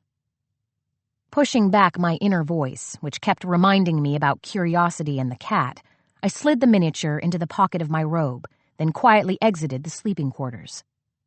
I began to walk as quickly as I could in slippers toward the staircase, Nurse Hathaway keeping pace beside me. "It's the old nightmare, the one where he thinks he's landing on the beach again." She paused as our feet clattered up the stone steps. "And he's calling that woman's name again." I stopped for a moment to look back at her. "Victorine?" "Yes, that one. That's how I knew to come get you. He always seems to think it's you and calms down once you speak to him." I gave her a brief nod. "Thank you. You did the right thing." We reached the top of the stairs, then moved quickly toward the smaller staircase that led to the attic of the old mansion. A bare bulb burned in the hallway to light our way. With all of the windows painted black or covered with dark shades, the bulb burned night and day, so it was nearly impossible to determine the time of day. I had no way of knowing how long I'd been asleep, or how close to dawn it was. I heard him even before we reached the door, shouting out men's names as if he were still commanding his soldiers on a beach somewhere in France. I entered the room and saw in the dim light of the bedside lamp the other nurse on duty, a fresh Irish immigrant whose name was Mary or Margaret Houlihan. It's not that I didn't bother to learn the nurses' names, but with the rapid turnover, it was almost impossible to keep them straight. Her accent thickened vowels and tripped on consonants, but I was familiar enough with an Irish lilt from living in New York City my entire life that I could still understand. She pressed a compress against the captain's forehead, the water dripping down his temples. I quickly approached the bed. "I thought there wasn't any fever," I said. The Irish nurse shook her head. "No, doctor, but I thought he'd find a cool compress a wee bit soothing." I snatched it from her. "He nearly drowned at Normandy. I don't think splashing cool water on his face is going to help him." His troubled face moved from side to side on his pillow, seemingly searching for a way out from a hell nobody could see but him. He clutched at his sheets, his knuckles white. He lay still for a moment, his eyes moving rapidly beneath the lids. "Victorine," he said softly. Gently, I pried his hand from where it gripped the edge of the sheet and wrapped it in mine. He was a large man, but his hands were long and elegant. Artist's hands. "I'm here," I said softly. "It's Victorine." His body relaxed, his face softening. "I knew you'd come." His words slurred as he seemed to drift back to sleep, still holding my hand as a drowning man would grasp a rope. I turned to the nurses. "You may go see to the other patients. I'll stay with him for a while to make sure the nightmare doesn't return." Nurse Mary Houlihan, or was it Margaret, looked scandalized, but Nurse Hathaway pulled on her arm. "It's all right, Bridget. Dr. Schuyler knows what she's doing." I wasn't all that sure I agreed as far as Captain Ravenel was concerned, but I nodded my thanks and watched as they left the room. I sat on the side of the bed and continued to hold his hand while he slept. I told myself that it was because he was gripping it so tightly that I would have awoken him if I'd pulled away. But I knew there was something else, something in the way he looked at me, something about the way he recognized something in me. His face relaxed in sleep, making him no less handsome but more boyish, less troubled, more intriguing. But it seemed that it was more than the war that had added the lines to his face and the shadows in his eyes. There was perhaps something before that, perhaps even in his boyhood, that made him look out at the world, searching for the familiar. And there was the miniature, of course. The painting of the woman that was as familiar to me as my own face. I should go, I told myself.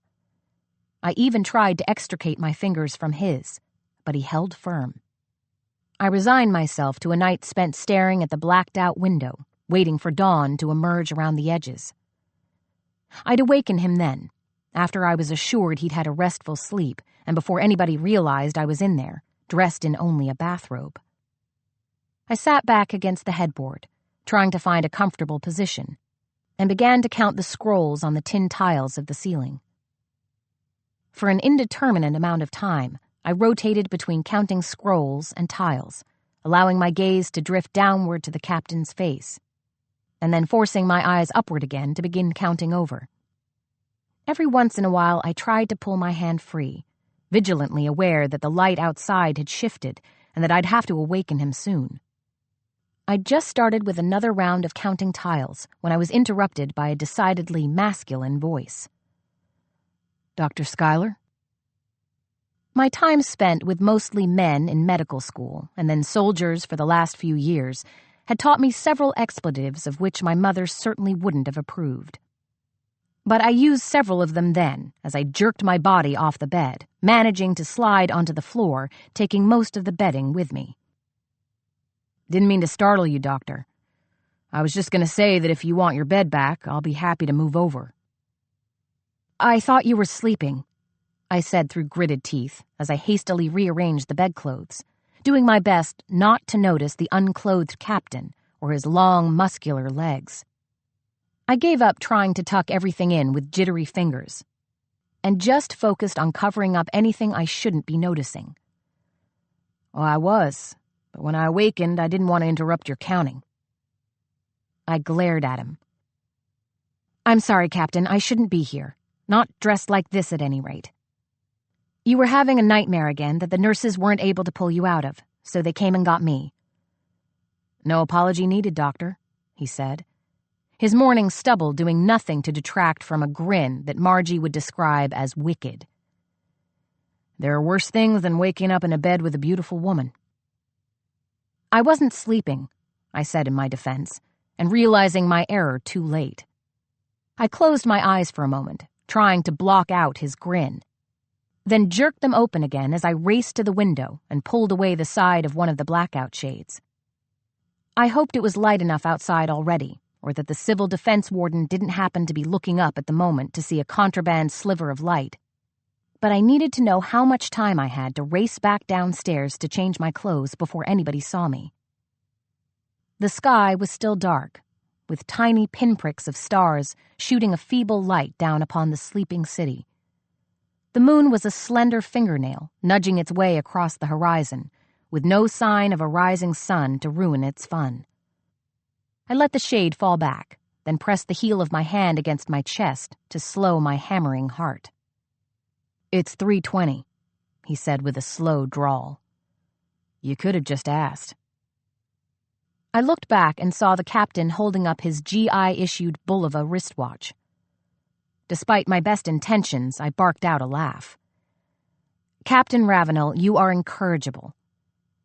"Thank you," he said with a quick bow of his head, as if I'd just given him the most sincere compliment. His smile softened. "I've missed you. You seem to have deserted me, leaving me at the mercy of the much less attractive Dr. Greeley. I hope there wasn't any misunderstanding. Had he forgotten? You kissed me. Not properly, but I enjoyed it. And if you keep avoiding me, there won't be a chance for another. I could have been fired, you know. I know. That's why I made sure Dr. Greeley knows that you were an unwilling participant and that no disciplinary action is needed. You just need to be more careful next time, Doctor. There's something about you that I find so captivating. I stepped toward the bed to let him know in no uncertain terms that there wouldn't be another kiss, but stopped as I felt the weight of the miniature in my pocket. Having prepared no statement to explain why I had possession of it, I simply pulled it out and handed it to him. I watched his beautiful fingers slowly unwrap the linen handkerchief and take out the small portrait. "Where did you find this?" he asked, shadows moving behind his eyes. "In your duffel bag. I was searching through it looking for more contact information for relatives in Charleston, and I came across it." I put my hands behind my back like a little girl about to be scolded. "I thought you might want to have it with you." He held it toward the light, and I bent my head toward it to get a closer look.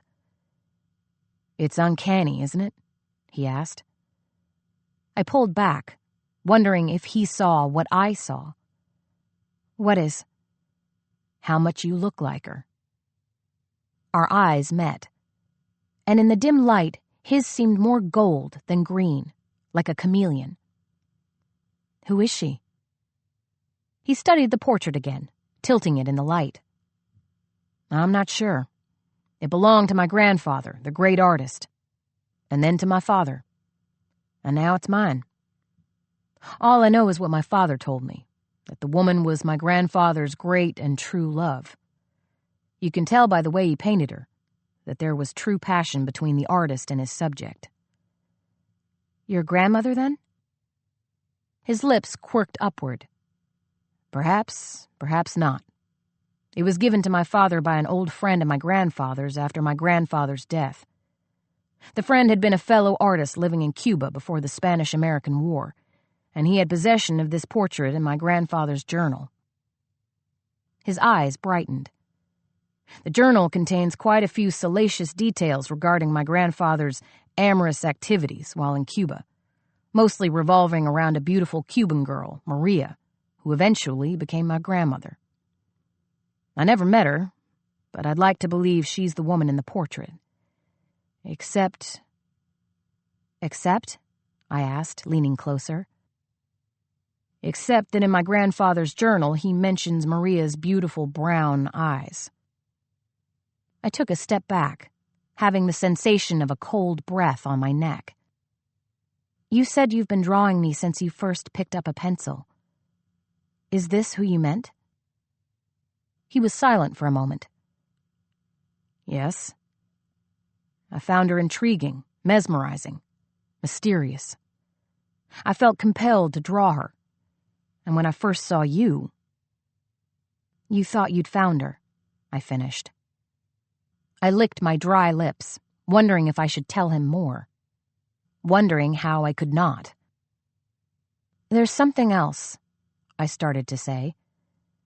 I was interrupted by a brief knock, and then Nurse Hathaway stuck her head around the door. "Dr. Schuyler? The first shift nurses will be up soon. I thought you might want to be downstairs before they awaken." I looked at her with sincere gratitude. "Thank you. You have no idea." "I think I do," she said with a sparkle in her eyes. "You go on downstairs and try to get some sleep." I turned back to the bed. "Good night, Captain." "Good night, Doctor," he said with a secret smile. I headed toward the stairs, chill bumps erupting on my skin as I felt again the unmistakable sensation of a cold breath of air running down my spine. I scooped up my stack of change from the nickel thrower in the glass booth at Horn and Hardart Automat, her rubber-tipped fingers impatiently tapping the counter as she stared past me without any expression whatsoever. Hurrying over to the long wall of square glass compartments, I quickly selected my coffee, macaroni and cheese, cucumber salad, and tapioca pudding, sliding in my nickels and turning the chrome-plated knobs with porcelain centers.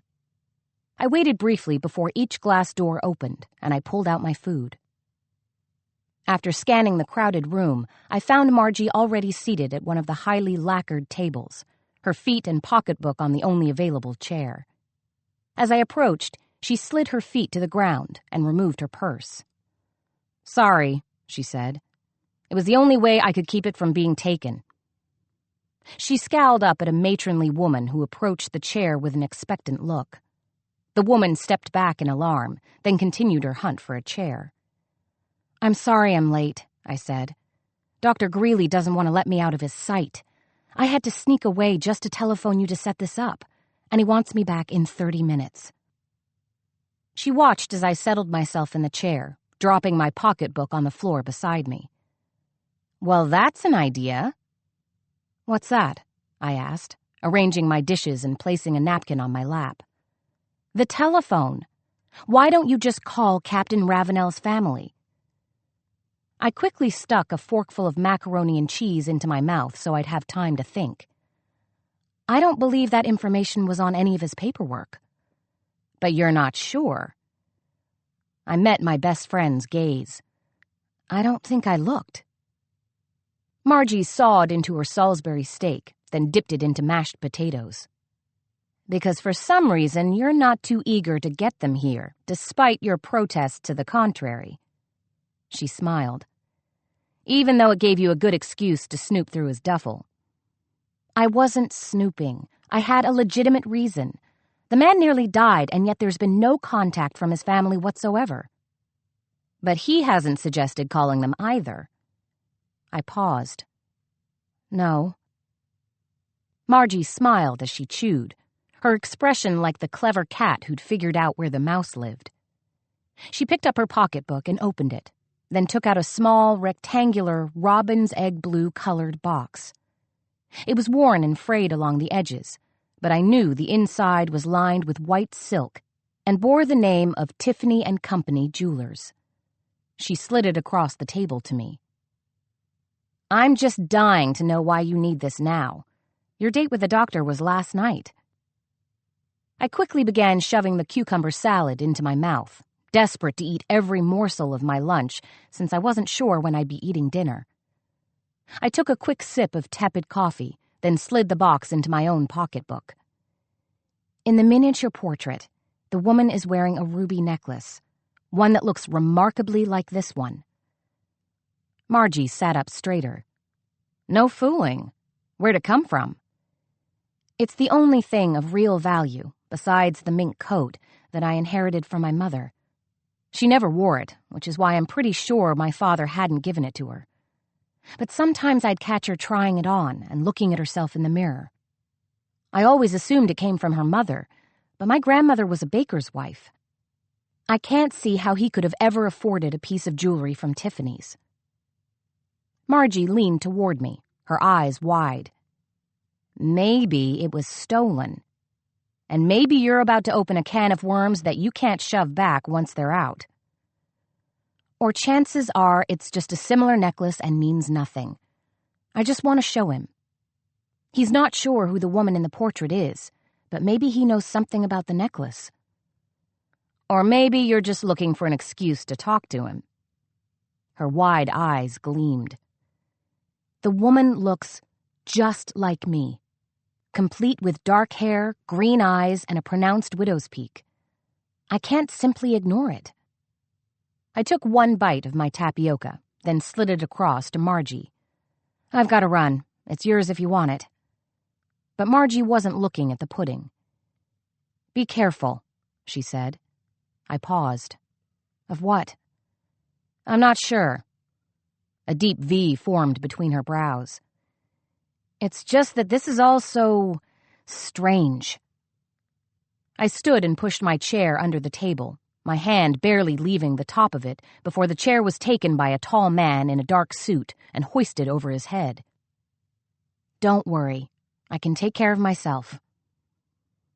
We said our goodbyes and I left. but it was her frown I was still seeing when I returned to the hospital only 1 minute past the time I was supposed to have returned. I looked around, waiting for Dr. Greeley or the reception nurse to scold me, but was surprised to find the foyer completely empty. I dropped off my things in the nurses' quarters, then slid the jewelry box out from my pocketbook and carefully clasped the necklace around my neck. I'd never worn it, always feeling as if it belonged to my mother and not me, that I was somehow just its caretaker. But the gold filigree and the bright red stone felt heavy and cool against my bare skin, falling neatly below my collarbone, as if it had been made for me, as if it had always belonged there. I buttoned up the collar of my dress, not wanting anyone to see it, then ran all the way up to the attic floor, unable to hold in my anticipation. I paused for a moment outside the door, trying to catch my breath, and was surprised to hear a low murmur of conversation on the other side. I knocked briefly, then stepped inside, immediately wishing that I hadn't. Dr. Greeley stood at the foot of the bed, expounding on his extraordinary efforts to save Captain Ravenel, while Nurse Hathaway stood back at a distance, as if unsure whether she should correct the doctor. But my attention was focused on the woman sitting in my chair, which had been pulled up to the side of the bed, her graceful red-tipped fingers gripping Captain Ravenel's hand as if it belonged to her. Her almost white blonde hair was worn in a gentle flip, the curve of it around her face exactly like Carol Lombard's. Even before she turned to look at me with ice-blue eyes, I knew it was the woman in the photograph. "I'm sorry. I didn't mean to interrupt," I said as I hastily attempted to retreat from the room. "Oh no, do come in, nurse. I believe Captain Ravenel needs some water." The woman's voice was slow and rich like honey, but I also imagined it was full of bees waiting to sting. I paused with my hand on the doorknob. "Actually, I'm Dr. Schuyler, but I see all is taken care of here." "Dr. Schuyler, please, come in." Cooper's voice held an unfamiliar note to it, something that sounded a little bit like panic. "I'd like you to meet Caroline Middleton, my fiancée." The news that somebody had come for him should have made me happy enough to kick up my heels and brush my hands together. But instead, my feet felt leaden, taking all of my effort to cross the room to greet this woman. The whole time, the ruby seemed to burn my skin where it lay under my dress. She placed cool fingers in my hand, not bothering to stand as she greeted me. "The pleasure is all mine, I'm sure. Dr. Greeley here was mentioning how you helped a little with my fiancé's recovery." I looked at Dr. Greeley and could see Nurse Hathaway behind his shoulders, rolling her eyes. "Yes," I said. "I helped." The necklace quivered against my skin as I turned to Cooper and then back to the Ice Queen in confusion. "Your name isn't Victorine?" She threw back her head and laughed, the sound low and throaty. "Oh, no, my dear. Victorine is the name of the artist Manet's muse, a woman he dearly loved." She turned her attention back to Cooper. "Just like yours is Caroline, isn't it, darling?" I grabbed the empty water pitcher by the side of the bed, said a hasty goodbye while avoiding Cooper's gaze, then left the room. I was halfway down the steps before I thought to wonder why the woman he called out for in his dreams wasn't Caroline.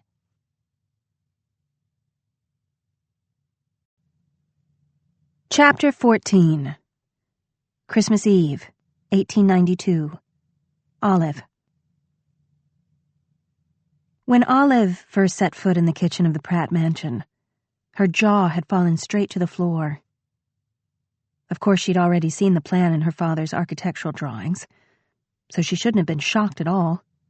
Her fingers had once slid lovingly along the generous dimensions, lingering on the cupboards and counters, the massive oven, or rather ovens, for there were two of them, the larder, the silver closet, the wine cellar, wondering what it might be like to command a kitchen like that, so modern and large and efficient, lit and ventilated by special windows and shafts, so that you hardly noticed you were in the basement of a New York City townhouse at all.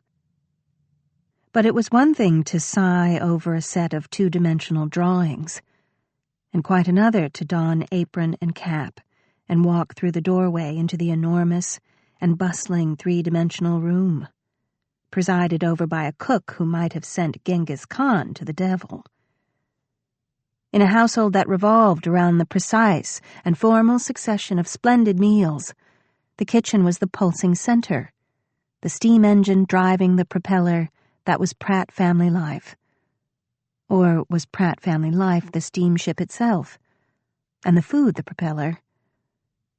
Regardless, just presenting herself in the doorway each morning, apron crisp and cap pinned in place, was enough to make Olive's heart fail at the magnitude of the work looming before her.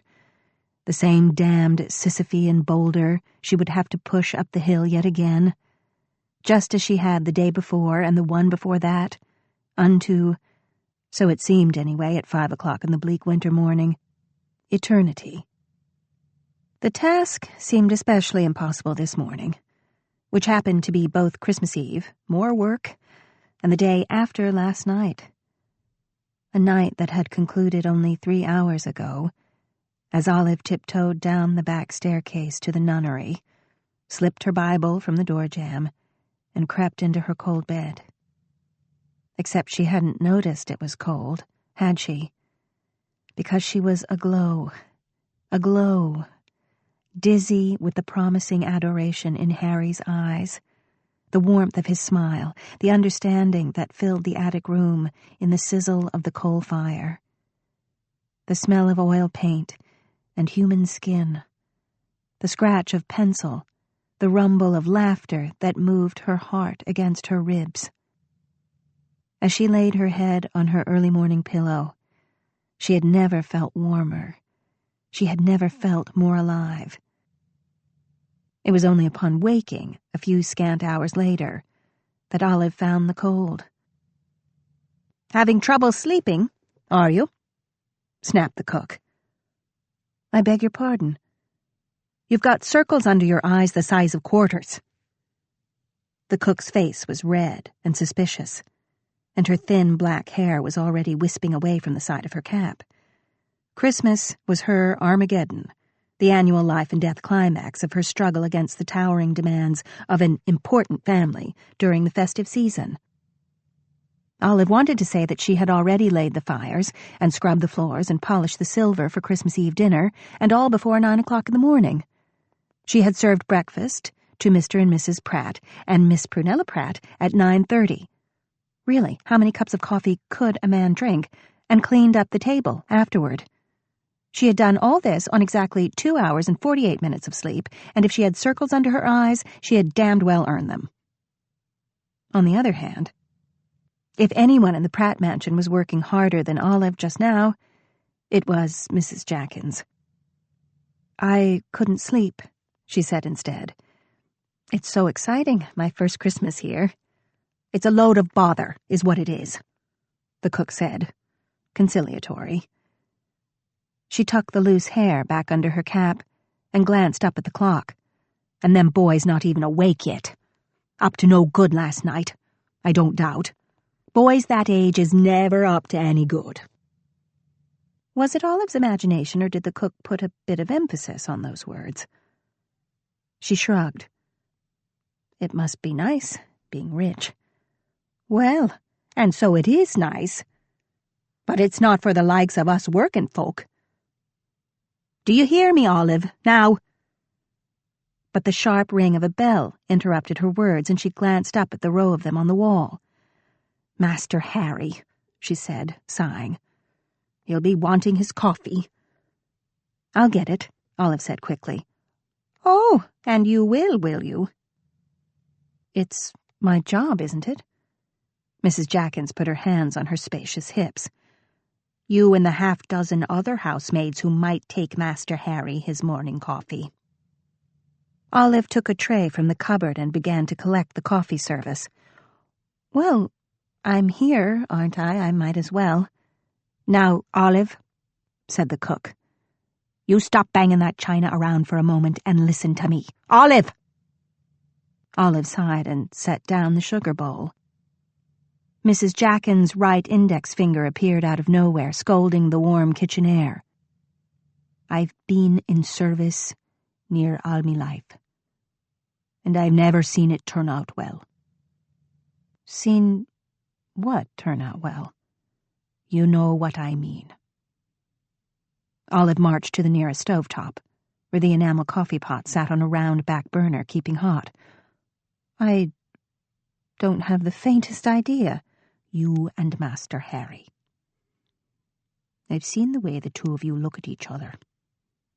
Like I said, I've been in service me whole life, and I knows a look when I sees it. Under moments of emotion, Mrs. Jackin's original accent slipped out, a relic of her upbringing, an ocean away. She had moved to America when she was 8 or 9.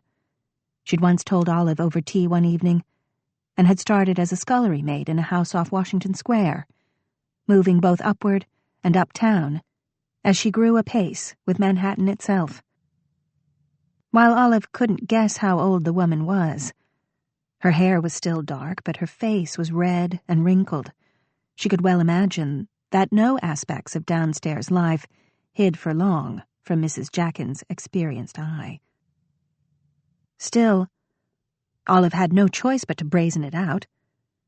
She poured hot coffee into the elegant porcelain pot, replaced the lid, and set it carefully on the tray without so much as glancing in Mrs. Jackin's direction. You're imagining things. I wouldn't dream of looking at Master Harry. And as for him, why... A hand closed gently around her arm. No, Olive. You just listen to me 1 minute. 1 single minute. That's all. I'm not casting no stones. I'm not after tattling on you to herself, but I seen all this before. Masters and servants, and trust me, my dear, no good can come of it. No good. Do you hear me? It's not like that, Olive whispered. Mrs. Jackins removed her hand and sighed. And there it is. All you girls think it's different for you, that you're the special one. It'll all work out for you, won't it? But listen to me, dearie. Listen good. She leaned toward Olive's ear. It never does. You ain't special. The world don't work that way. Masters and servants mixing together never did, never will. Take my advice, Olive dearie. If you want to be happy, set those sights of yours a wee bit lower. A fine man like Master Harry might fancy a pretty housemaid like you, but curse me if he ever marries her.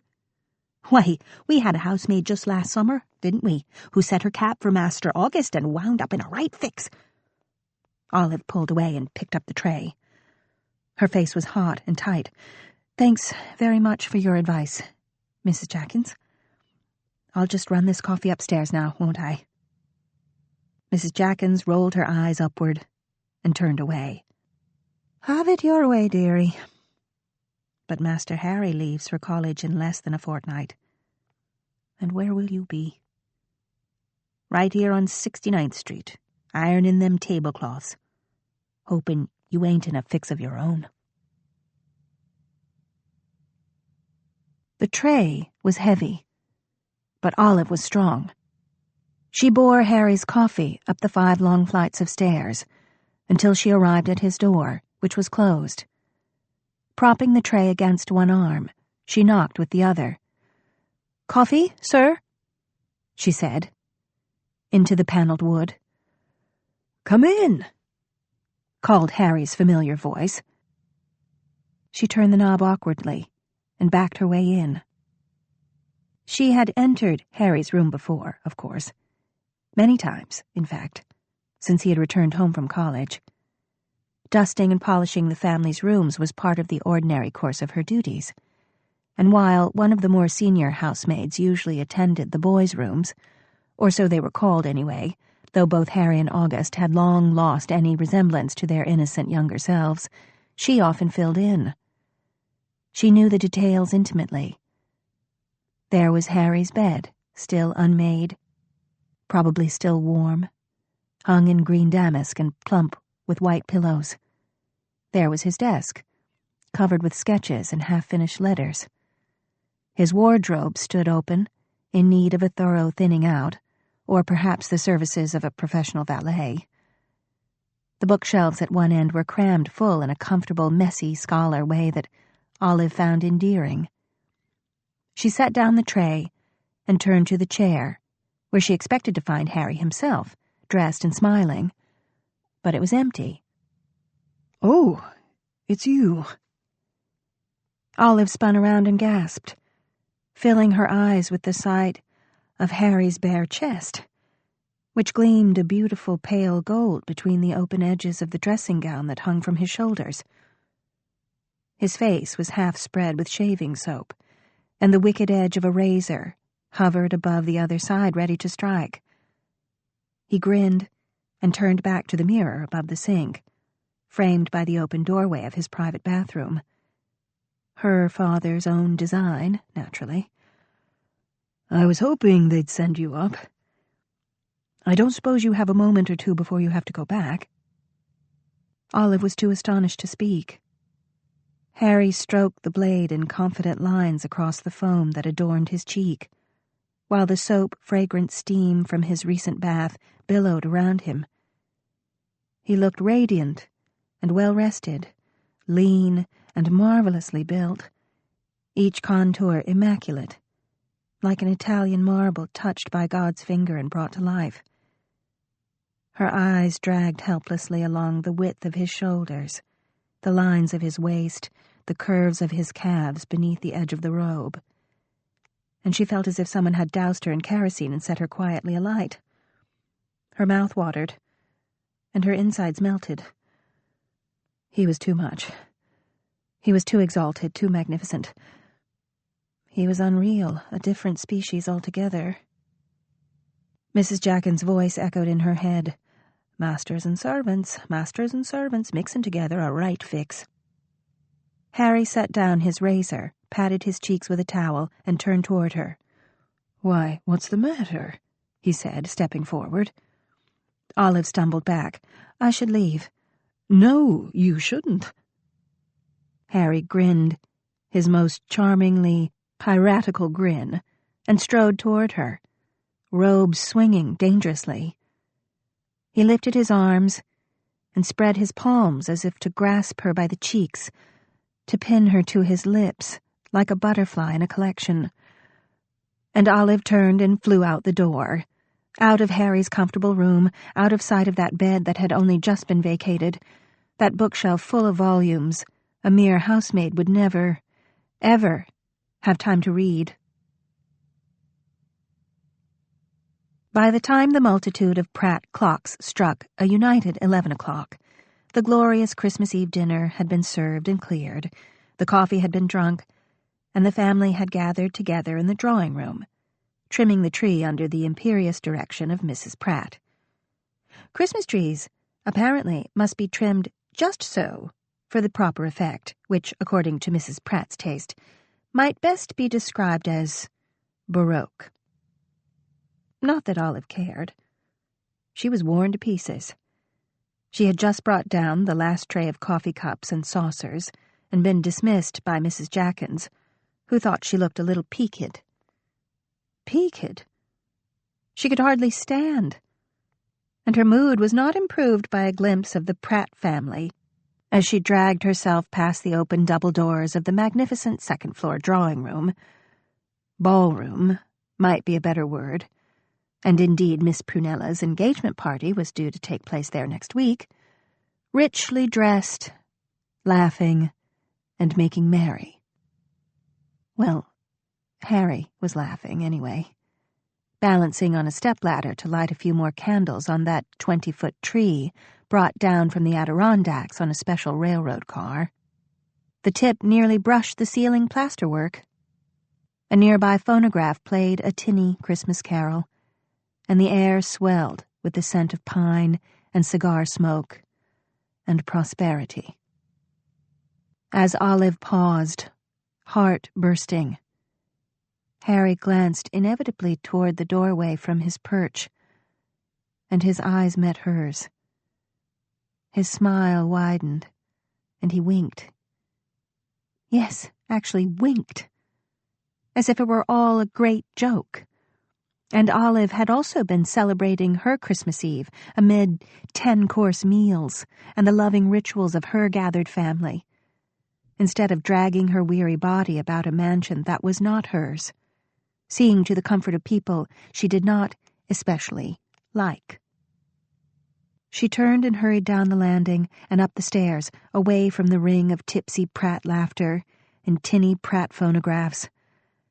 And as she arrived at the third-floor landing, she came face to face with the closed door of Mr. Pratt's study. Closed, but not locked. She rested her hand on the newel post and stared at the door. And for an instant, she almost thought she saw her father's face gazing at her in reproach. A line of Shakespeare drifted through her head. "Oh, Shakespeare," she thought with a pang, like a passing ghost, "do not forget, this visitation is but to whet thy almost blunted purpose." Thy almost blunted purpose. She had always scorned Hamlet. Just a little. 5 acts of vacillation, scene after scene of contemplation instead of action, putting on silly plays instead of simply confronting the usurper that was Claudius, man to man, face to face. But she was worse, wasn't she? One smile from Harry Pratt, and she had forgotten almost entirely what she was here to do. She was willing to labor all day, to iron Pratt linens and scrub Pratt boot prints from the floor, and for what? For the chance to meet Harry in the hidden room at the top of the house?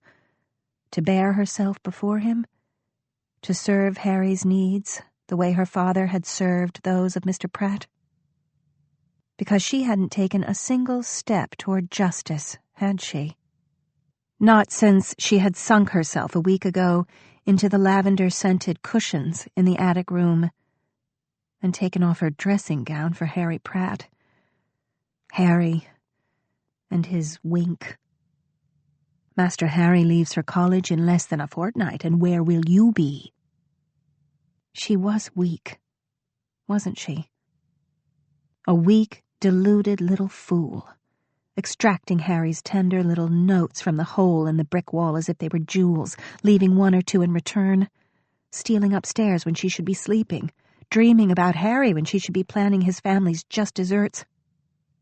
Atop the newel post, her hand curled into a fist.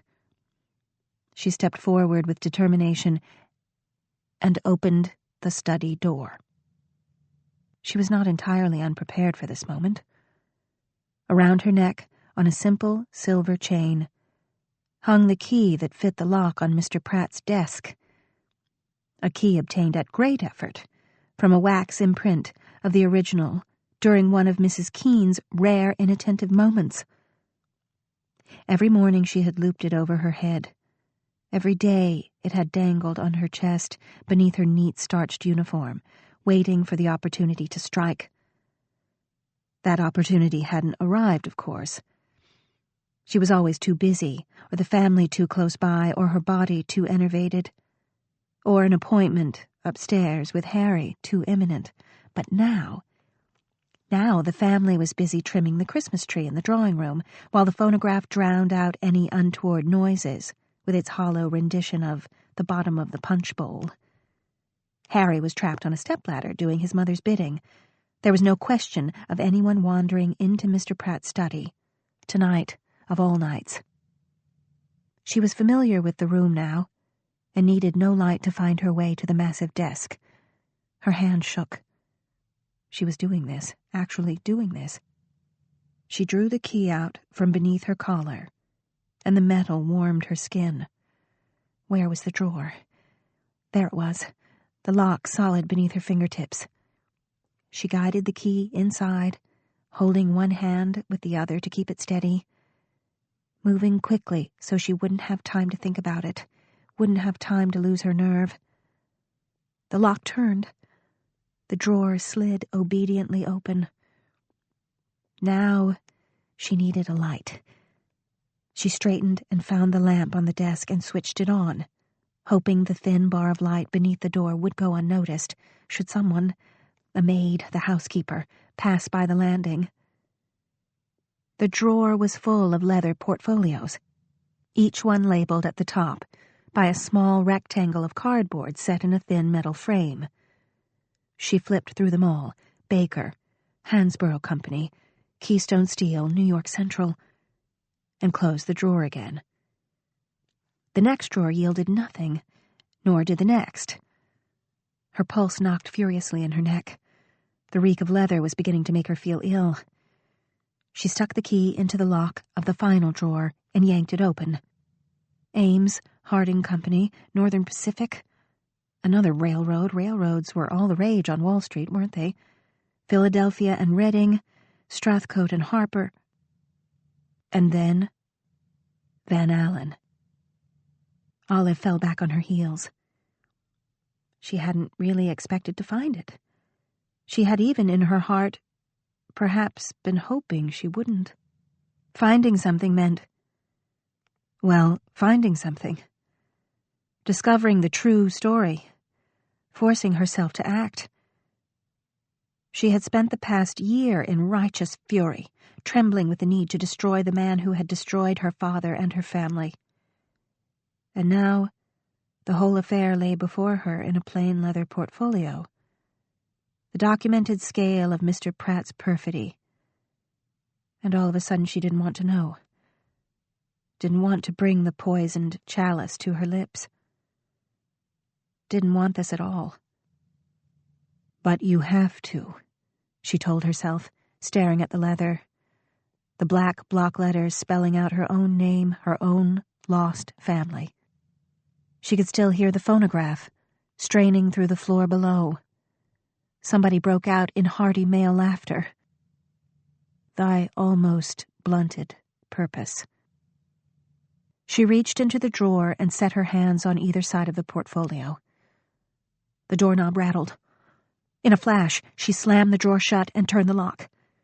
From above the desk came the faint creak of hinges. A wedge of light from the hallway beyond. Olive swallowed back her heart and pressed her fingers into the floor to keep her body from shaking. Olive? Is that you? Harry. She let out a long column of air, the full contents of her lungs. Olive, darling, it's just me. The click of the door closing again. I'm sorry it took me so long to get away. I had to make up an excuse about too much eggnog. I'm not sure if anyone believed me. A chuckle. You're not hiding, are you? There was no point in pretending, was there? Olive rose slowly from behind the desk. Harry stood just outside the circle of light from the desk lamp, tall and reassuring in his black and white dinner dress, hair glinting gold. I didn't want anyone to catch me, she said shakily. Well, you chose the right spot. I never would have guessed if I didn't see the light beneath the door. He held out his hand. Come along. I've got a special Christmas surprise for you upstairs. A surprise? He came around the corner of the desk and took her hand. Why, you're shaking like a leaf. Poor Olive. He kissed her hand. You must be exhausted, and I'm keeping you up like a scoundrel. But don't worry. That will all be over soon. Over? Harry turned off the lamp, leaned down, and kissed the tip of her nose. Just come with me, will you? I promise it will be worth your while. She had no choice but to follow him as he led her by the hand toward the door. He opened it, peeked out, told her the coast was clear, and drew her out before him into the empty glamour of the third-floor landing. As he shut the door behind them, Harry gave a little shudder. I never did like that room very much, he whispered in her ear. Chapter 15. July 1920. Lucy. Miss Young, will you escort Mr. Ravenel to the elevator?" "Yes, of course." Lucy hastily pushed back her chair as the door to Mr. Schuyler's office opened, and her employer motioned to Mr. Ravenel to precede him. The two were a study in contrasts. Mr. Schuyler, fairer, thinner, taller. Mr. Ravenel, with his velvety eyes and his rugby player's muscles. He wore a suit in a lightweight fabric. The pale color brought out the sun on his skin, making Mr. Schuyler seem pale and office-bound in comparison. "Thank you for your assistance in this matter, sir," said Mr. Ravenel, holding out his hand to Mr. Schuyler. "Not at all, not at all." Mr. Schuyler was smiling with his teeth, but not his eyes. "I'll be in touch as soon as I have some answers to your questions. Miss Young?" "Yes, sir." With brisk efficiency, Lucy handed Mr. Ravenel his hat. "If you would be so good as to follow me." "With pleasure, Miss Young," said Mr. Ravenel, and tipped his hat courteously to Mr. Schuyler. All very proper, all very correct.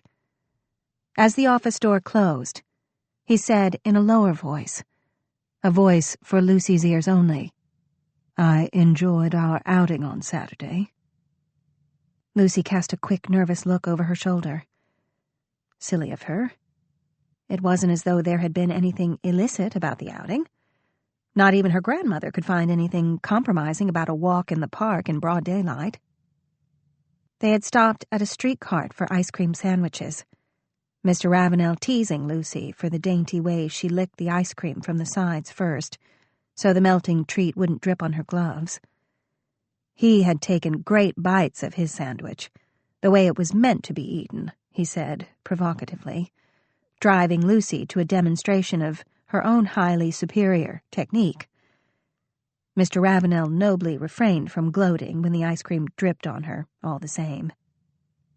With sticky fingers, they had taken to the carousel, queuing behind girls in hats with long ribbons and boys in knickerbockers for their chance at two of the brightly painted horses. Rocinante, Mr. Ravenel had called his, with a grin that told Lucy that there was a joke she was meant to understand. They had raced their steeds all around the circle as the calliope played and small children squealed with excitement around them. Somewhere between the ice cream sandwich and the carousel, Lucy had forgotten that Mr. Ravenel was a client, forgotten that she was meant to be entertaining him for Mr. Schuyler, and just tipped her head back to the bright summer sky and enjoyed the day as she hadn't enjoyed anything since her father had died last fall, and, with him, the last sense of belonging she had. But now, back in the office, Lucy felt as though a shadow had been cast over their bright outing, as though there was something clandestine about it. Taking a deep breath, Lucy said primly, "All of us at the firm want to make sure that you enjoy your stay in New York."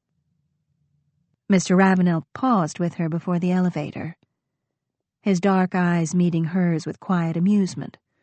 "Is that so? How very public-spirited." Lucy could feel the color rising in her cheeks. The way she had laughed and shouted on the horse. It hadn't been public-spirited at all, or terribly ladylike. But Mr. Ravenel hadn't seemed to mind. "Would you," said Mr. Ravenel solemnly, leaning one palm against the wall, "consider being an angel of mercy and, out of the goodness of your heart, devoting another day to entertaining a stranded traveler?" Lucy tried to squelch the flare of pleasure his question evoked. "Aren't you going back to Charleston?" "Not quite yet," said Mr. Ravenel. And while his face didn't change, she saw his eyes flick briefly back to the hallway that led back to Mr. Schuyler's office. "There are matters still to be resolved." "Well, in that case, if it's for the good of the firm..." "I'll meet you on Saturday at noon." by the carousel. His gaze dipped to the prim collar of her blouse. You're not wearing your necklace.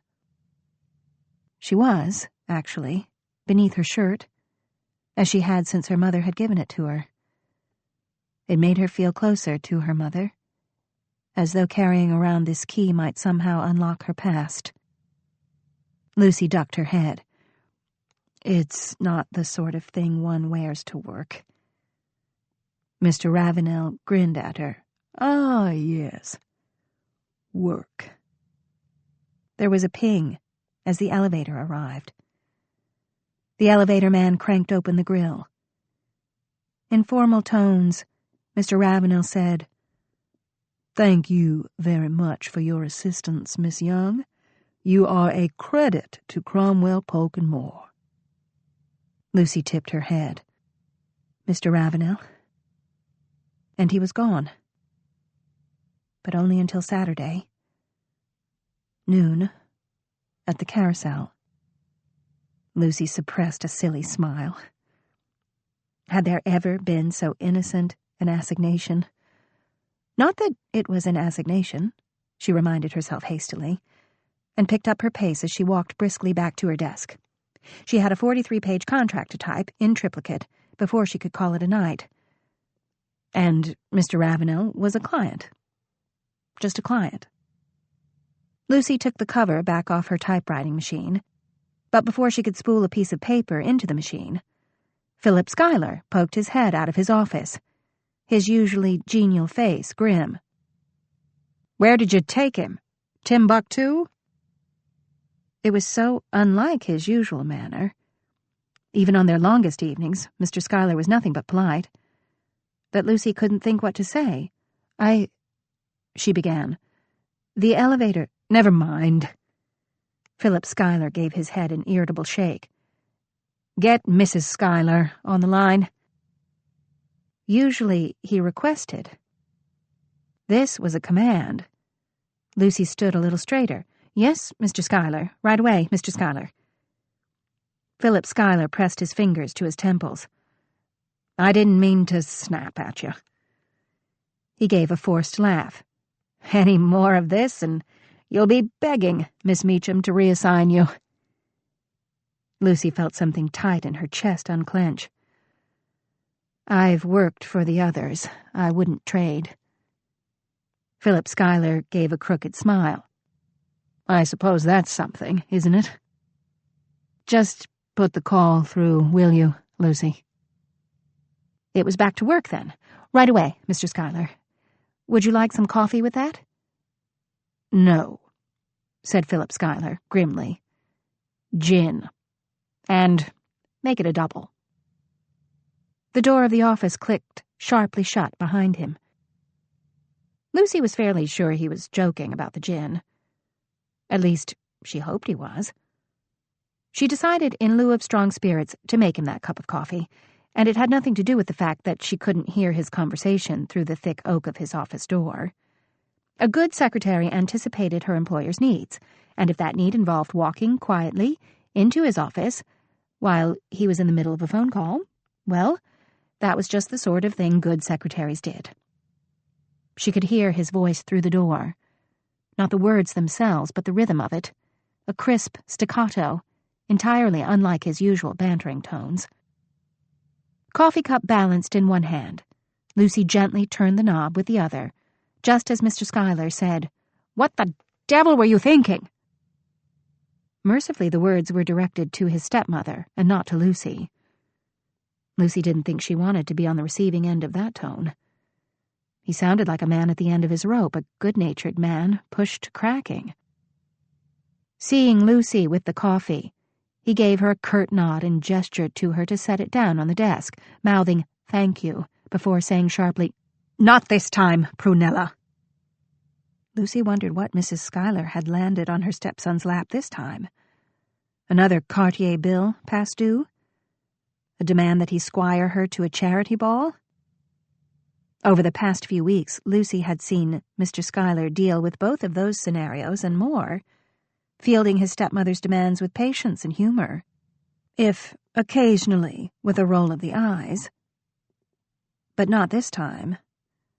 Whatever it was, Prunella Pratt Schuyler appeared to have gotten on her stepson's last nerve. Mr. Schuyler's other telephone buzzed. Lucy picked it up. "Mr. Schuyler's office." "Miss Young?" It was the breathy girl in the telephone exchange. Lucy didn't know them by sight, but she knew them by voice. This voice sounded like a cross between a pin-up and a consumptive. "I have Miss Shippen for Mr. Schuyler." She said, "Miss Shippen," the way one might say, "Mary Pickford," with that same tone of breathy reverence. Or maybe it was just that she made everything sound breathy. Dee Dee Shippen's beautiful face smirked at Lucy from the silver frame on Mr. Schuyler's desk. "Just a moment," said Lucy. "Miss Shippen, for you." Philip Schuyler broke into whatever his stepmother was saying with a terse, "I have to go." To Lucy, he said, "Have them put her through." Lucy could hear Prunella Schuyler's voice down the line, squawking in well-bred indignation. "Here," she said, and she held out the earpiece to him. Usually, Philip Schuyler took the base of the phone in his hand, turning away slightly in his chair, his voice dropping indulgently as he said, "Hello, sweetheart." This time he picked up the receiver with a terse, "Yes, Dee Dee." He sounded less than thrilled. Or maybe that was just the aftermath of his conversation with his stepmother. Without bothering to put a hand over the mouthpiece, he said, "Miss Young, do you have the Kiplinger contract?" Lucy took the hint. "Right away, sir." Loudly, Philip Schuyler said, "They want it tomorrow morning, remember." "Tomorrow morning. But I thought—" "Yes, I'll be right with you, Miss Young." Philip Schuyler held a finger to his lips. Ostensibly to Lucy, he said, "I know you need those documents initialed. Sorry, Dee Dee, we're very busy here just now." Quietly, Lucy moved toward the office door, ignoring Philip Schuyler's flapping hand. She didn't like the idea of helping Mr. Schuyler lie to his fiancée. Bad enough that she had lied to Mr. Ravenel for him. Not that they were big lies, either of them. They were just little lies. Lies of convenience. But maybe that was what made her so squirmy, knowing that a little lie could grow and grow until everything became a lie. She was living proof of that. Philip Schuyler was arguing with his fiancée, in a voice from which the smooth patina was beginning to rub off. "Tomorrow! But Yes, I know you told Mrs. Reinhardt, but I can't just— Bother it, Dee Dee, they call it work for a reason. That's what I do here, I work." An ominous pause. "I'm sorry, honey, I didn't mean to imply—" "Of course you come first, but I can't just drop everything." Lucy slipped out the door and back to her desk. Through the open doorway, she could hear Philip Schuyler desperately trying to get a word in, reduced to disjointed monosyllables. "But really, Dee Dee, you can't—" "Right. Fine." Down went the receiver, hard enough to send a jolt straight through to the girls at the switchboard.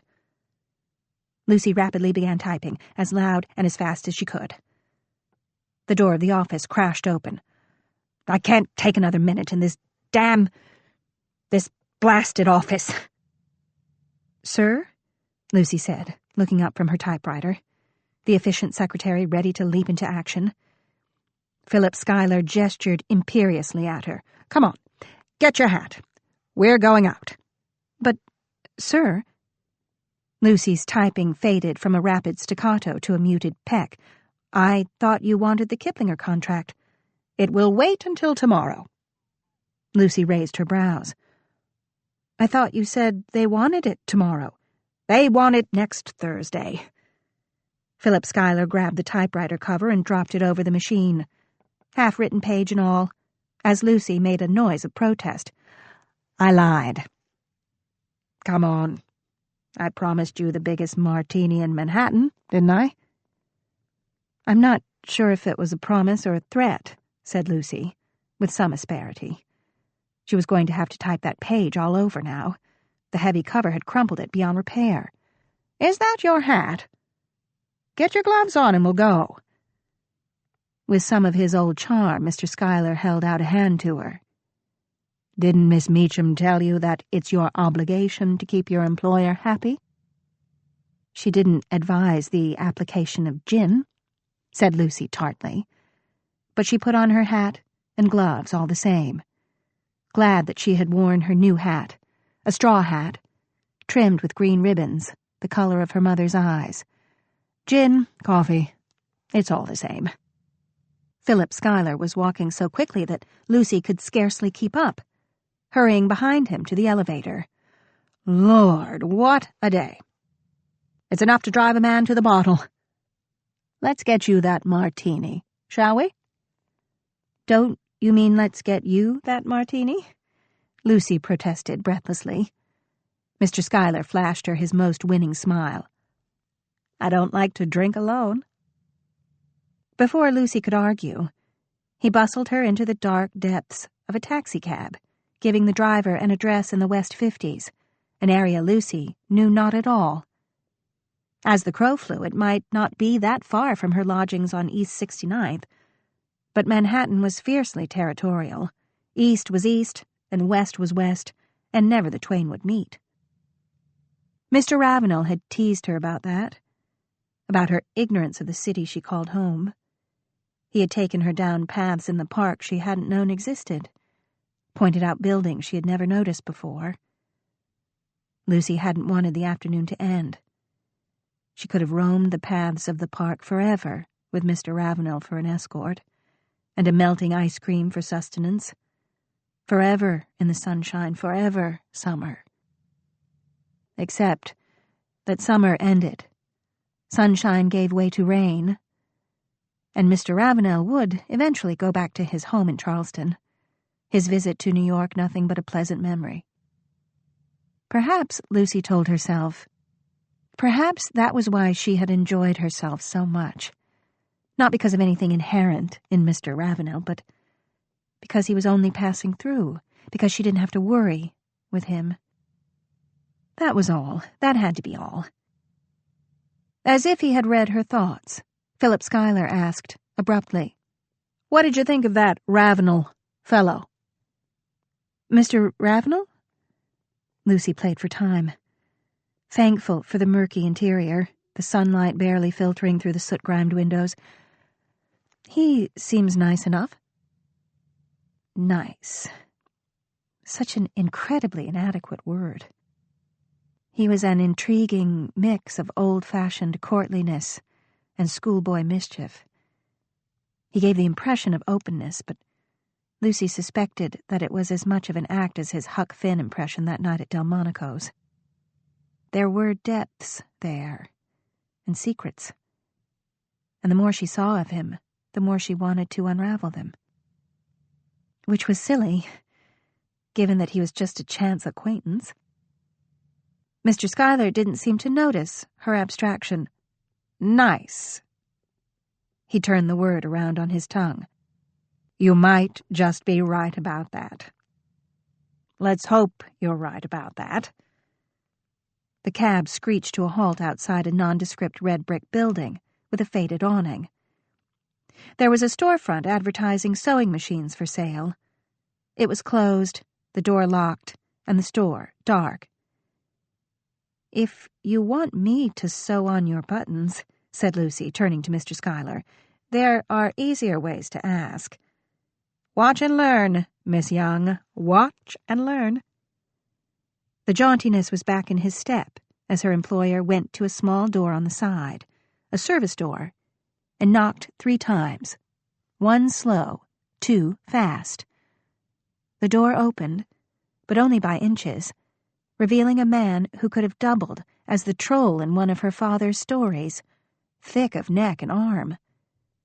Instead of holding a large club, though, He held a notebook. "Yeah," he said, looking forbiddingly at them. Behind him, a steep flight of stairs rose into darkness.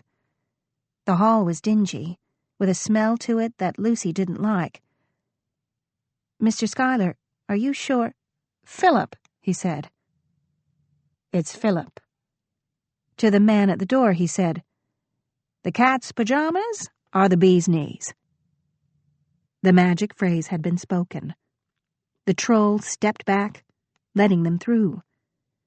The door clanged shut behind them, although not before Lucy saw Philip press a folded bill into his hand.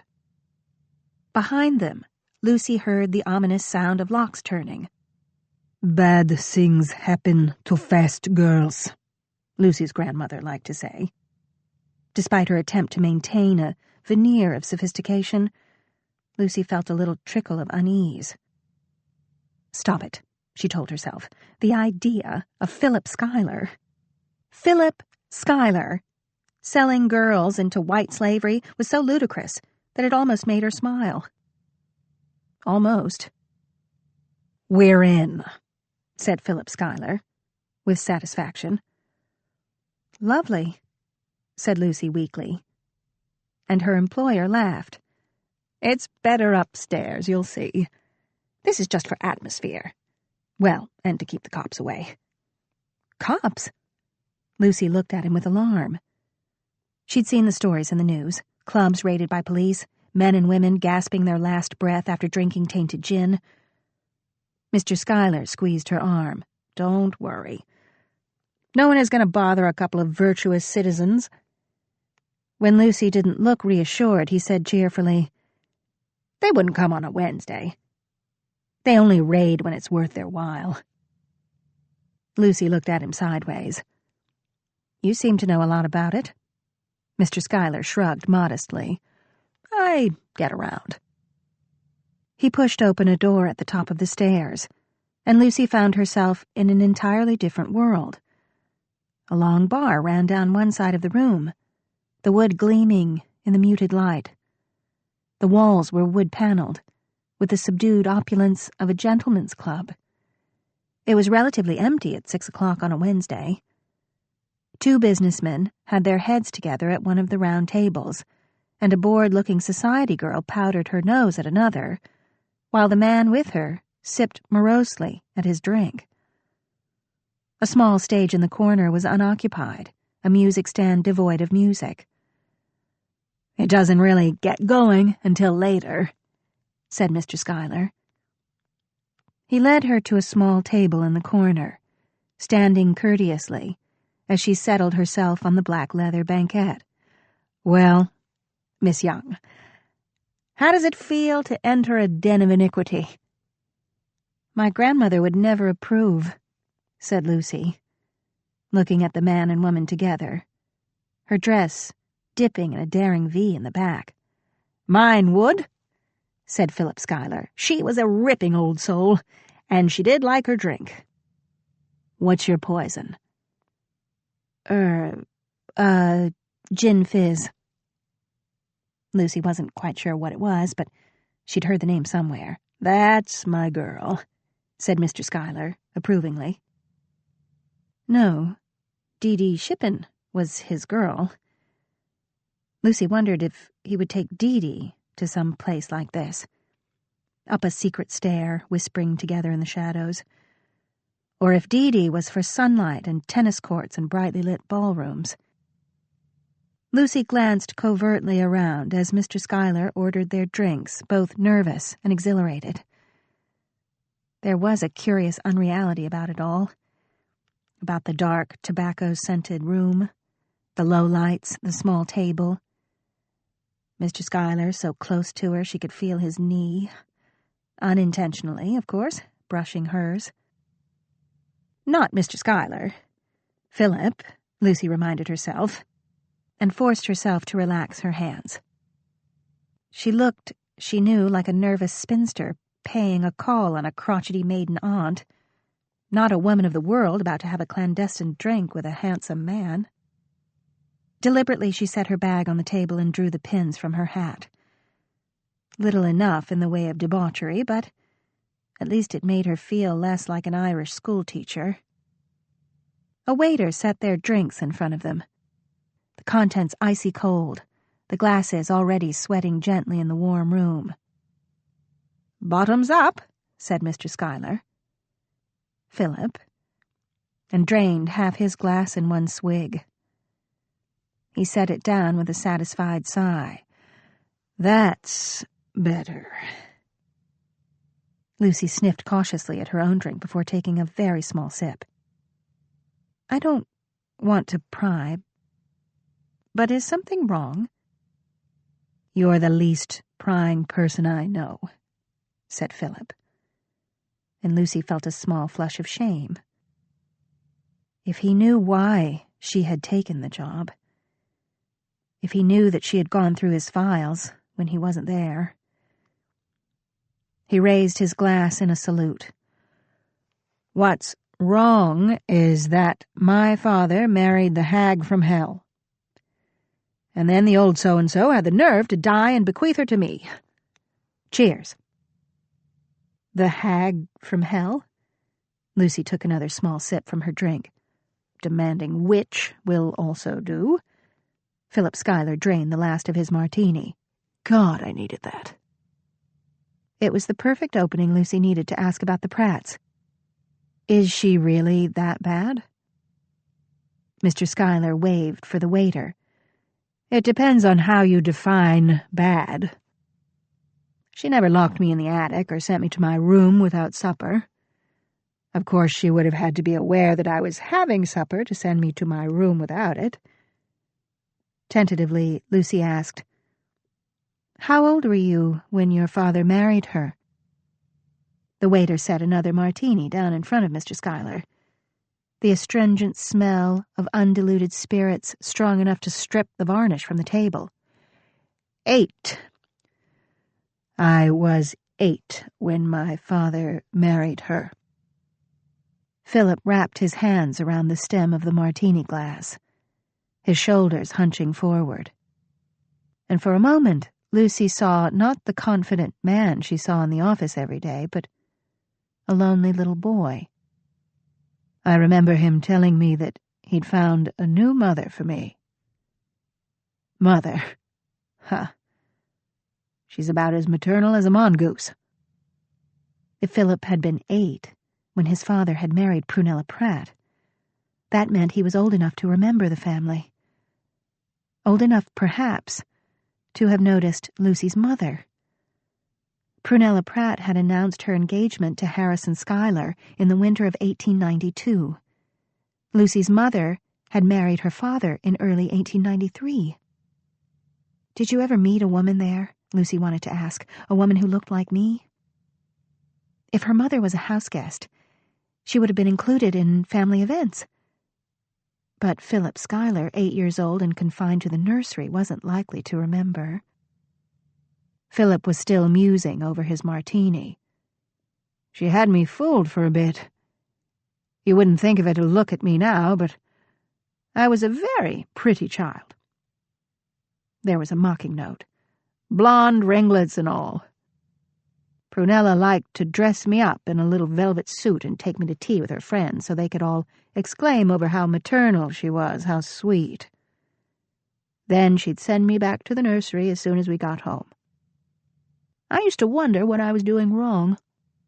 I'd try to find ways to get her attention, to make her love me. Stupid."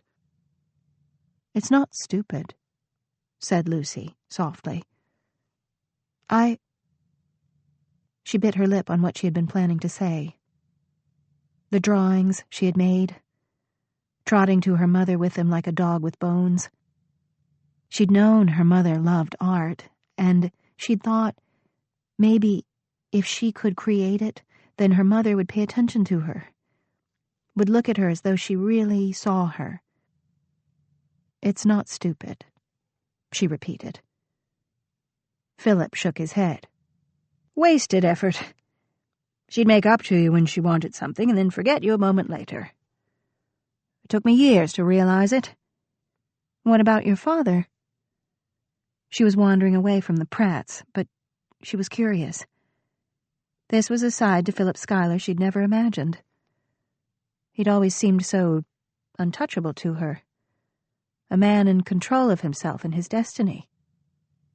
Yes, she could hear the strain in his voice sometimes when Prunella would call for the second or third time that day, but he had always covered it with a smile. But not now. Philip gave a short laugh. My father was besotted with her. Thought she was the embodiment of all womanly virtue. He couldn't believe his luck when she passed up all the others and chose him instead. He didn't know that her father was about to go broke. Lucy's head went up. I thought Mr. Pratt was one of the wealthiest men in New York.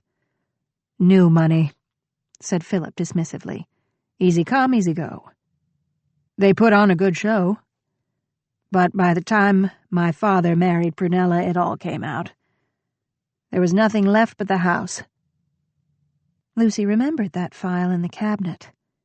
The Pratt Trust, funded by the sale of the house on East 69th Street. It had never occurred to her to wonder why there was nothing else. So much for any hopes of being a long-lost heiress, she thought, wryly. What happened? Railroads, said Philip Schuyler succinctly. 1 minute they were up, and the next they were down. August Pratt went down with them. With a stiff wrist, Philip knocked back his second martini. My father wasn't the love of Prunella's life, he was her lifeboat. He looked so miserable that Lucy cast around for something that might comfort him. That doesn't mean she didn't love him. Prunella loves Prunella. He considered for a moment. Also diamonds. Lucy saw her chance. Artfully she said, There were brothers, weren't there? Surely she must have loved them. Mr. Schuyler, Philip, let out a very ungentlemanly snort. There was no lost love there. Prunella used to snoop around, looking for things she could use against them. He leaned forward confidingly. When you're 8, no one pays any attention. You fit in cracks and corners. I heard all sorts of things I wasn't supposed to hear. He nodded emphatically. All sorts. Lucy's heart was in her throat. What sort of things? Philip leaned back against the banquette, squinting at the smoke-wreathed ceiling. I remember Prunella threatening her brother that she was going to tell his father about some of his less ladylike lady friends. Lucy tried to ask casually, tried not to show how much it mattered. Which brother? Gus. August. He reeled in drunk that night, smelling like a brothel. I was sitting on the stairs, playing with my top.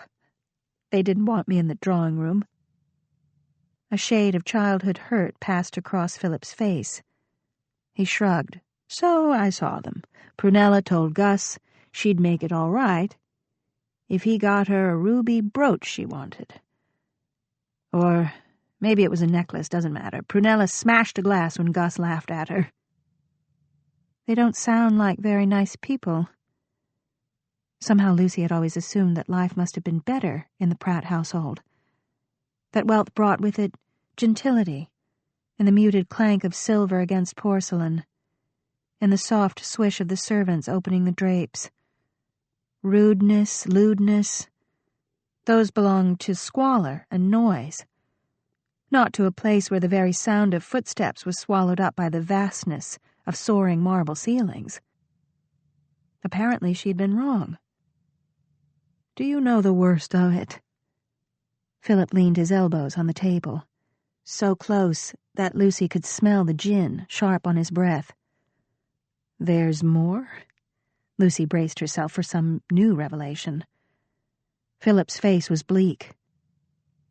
Dee Dee is just like her. I didn't realize it before.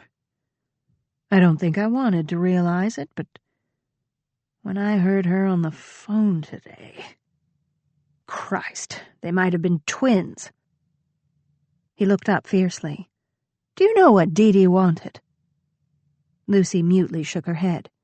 She wanted me to drop everything tomorrow and go down to Philadelphia to take her to buy a hat. A hat? Lucy nodded her thanks as the waiter set a fresh round of drinks in front of them. She had barely touched her first, but Philip seized on his third martini gratefully. A hat, he repeated grimly. She saw one that was just too darling and wanted me to cancel my meetings to come to the milliner with her. In Philadelphia. Perhaps she was joking, suggested Lucy with more optimism than hope. Ha! Said Philip. It's a test, you know.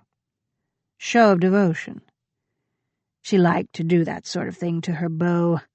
Wait till they were in the middle of a conversation, then send one to get her a drink, another to find her gloves. She liked to keep 'em hopping. But I'd thought, well, it was just a game. I thought, she's young, she'll grow out of it. But she won't, will she? He looked owlishly at Lucy over the rim of his martini glass. Lucy wished she could tell him otherwise. Could give him some comfort, but basic honesty prevented her. No, she said. I think people are who they are. It's a mistake to marry someone and believe you can change them. Her father, the man she had believed to be her father, had tried, so very hard, to win her mother's love, to make her smile. She missed her father. She missed her father so. He might not have been a Pratt.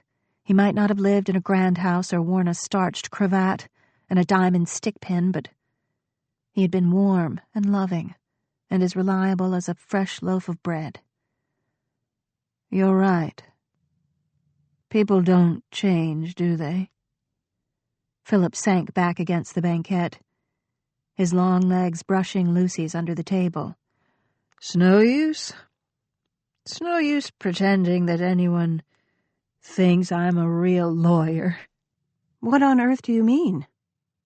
Lucy discreetly moved Philip's glass out of reach. She didn't think she had it in her to carry him downstairs. You went to Harvard Law. Surely that makes you a real lawyer.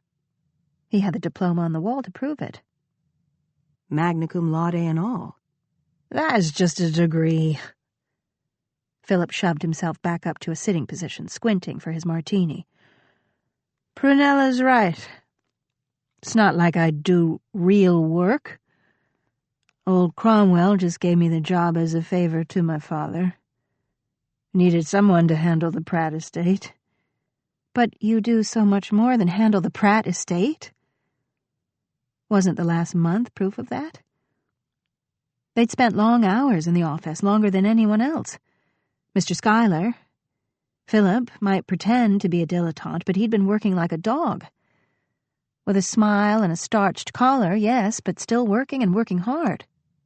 Lucy wished that Prunella Pratt were in range to hear a piece of her mind. Mr. Cromwell always speaks highly of you. I've heard him. He was friends with my father. Philip gestured for another martini. They don't take me seriously, any of them. Lucy absently took a sip of Philip's old martini. The gin made her cough. That's nonsense, she said crisply.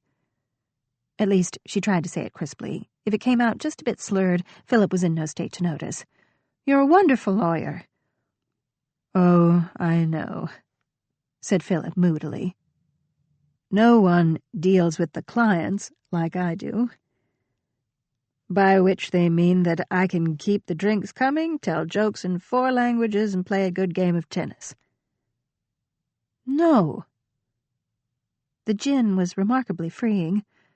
Without conscious volition, Lucy's hand was on Mr. Schuyler's arm, her fingers making creases in his perfectly pressed jacket. That's not it at all. You're not just a good host, you're a good lawyer.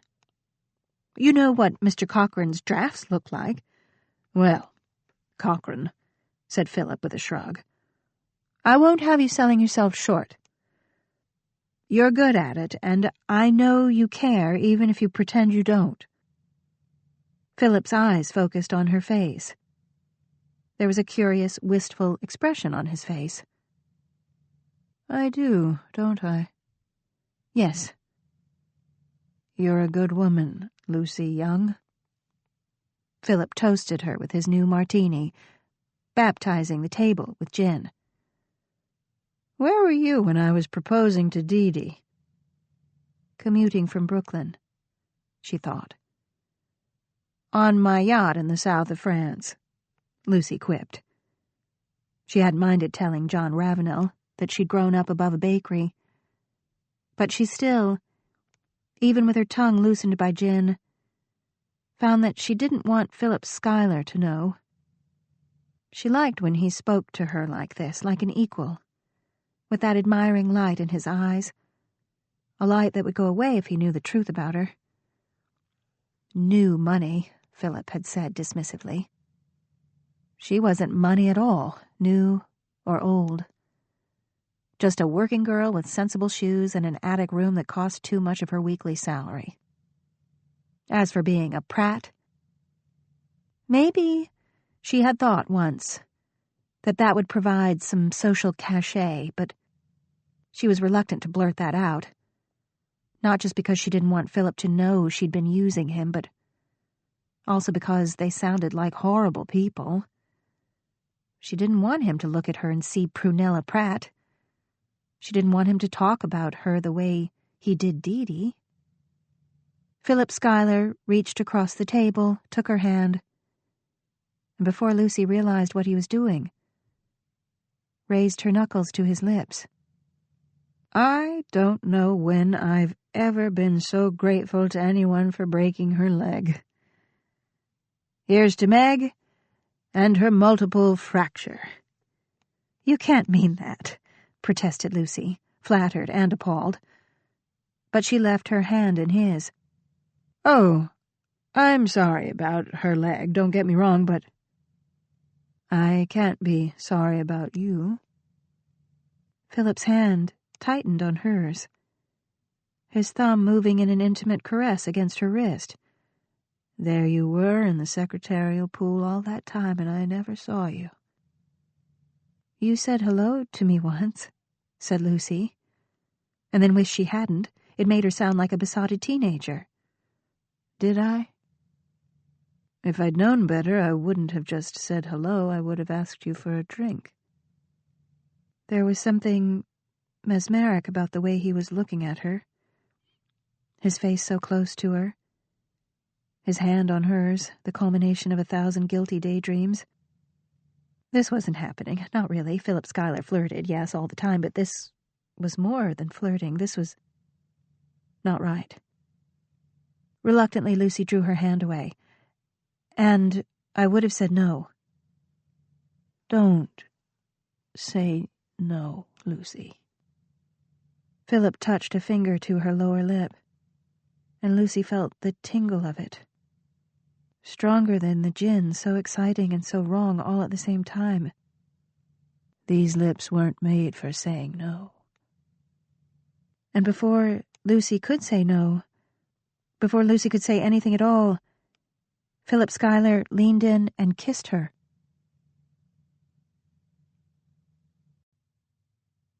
Chapter 16. July 1944. Kate. The whine of sirens pierced the still night, jerking my eyes open. I was on call and still wore my clothes, making it easier to exit the sleeping quarters with only a quick hand swipe of my eyes and a brief toe search for my shoes before sliding them on. The air raid drills were a weekly occurrence, and I moved through the mansion still half asleep, my motions automatic. I no longer had to look at the drill instructions taped on most doors inside the hospital at the instruction of Mayor LaGuardia. The familiar words and graphics of various siren sounds seemed to be imprinted on the inside of my eyelids. I joined an orderly and a nurse as we each picked up a flashlight from the bucket on the landing, and I began systematically turning off all lights I passed as the steady scream of the siren continued outside.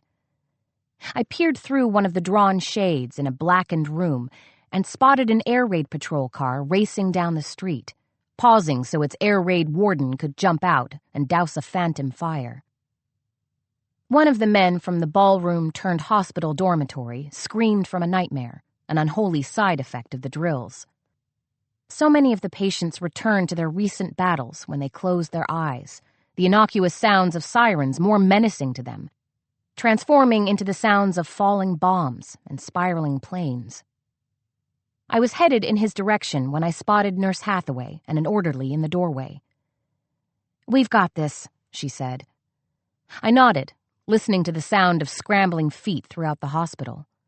I looked up the stairs, knowing I should make sure that Captain Ravenel was prepared to move if the siren sound began to waver, signaling us that it was no longer just a drill. Still, I paused. Since meeting his fiancée, I'd done everything in my power to avoid the attic room, except to retrieve personal items when I knew he was sleeping and his fiancée wasn't there. But nobody was running up to the attic. The captain hadn't been coherent during the last drill, and I pictured him up in the attic room, in the dark and alone, wondering what all the commotion was about. I had my foot on the first step when I heard my name. "Dr. Schuyler?" I groaned inwardly as I turned. "Yes, Dr. Greeley?" "Where are you going?" he asked, although it was clear he knew exactly where I'd been heading. "To see Captain Ravenel.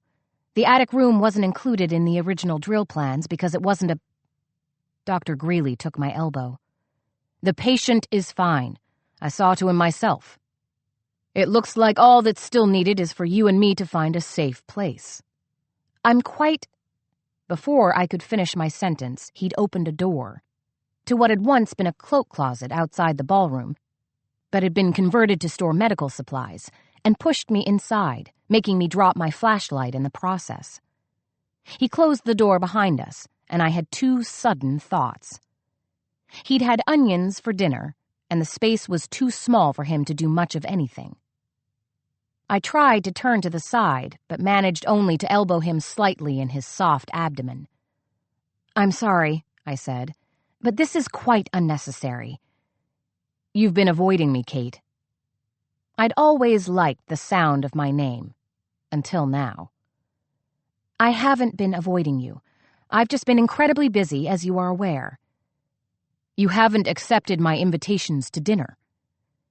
He sounded genuinely hurt, as if he really believed that the two of us had a future together. "We are overloaded with patients right now, and I need my sleep so I can be the best doctor they need me to be. I really don't have time for leisurely dinners, as lovely as they sound." He was my height, so that when he smiled, his sparse mustache tickled my ear. I found myself almost hoping that a bomb would actually fall nearby, just so I'd have a reason to get out of this closet. I felt his fingers playing with my hair. "I hope you understand that it's in your best interests to make me happy. I don't think dinner with me would be so hard for you to manage." Damn. It wasn't fair.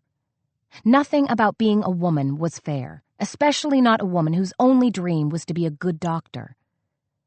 But none of that would matter if I didn't give Dr. Greeley what he wanted. "I'll check my schedule.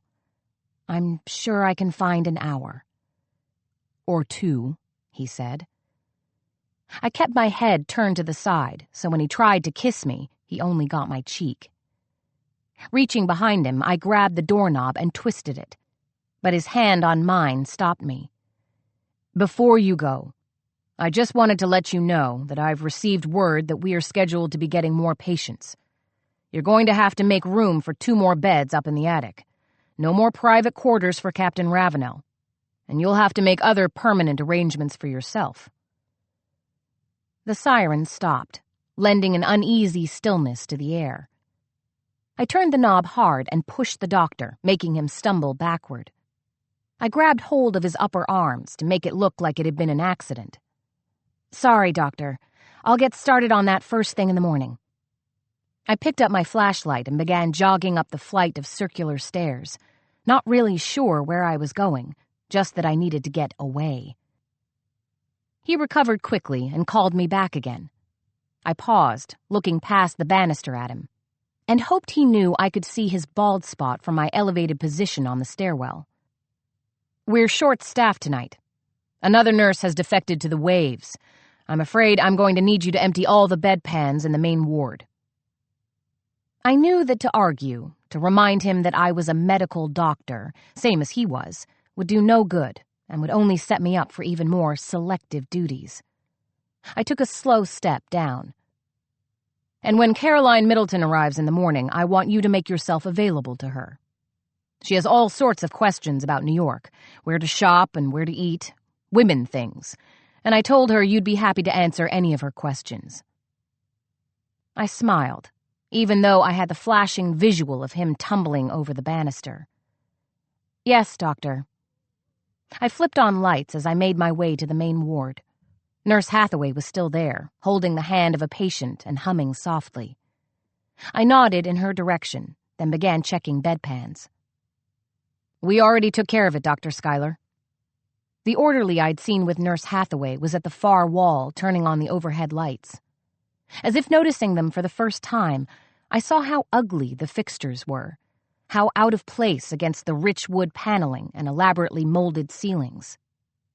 They were an abomination, I thought, glad the architect of this masterpiece wasn't around to see the desecration. "Thank you," I said, nodding to him and then the nurse. I looked down at my watch, pinned to the front of my lab coat, and realized that it was almost 6 o'clock. Since I was due for rounds at 7, it made no sense to toss and turn for such a short time before reporting back to work. At least I had time to wash and change clothes. After hesitating only a moment, I ran up the servant stairs to the top floor, pausing only briefly to make sure there was no sound or movement before entering the attic room. It was pitch black inside, with only the slow, steady sound of Captain Ravenel's breathing to let me know I was in the right place.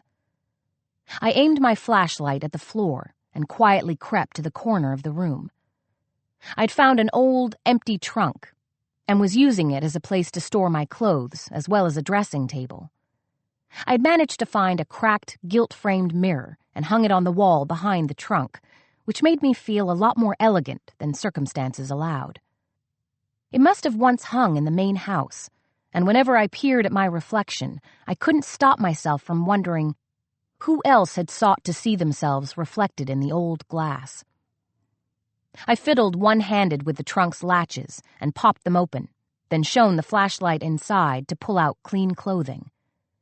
I had just grabbed my last clean slip when I heard the switch of a lamp and found myself and the room clearly illuminated in pale yellow light. "Glad to see you're not a German." Captain Ravenel was sitting up in bed, grinning as if he were privy to a very funny joke. "Sorry, it's only me. And that was just an air raid drill. I hope you didn't really think the Germans were coming." "Would you protect me from the Germans if they came?" "Yes," I said without thinking. "I mean, it's my job, to protect my patients." As if it were even possible, his grin widened. "I'm flattered, I'm sure." I rolled my slip inside the dress I'd pulled from the trunk, then placed the bundle on top of a tall casement clock with no face before approaching the bed. "How are you feeling this morning?" "Now that you're here, like I could run a mile. If you'd smile at me, then I could probably run 3. "Captain, please. You shouldn't say things like that." His grin faded, and I found myself missing it. Found myself wishing I'd said nothing so that I could continue my fantasy. That was impossible, of course. His fiancée had come to him. Had come to take him home. "No," he said. "I shouldn't." His eyes searched mine, as if he'd heard my thoughts. Since I was already there, I decided to help out Nurse Hathaway and take the patient's vitals. I avoided looking at him, but felt his eyes on me like I imagined a flower felt the sun. "I'll need to examine your wound. I know you must be eager to return home, but I'm afraid I can't discharge you until there's no sign of infection." I raised my eyes to meet his, to let him know how serious I was. "If we don't kill all of the bacteria, the infection will return, and there will be nothing left to do except amputate." "Yes, doctor," he said slowly, and there was no sign of sarcasm. I pulled back the covers just enough so I could examine the leg, then carefully removed the bandages, doing my best to concentrate on the wound and not the beautifully muscled leg. Focusing on my work, I cleaned the wound as I examined it, pleased with his progress. As I washed my hands in the bedside basin, I said, "It's looking very good. I'm thinking you should be able to leave in about a week, 2 weeks tops." I smiled, wondering why the good news didn't make me feel as happy as it should. Turning away from him, I wrote my short report on his chart, my handwriting shakier than usual. Lack of sleep. I replaced the chart on the bedside table, feeling the weight of the ruby necklace under my dress, the stone burning my skin. Until I could return it to Margie, I wore it to keep it safe, having convinced myself that I didn't need to show it to Cooper. It's just a necklace. There must be dozens, hundreds just like it. Stop thinking of reasons to tie him to you. With the pretend smile I normally reserved for seriously ill patients, I said, "You'll have company soon. We're getting more patients, and the only room for 2 new beds will be up here. I've been instructed to clear out some of this mess." He raised a dark eyebrow. "I thought you were a doctor. Surely clearing out an attic shouldn't be part of your responsibilities." "It probably shouldn't." I bit my lip, the words I wanted to call Dr. Greeley ready to pour out of my mouth. "We're horribly short-staffed, so everyone must do his or her part." "Including Dr. Greeley, I'm sure. He doesn't seem the type of man who thinks of women with the same credentials as equals." "No, he's not," I said bluntly, still too angry to sugarcoat the truth. "I find a woman with brains enormously attractive, and not threatening in the least. A pretty face is nice, too, but having somebody to converse with and share thoughts for 30 or 40 years is very appealing to me." His voice sounded wistful, as if he were still searching for that woman. "Your fiancée is a lucky woman, Captain, to have found a man with such progressive thinking." He was silent for a moment, studying me. Quickly changing the conversation, he said, "I'll help." He sat up and placed his feet on the floor. "Absolutely not. You're a patient here, not an orderly. I promise to be as unobtrusive as possible." As if I hadn't spoken, he stood, wearing only his hospital gown, and I turned my back to him. "Captain Ravenel, please." "It's Cooper. And if you will give me just a moment, I'll put on my shirt and pants. I do believe they will fit over my bandages. And then you won't have to act like you've never seen a naked man before." "Captain." "Cooper. You said yourself that my leg is mending. And if you don't let me get out of that bed and do something useful, I'm afraid that I can't be responsible for my actions." I slowly let the breath out of my nose, tired of dealing with too many obstinate men in one morning. "Fine. But you are not moving heavy furniture or anything that might impede the healing of your leg." I headed to the corner of the room, where many of the mansion's remnants had been piled. "I'll get an orderly to clear out most of the larger items that I can't move myself. But first, I wanted to go through the trunks and armoires and pull any clothing out. I'm sure it's all mostly moth-eaten, but I know the ragman will welcome any donations. It's amazing what they're collecting these days for the war effort. Even gum wrappers and silk stockings. I'm sure if I donated my mother's old fur, they'd be able to turn it into a parachute or bomb or something useful." He'd moved to stand near me, making me babble like a young girl on her first date. "All very much appreciated, I assure you." "I really don't think you should be standing." "Are you going to let me finish?" The words were spoken very close to my ear, And when I turned, I found those fascinating eyes watching me closely. "Finish what?" I asked, forcing myself to remain upright instead of leaning toward him. "Your sketch. It's not quite done. I've been working on it from memory, but I really need you to sit for me so I can finish. There's something about your eyes." I reached past him and yanked open the door of a towering armoire, its mahogany finish cloudy with dust, glad for the coughs the movement generated. Anything was better than continuing this conversation. He'd already sketched me while I slept.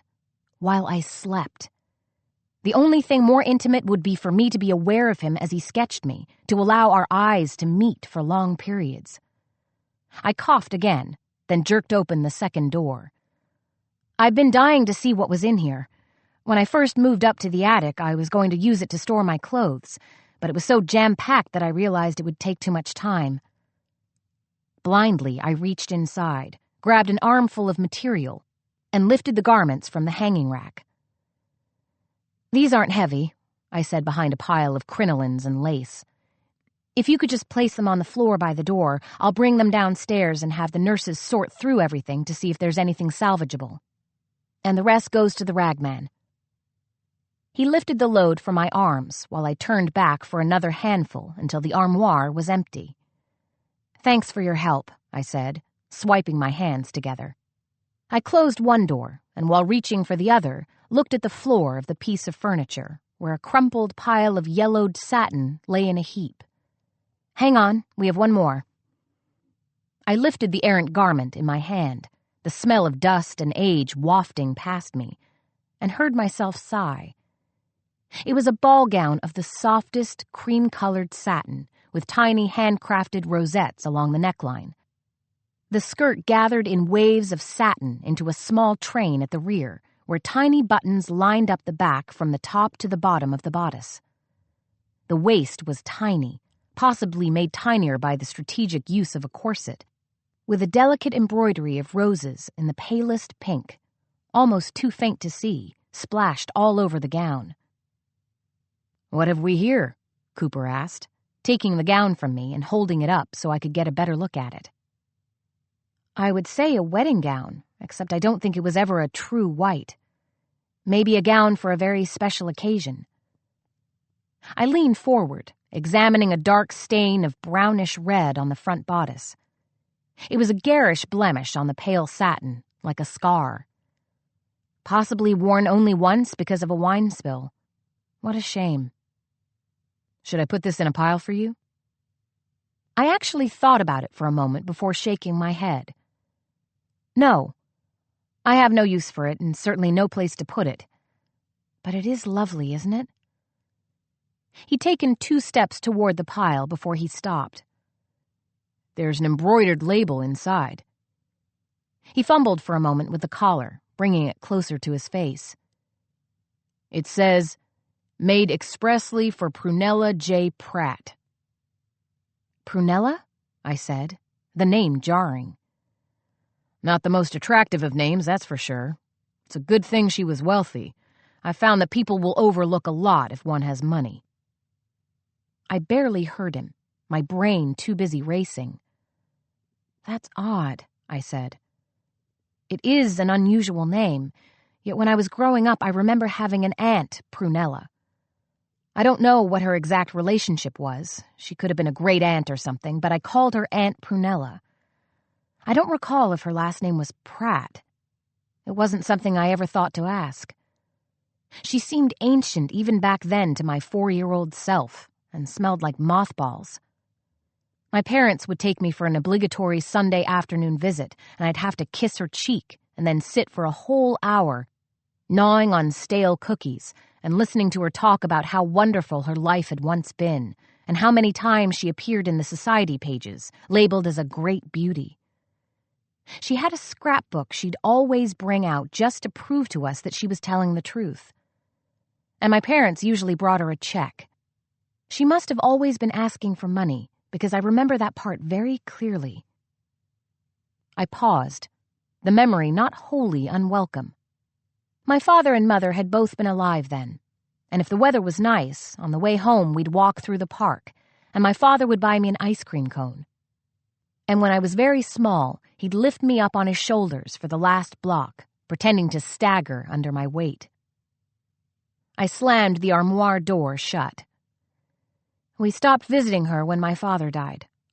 I always got the sense that we did so only out of my father's sense of duty, and my mother saw no sense in extending the misery after his death.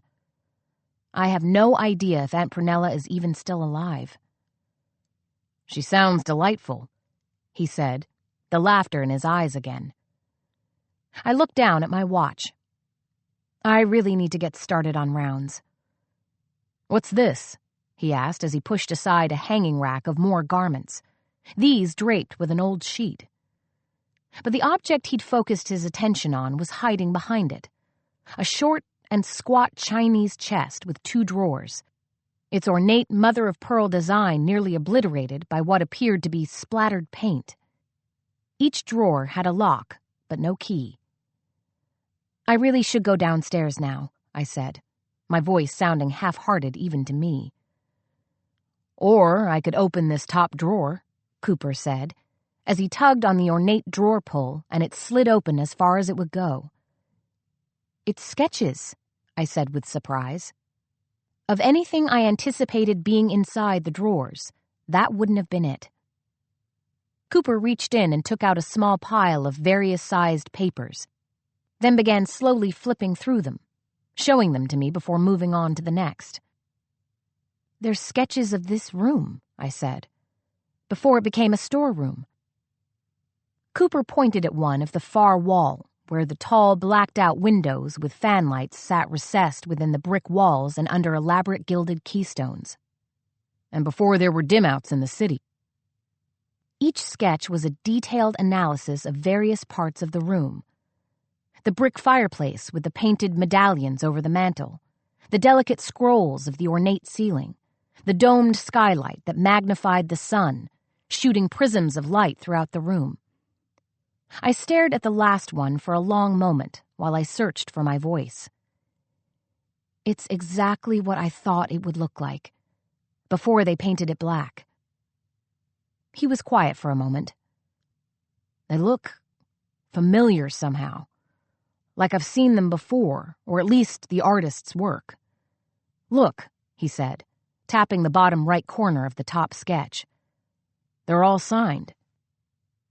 The signature was tiny, making me squint as I tried to read it. I think it says Harry Pratt, I said, handing it back to Cooper. Harry Pratt, he said slowly. I'm pretty sure I don't know his work. Most likely some relation to Prunella Pratt, who owned the dress. He's quite good, whoever he is, or was. His glance fell to the second drawer. Would you like to do the honors? With my rounds having been completely forgotten, I knelt in front of the chest and pulled. But nothing happened. Is it locked? Cooper asked. I shook my head. No. It looks like something's stuck. It might be a sketch, and I'm afraid that if I pull on it, it might get damaged. I stood back and allowed Cooper to take a look. I think you're right. He began tipping the chest forward to study its back, and then tilted it on its side to look beneath it. If you can get me some kind of chisel, a hammer, and a screwdriver, I should probably be able to take it apart without damaging anything inside. I was about to remind him that he was a patient when we both heard the unmistakable clicking of high-heeled shoes in the corridor outside. Cooper limped back to his bed as quickly as possible, and I followed him, not really sure why I felt like we'd been caught doing something wrong. He slid beneath the sheets, and as I leaned forward to tuck the blankets beneath the mattress, I felt the ruby slowly slide from its hiding place. I stood quickly, hoping to tuck it back inside my dress before he noticed. His hand grabbed my wrist, his eyes meeting mine. The door flew open. Well, isn't this cozy? Caroline Middleton stood near the pile of discarded clothes, the light from the hallway behind her outlining her form like a halo. Cooper dropped his hand as I straightened, tucking the necklace back into my dress. Good morning, Miss Middleton. I'm happy to report that Captain Ravenel is making wonderful progress. I expect that we will be able to release him in no more than 2 weeks. I stepped away from the bed, feeling his eyes on me, but knowing that looking back would mean acknowledging that he'd seen the ruby. That there was a connection between us, a connection I couldn't begin to understand. I busily tidied the bedside table as I prepared to leave. It's a little early for visiting hours. Perhaps you'd like to come back later? Caroline's lips curved upward. Dr. Greeley told me that I could come at any time, and because those awful sirens woke me up at such an ungodly hour, I thought I'd just come straight here to see Cooper. I used my foot to slide the pile of clothes out of the way and against the wall, then stepped past her. Well then, I see Captain Ravenel's in good hands, so I'll leave you. If you'd like coffee, there's usually a fresh pot at the nurse's station on the first floor. And it's the real thing, too. New York City managed to get an exemption on a few rationed items, thanks to the Society of Restaurateurs. Being that we're a military and war production area and all. But it's still in limited supply, so go easy on it. Caroline sat down in the chair by the bed and slowly slid off her gloves. Oh, just 1 cup should do me. I like mine black with 2 sugars. I paused in the threshold just for a moment, then turned back to her with a wide smile. So do I said, before quickly heading down the corridor toward the stairs, listening to Cooper's laughter echoing off the plaster walls. Chapter 17. Christmas Eve, 1892. Olive. The fire in the grate was already lit, and the room radiated a homely warmth. Harry released her hand. They had raced up the stairs together like guilty lovers. Harry's fingers wound so tightly around hers that she could hardly breathe, and closed the door behind them. "This had better be quick," Olive said. "I've got to be in bed by 11 for Mrs. Keene's inspection, and if she catches me stealing down the stairs—" She let her words trail away, because she couldn't quite say what the consequence of this malfeasance might be. Too horrible to contemplate, immediate dismissal without reference, possibly a public flogging, and because Harry was hurrying across the room to the squat old Chinese cabinet by the wall, and why on earth would he be doing that? A surprise, he'd said. Well, she couldn't help but flutter a bit, could she? She was human. "Don't worry about Mrs. Keene," Harry was saying, as he took a key from his pocket and unlocked the bottom drawer of the cabinet. "I've already set her up with a bottle of Christmas brandy and an entire mince pie all to herself. With my grateful thanks for a year of service, of course." Olive tried to imagine Mrs. Keene drinking a glass of brandy. And she accepted it? She always had a soft spot for me, God knows why. Harry rose from the cabinet and turned, smiling his brilliant smile. "You know very well why."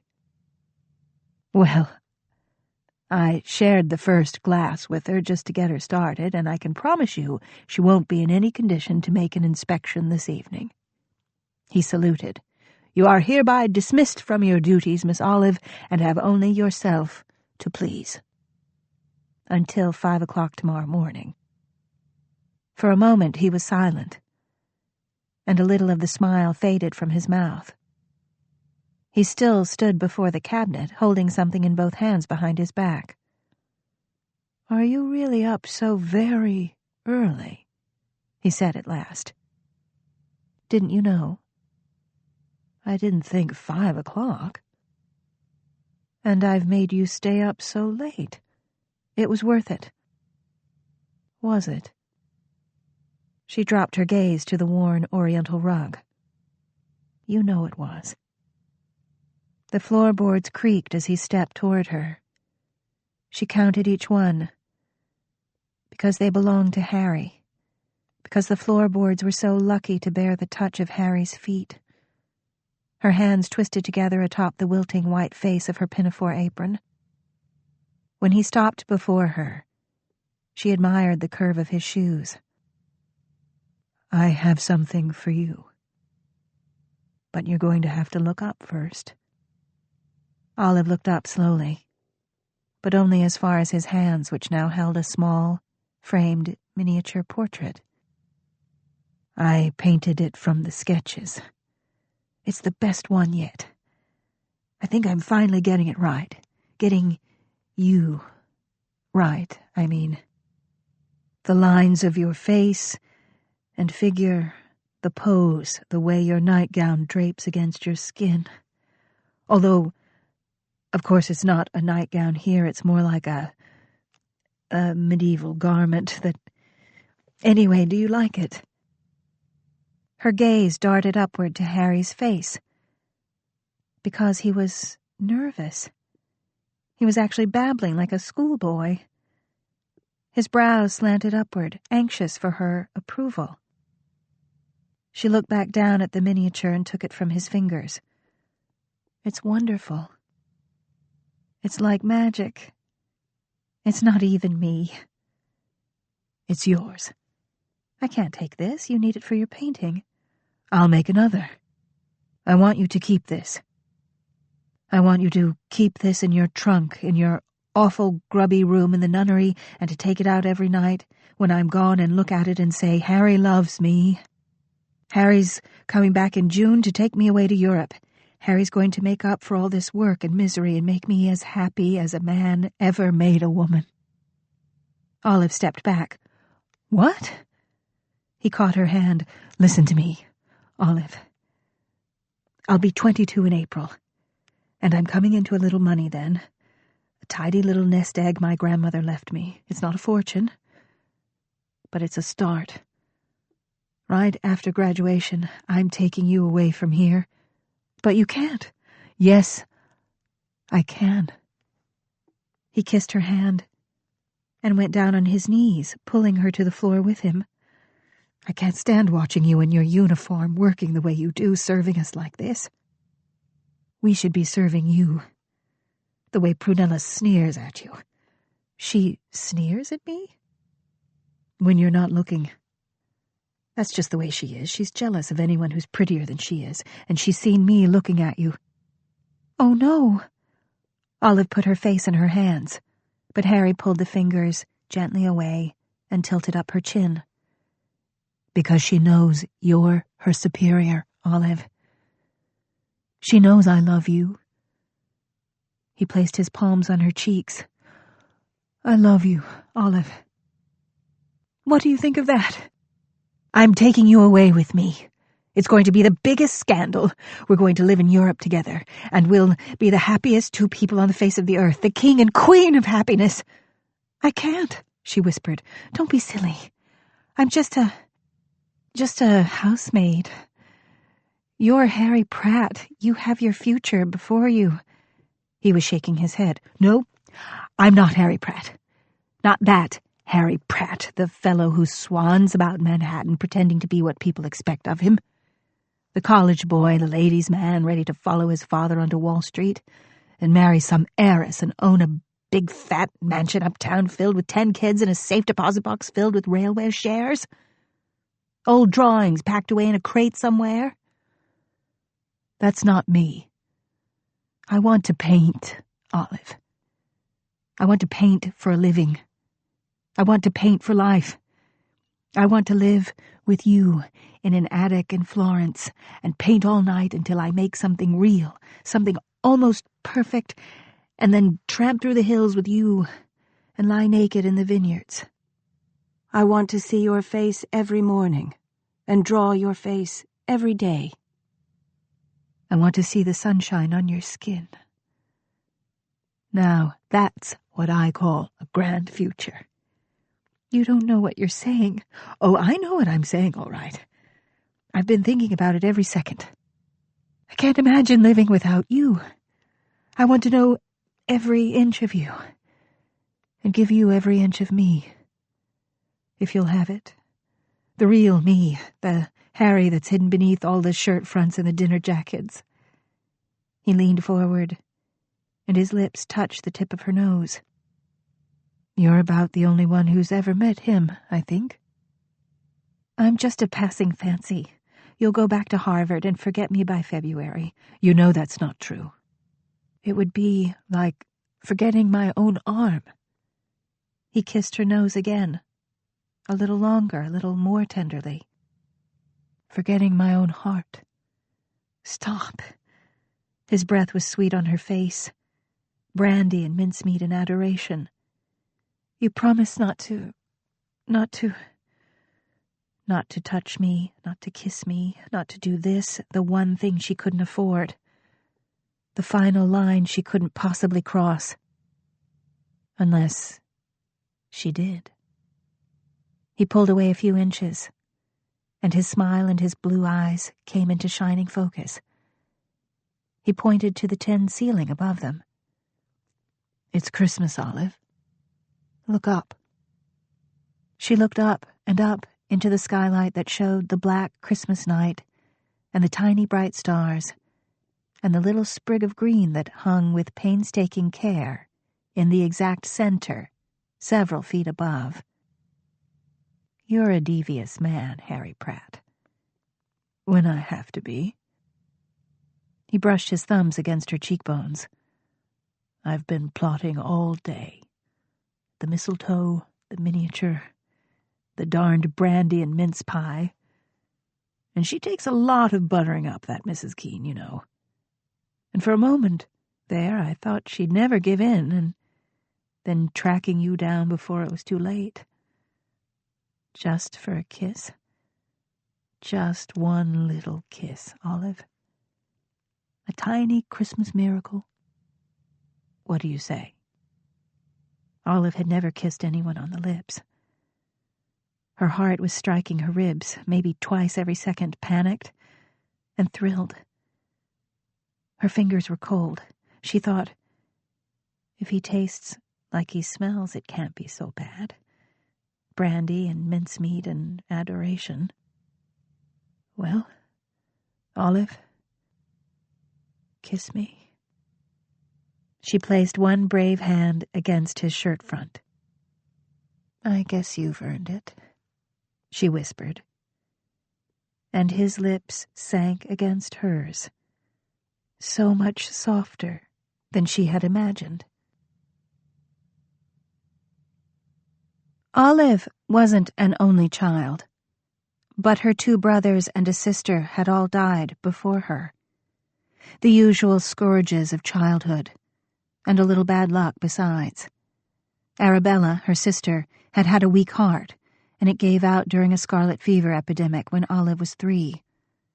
Olive had woken up one morning and found herself alone, and ever since, because she had been almost too small to remember Arabella at all, really, except as a kind of shadow smelling of sugar cookies, ever since, she had always wondered what it would be like to have siblings, to have someone to share your troubles, to have someone who knew you intimately.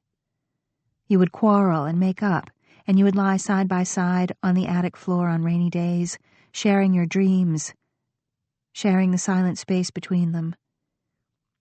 And the missing piece of your heart, Olive had imagined it so many times, would simply fall into place, making you whole.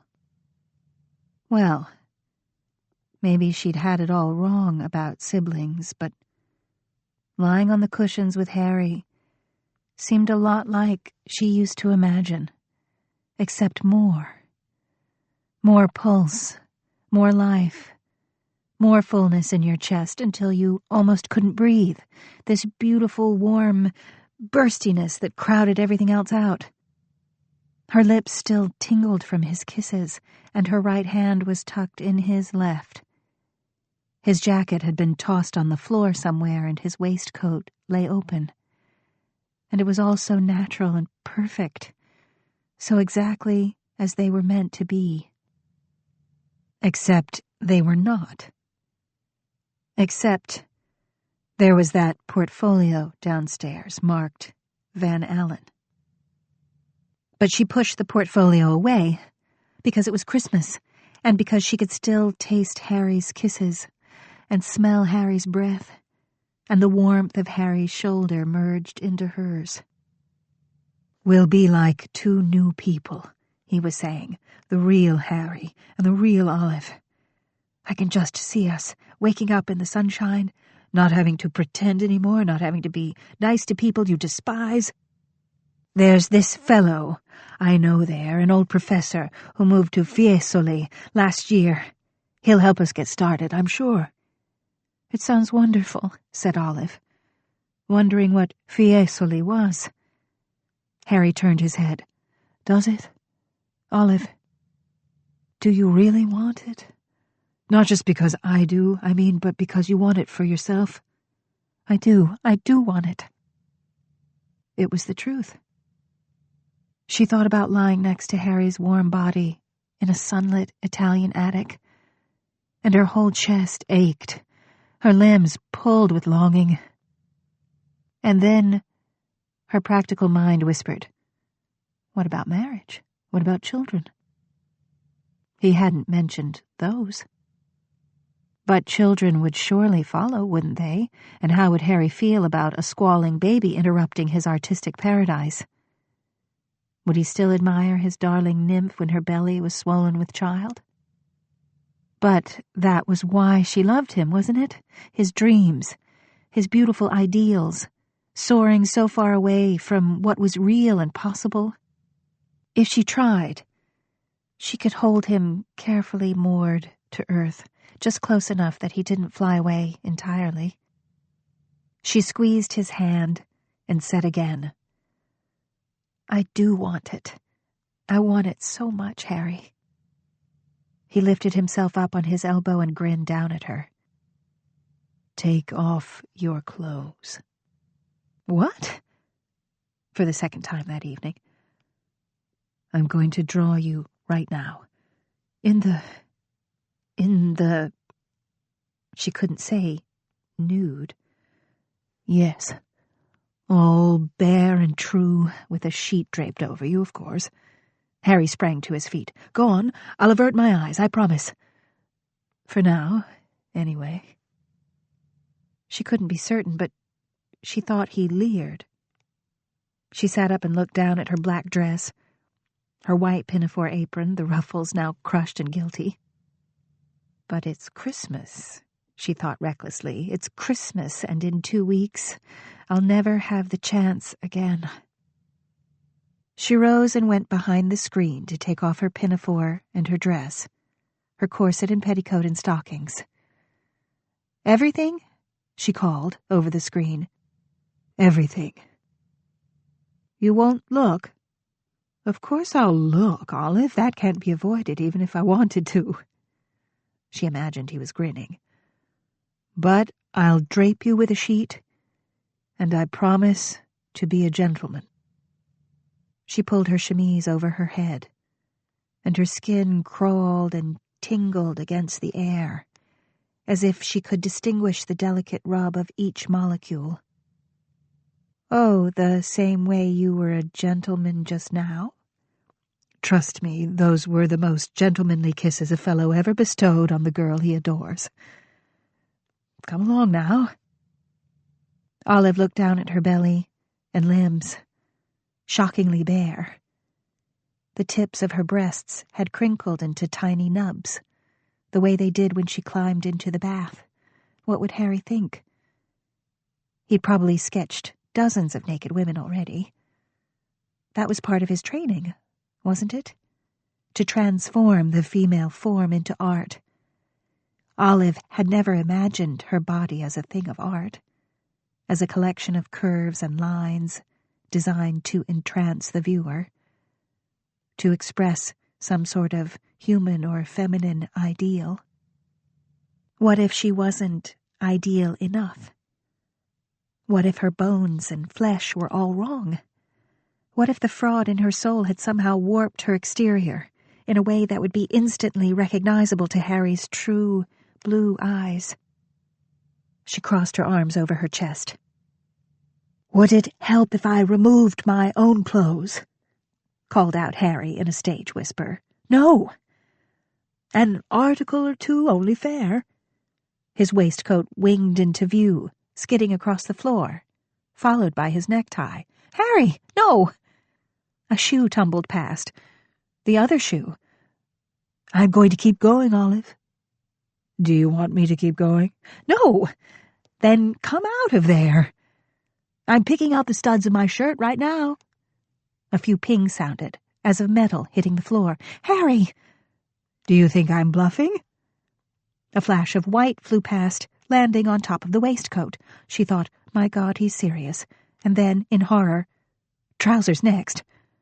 She snatched up her pinafore, clutched it to her breasts, and stepped from the screen. "That's better," Harry said warmly. But she couldn't look up. She wouldn't look up. She made for the cushions on the floor and sank down, trying to arrange her pinafore for the maximum possible effect, and not succeeding particularly well. A flush began to spread over her skin. "Here. Let me." Harry's hands appeared, pulling away the pinafore gently, like a doctor examining a wound. An instant later, a sheet of fine white muslin replaced the pinafore, and Harry's long fingers arranged it over her shoulder, down along her breasts, under her opposite arm. Olive couldn't breathe. Harry's bare chest balanced before her, a very pale gold, flat, with elegant muscle, exactly as beautiful as it had looked that morning, only far less frightening. His bent knees, covered with sleek black wool, appeared enormous. "Now, lie down on your side," he whispered. And she did.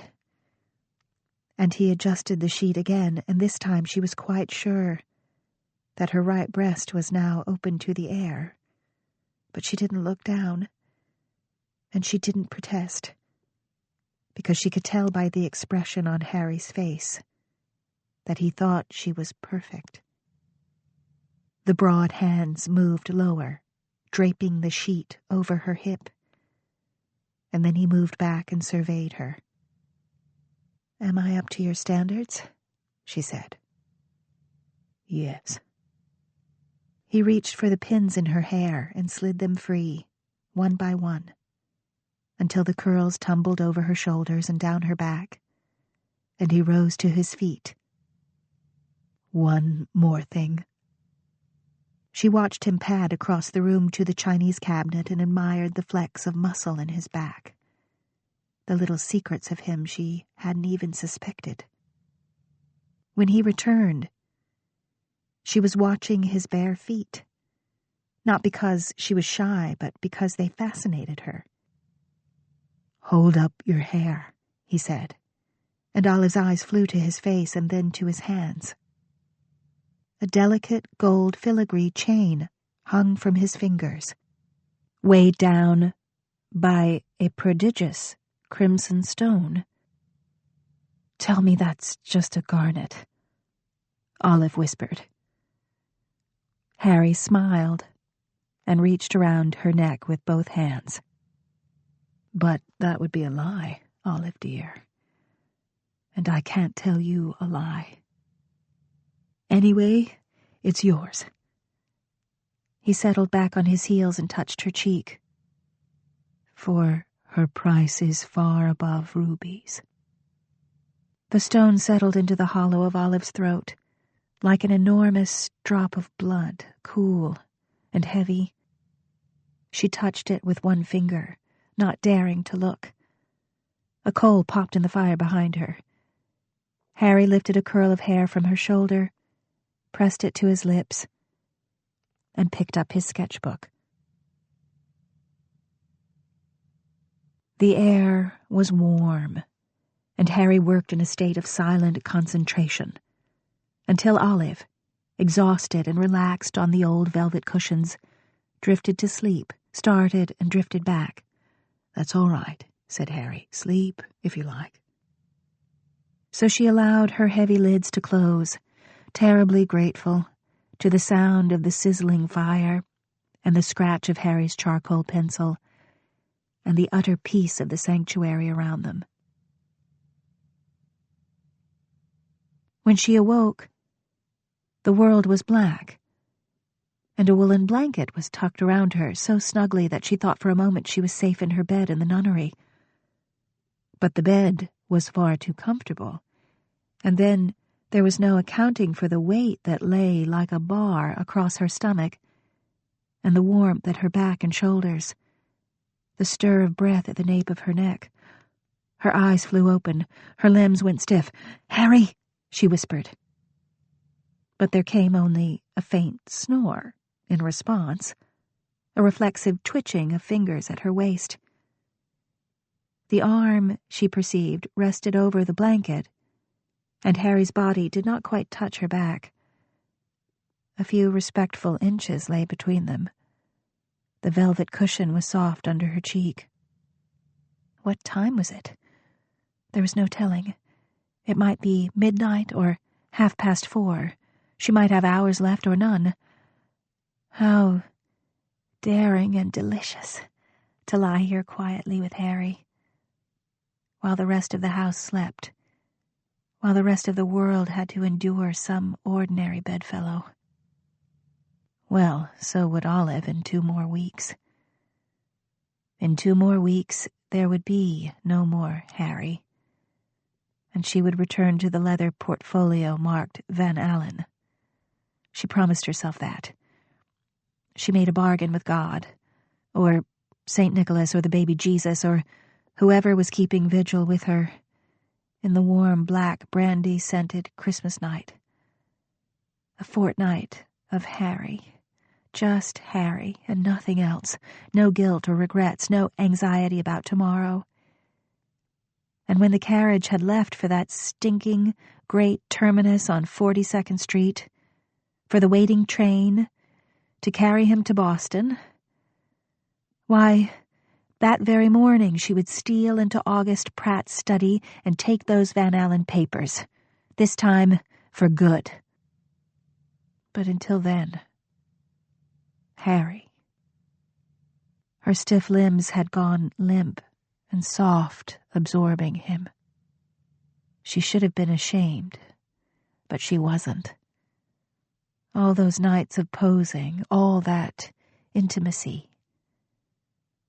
They were in their room, their own sanctuary at the top of the stairs, where Olive could shed her old skin and be someone she'd never known before, someone she never imagined she was.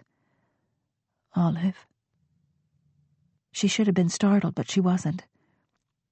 "You're awake?" "Not really." She smiled. She was filled with heat and certainty, and a flutter deep in her belly that she could not name, but supposed was anticipation.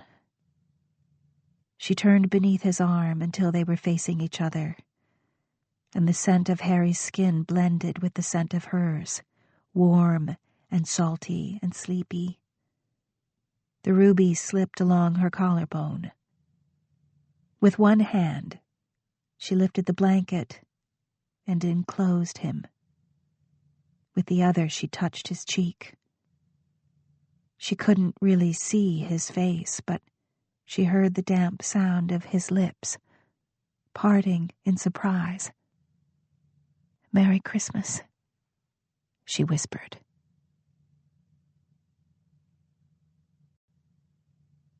Chapter 18.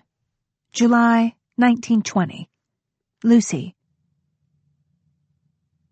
Lucy tasted gin, tingling on her tongue, on Philip Schuyler's lips as he kissed her, his hand cupping her cheek, his other arm snaking around her waist, pulling her close despite the interfering curve of the table.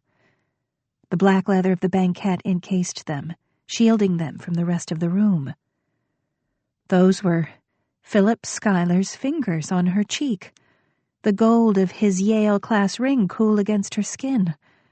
It was Philip Schuyler's lips against hers, murmuring her name as he kissed her, the culmination of 1,000 guilty daydreams in which he took her hands in his and declared that he'd been a fool, a terrible fool, that she was the girl for him and he didn't care who knew it. Like something out of the serial stories in the papers, where the shop girl always won the love of the heir to the fortune. But this wasn't a daydream. This wasn't a ball. She wasn't wearing a silver-spangled gown and diamond clips in her hair. She was in her work suit, crammed into a corner of a dark speakeasy where the floor smelled of spilled spirits. She wasn't floating, there weren't violins. There was no rapture. Just the side of the table biting into her ribcage and a nagging sense of the wrongness of it all. The wrongness of kissing a man who was engaged to someone else. 3 tables away, the bored socialite laughed, a high-pitched, whinnying laugh. Lucy gave Philip Schuyler a push, hard enough to make the table rock, gin sloshing over the sides. "Philip! Mr. Schuyler, don't." "Lucy." The banquet creaked and groaned as he lurched after her, falling against the spot where she had been. He was drunk. She'd never seen him drunk before. Never imagined he could be drunk. Drunkenness was for the louts who used to swill beer from the barrel behind the bakery, singing rude songs straight from the beer garden. Drunkenness was for red-nosed old men and high school dropouts, not for Philip Schuyler, the epitome of all that was elegant and refined. "Lucy, sweetheart." He reached for her, his smile a parody of that easy charm she knew so well. "Miss Young, if you wouldn't mind, Miss Young, be a sweetheart," and she had. She'd brought his coffee. She'd taken his meetings. She'd even gone to dinner with John Ravenel. The thought of John Ravenel, smiling down at her in the sunshine of the park, made her push with renewed energy at the hands clasping her waist. "I'm not your sweetheart." Lucy's voice rose as she struggled to free herself. "Mr. Schuyler, stop!" The waiters stopped in their tasks, and the bored socialite threw a glance over her shoulder, and then said something in a low tone to her companion that made him throw back his head and laugh. Lucy could feel shame, hideous shame, rising red in her cheeks. "Your mother's daughter," her grandmother said. "You called me Philip before," said Mr. Schuyler, looking like a disappointed little boy. "Before you hadn't tried to kiss me." Lucy reached below the table, rooting for her bag. It had fallen in the scuffle somewhere under the table. Lucy, wait." Philip Schuyler grabbed her hand, pulling her up to face him. He twined his fingers clumsily through hers. "I thought you liked me." He was looking up at her with such big eyes, all vulnerability. A little boy rejected by his stepmother. Indignation warred with pity, and worst of all, flattery. "I did like you. I do like you. It's just, I can't." Philip's hand tightened on hers. "Sit down." He gave a little tug. "Have another drink." Lucy stared down at him, fighting a crushing sense of disappointment. "And what? Be your little bit on the side? Kiss you in the dark and then take your calls from your fiancé? No, thank you, Mr. Schuyler." Philip Schuyler stared at her in genuine consternation. Or perhaps that was just the gin, slowing his wits, wrinkling his forehead. "I never thought." "You're a girl in a million, Lucy. Has anyone ever told you that? You're the bee's knees, the cat's meow." Grandly, he declared, "You're the best secretary I've ever had." And whatever last illusions Lucy had cherished shriveled and died. What had she thought, really? That Philip Schuyler was going to sweep her into his arms and declare he loved her, only her? She'd seen the pictures of him with Dee Dee Shippen. It wasn't that Dee Dee was beautiful. In themselves, Dee Dee's features were pleasant but pedestrian. It was what she had made of them. It was the arrangement of her hair, the set of her mouth, the pearls in her ears, all of which proclaimed her status as loudly as any number of entries in the social register. Dee Dee was the sort of woman a man like Philip married. Maybe in the end, he wouldn't like her all that much. Maybe after a few years, he'd take to kissing his secretaries at speakeasies. But Lucy wouldn't be that secretary. What? Lucy? What did I say? Lucy's head was beginning to ache. The smell of gin and Turkish cigarettes was strong in the air, clinging to her hair and clothes. Nothing, she said. Nothing but the truth. I'm your secretary. You are my employer. Which is why I shouldn't be here right now. No reason not to be. Philip Schuyler was still clinging to her hand. He tapped a finger against his nose. After business hours. No one's going to know about it. Lucy yanked her hand away. No one is going to know, because this never happened. She wanted to cry with shame, to drum her fists against the scarred wooden tabletop. But she kept her back straight and her voice level. Meg comes back in another month. Until then, I'm your secretary, and this never happened. Can you really say that? A crazy laugh bubbled up in Lucy's throat. I have to say that. Don't you think I wish it were otherwise? Don't you know that it's going to make me crazy every day seeing you and having to pretend this never happened, but I can't afford to do otherwise. If I ask to be reassigned, Miss Meacham will know something happened, and who do you think she'll blame? Not the junior partner. She'll blame me. And I'll be out on the pavement looking for another job and wondering how I will pull together the money to pay my rent. Philip Schuyler stared at her, frozen in tableau against the banquette. Once started, the words kept bubbling out. Lucy couldn't stop them. I need this job. I'm not one of your debutantes. I don't work on a whim. I work because it's how I keep myself alive. Do you think I enjoy typing and filing? Do you think anybody enjoys typing and filing? I didn't... Philip Schuyler shook his head as though he were trying to clear it. Lucy... Don't you mean Miss Young? Lucy's tone was as acid as the bootleg gin. I thought you were different. Everyone knows that Mr. Cochrane pinches, and Mr. Gregson isn't to be trusted after a few drinks, but I thought you were something special. More fool she. I thought you were a gentleman. She had the satisfaction of seeing Philip Schuyler flinch.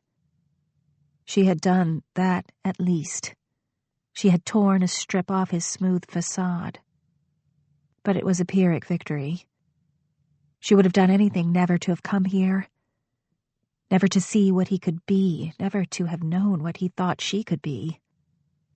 She had liked it before when he was her preux chevalier, St. George on the wall, unreachable and untarnished. Lucy... The gold light winked off Philip Schuyler's class ring as he reached out a hand to her. I never... Lucy slapped his hand away. No, you never. And I never. Reaching into her purse, she flung $1 on the table. For my drink. It was an absurd amount of money.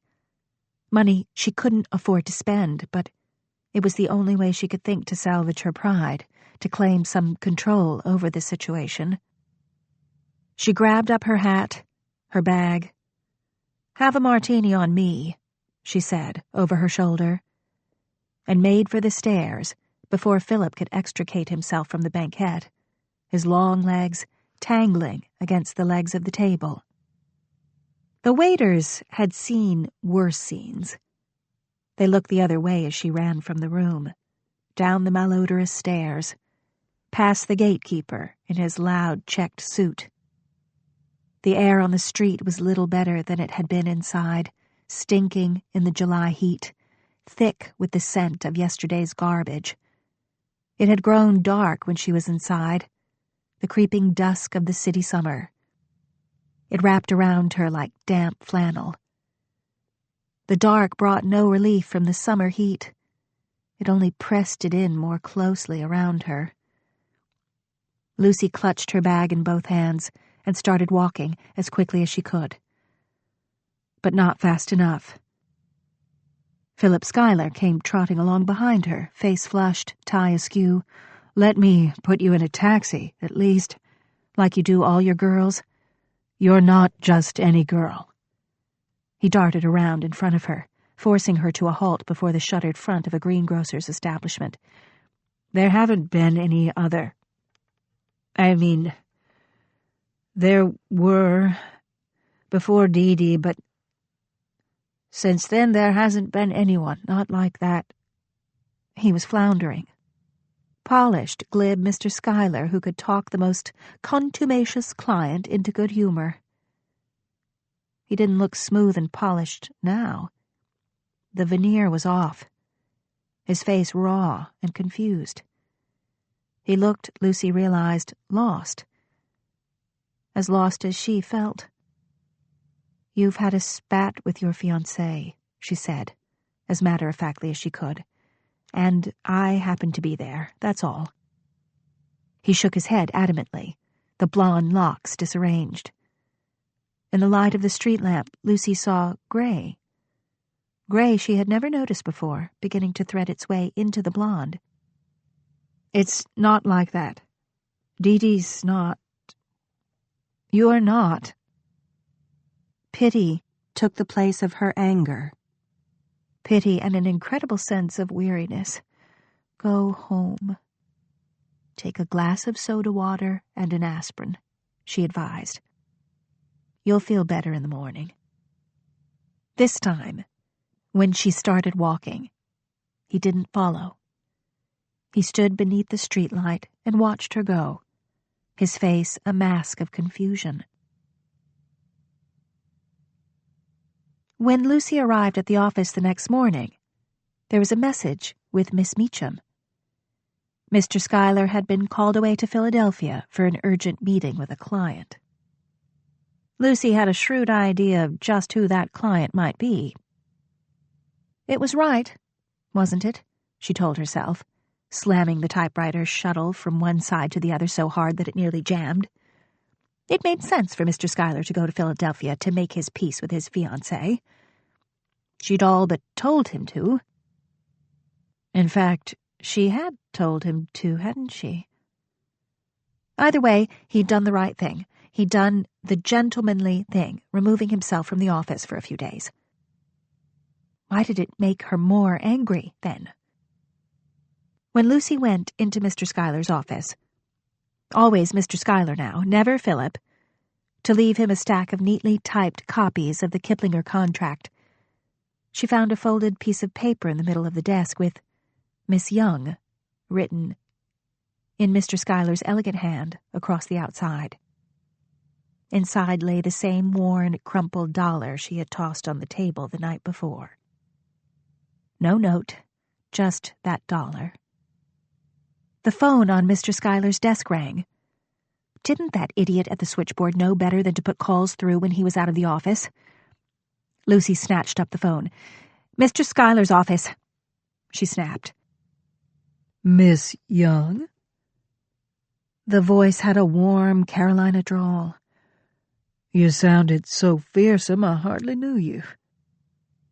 She hardly knew herself these days. Lucy glanced quickly over her shoulder. "I shouldn't be talking with you at work." "I am a client, aren't I?" said Mr. Ravenel, mildly. Then, "Bad day?" "Bad week. Bad month, bad year," she thought. Nothing had been right since her father had died. His absence was a hollow in her heart. No matter how she had fought with her grandmother, no matter how she had yearned to move to the city, to try a new life, her father had been home for her. She had lost him twice, once when he died, and again that afternoon after his funeral, when her grandmother had unleashed her terrible secret. A cuckoo in the nest, her grandmother had called her. Your mother no better than she should be. And Lucy had remembered the pendant so hastily shoved in her pocket only a few months before, and her mother's dying words. A legacy from her father, yes, but not the father she had believed to be hers. Let's make it a good weekend, at least.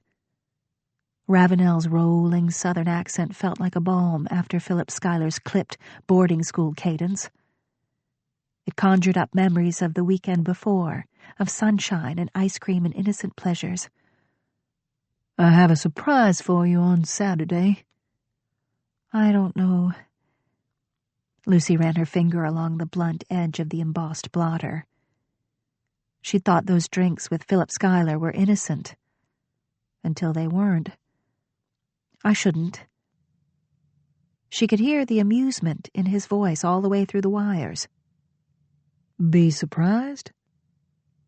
See you. She was amazed by the effort it cost her. It isn't really appropriate. Isn't there an old adage about horses and barn doors? When Lucy didn't say anything, John Ravenel added, I promise, there's nothing that your mother wouldn't approve of. That was what she was afraid of. 147 West 4th Street. Meet me there at noon. I promise you. John Ravenel's voice was warm and persuasive. You won't regret it.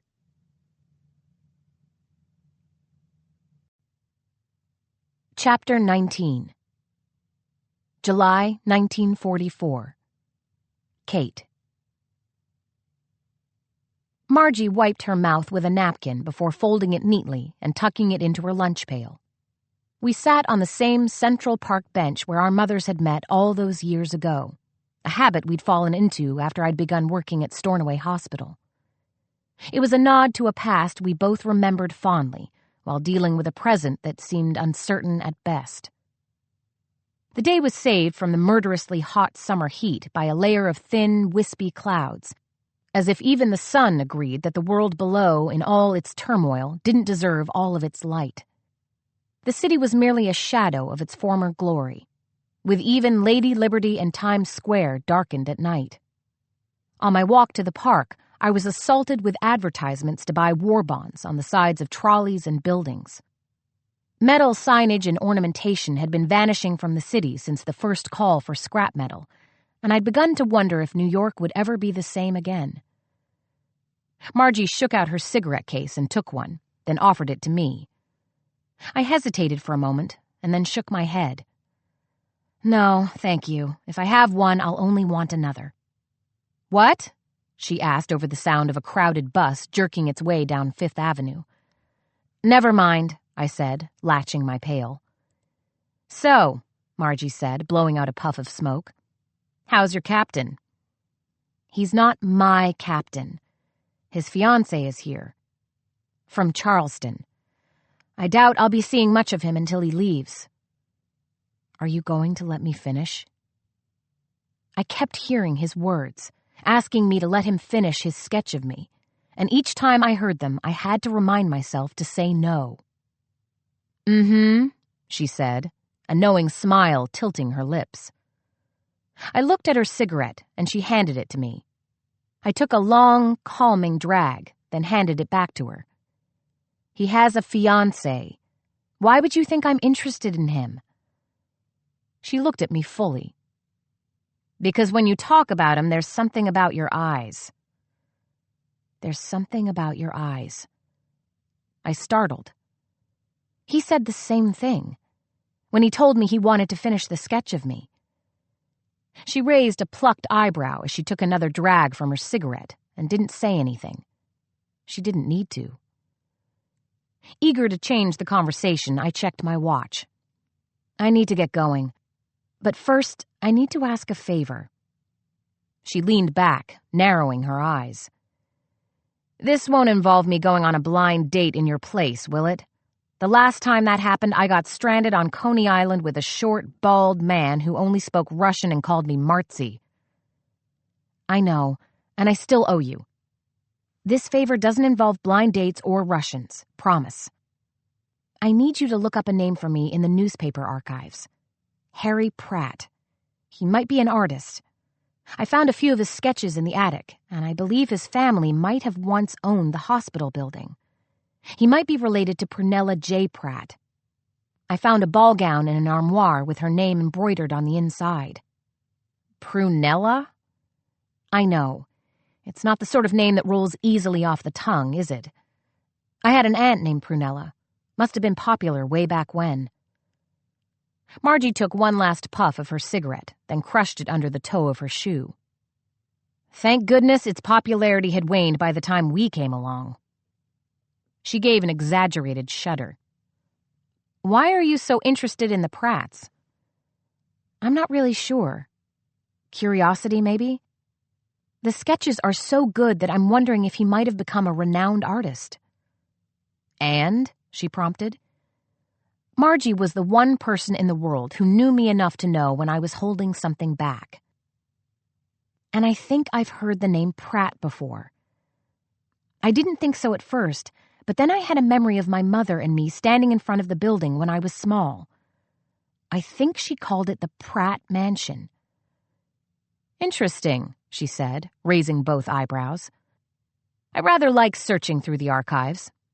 If I turn up something interesting, I might even forgive you for the Russian. You're a peach. I owe you dinner. I'll put it on your tab. We hugged goodbye and went our separate ways, she back to the library while I headed to the hospital, trying to lose myself in the sounds of the city, instead of hearing Cooper's voice echoing in my head. There's something about your eyes. I was reaching for the outer door of the hospital when I heard my name called. Dr. Schuyler? I recognized the soft southern voice before I turned around and prepared myself. Good afternoon, Miss Middleton. What can I do for you? She wore an elegant light blue suit that matched the color of her eyes, the tightly fitted bodice hugging her tiny waist. A stylish hat with netting sat perched at an angle on top of her neat chignon, and impeccable white gloves and silk stockings completed the look. I tried not to think about my own bare legs and hands or straggly hair that stuck to my forehead after my walk from the park. Sighing inwardly, I remembered Dr. Greeley saying that he wanted me to make myself available to Miss Middleton, to answer any of her questions about where to eat and shop. Like I would know. I doubted we ate or shopped at the same kinds of establishments. Her blue eyes remained icy despite her smile.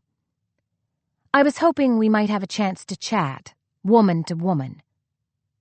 Of course, I said, trying to remember the names of all the shops Margie was always telling me were the places she'd go once she married her rich husband. Let's go inside and out of the sun. No, I'd rather not. I'd prefer privacy. Why don't we walk down the block together? I looked at my watch, not bothering to hide my impatience. Some of us weren't women of leisure who didn't march to the hour hands of a clock all day. All right, but I'm afraid I can't be long. I'm due back in 5 minutes. Her smile widened. Not to worry. What I have to say won't take long. Attempting to hide my reluctance, I walked toward her arm claiming mine as soon as I was close enough. We began to walk in the same direction I'd just come from, our sides pressed against each other as if she were afraid I might try to escape. It's a lovely day, isn't it? She asked as we strolled leisurely down the sidewalk. It's a bit warm, I said, wondering why she was wasting my time talking about the weather. Not if you're from Charleston.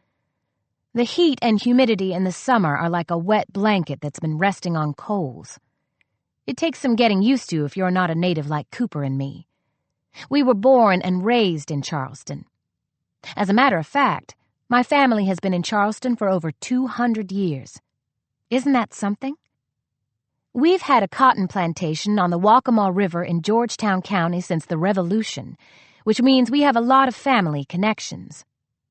Important connections that can make or break an art gallery or even an artist. She paused a moment to smooth the loose hair under her hat. Has Cooper told you that we've known each other since we were in diapers? We have so much in common. Our families are even next-door neighbors at our summer retreats on Edisto. We continued to walk, but I was becoming less and less aware of my surroundings as she spoke, understanding seeping through me like water through sand. Cooper and I are two of a kind, Kate. May I call you Kate? I nodded numbly. You see, Kate, the best marriages are those that are made between two people from the same world. They understand the same things. She turned her face toward me, and her eyes seemed bleached by the sun. That's how I know that Cooper and I are meant for each other. She placed a slender gloved hand over her heart. Of course, it helps that he's mad about me and I'm mad about him. I stopped suddenly, causing an old man in a worn brown suit that smelled of pipe smoke to stumble into me. He said something under his breath as he walked past, but I was too focused on Caroline's perfect face to care. Then why didn't you come? The moment you knew Cooper was here, you could have come. But you waited. Her face seemed carved from marble, her skin bloodless. I knew her answer before she spoke, by the way she hesitated and didn't meet my eyes. Because your letter said that... She stopped. Because there was a chance he might lose his leg, and I didn't think I could stand to see him that way. See him as... less than a man. I stared at her dumbly, unable to think of a single word to respond. She tugged on my arm, and we continued our walk back the way we'd come. His mother doesn't travel, but she asked me to come. I had already packed my bags and was preparing for the journey when your second letter arrived, letting us know that his leg had been saved. So you see, I was prepared to come regardless. Because his mother asked you to. It was pointless to argue the obvious, so I kept my mouth shut. None of this was any of my business. Captain Ravenel was a patient of mine, a patient whose leg had been saved, and who would be out of my life forever in a few short weeks. We'd reached the front of the hospital again and stopped. I quickly slipped my arm from hers. Why are you telling me all this? She smiled like a patient mother with a wayward child. Because I don't want you to be hurt. I see the way you look at Cooper, and I just want to make sure you understand that you're not his kind. He's grateful to you for helping to save his leg, and might even think he's a little in love with you because of it. But it won't last. As soon as he's back in Charleston, everything will return to normal, and he'll forget all about you. I just wanted you to know that. I felt the blood rush to my face. I think you've misunderstood, Miss Middleton. Have I?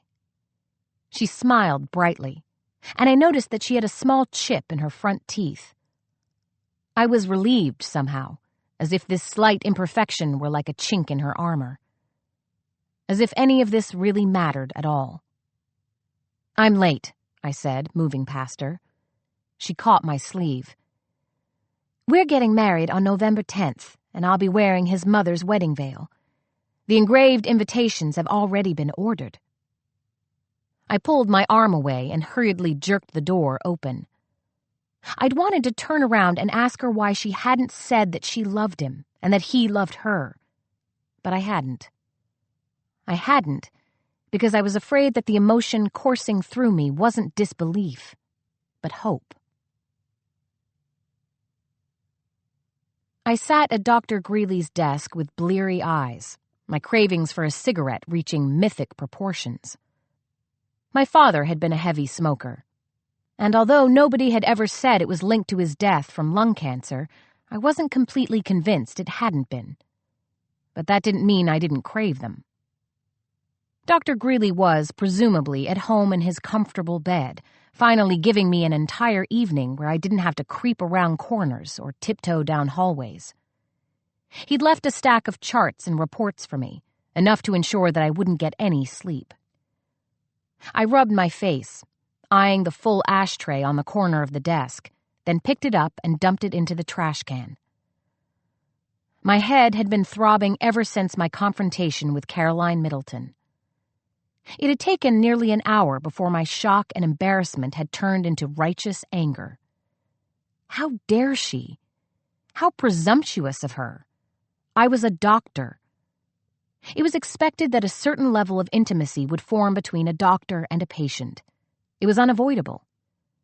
But I was always a professional first, a healer.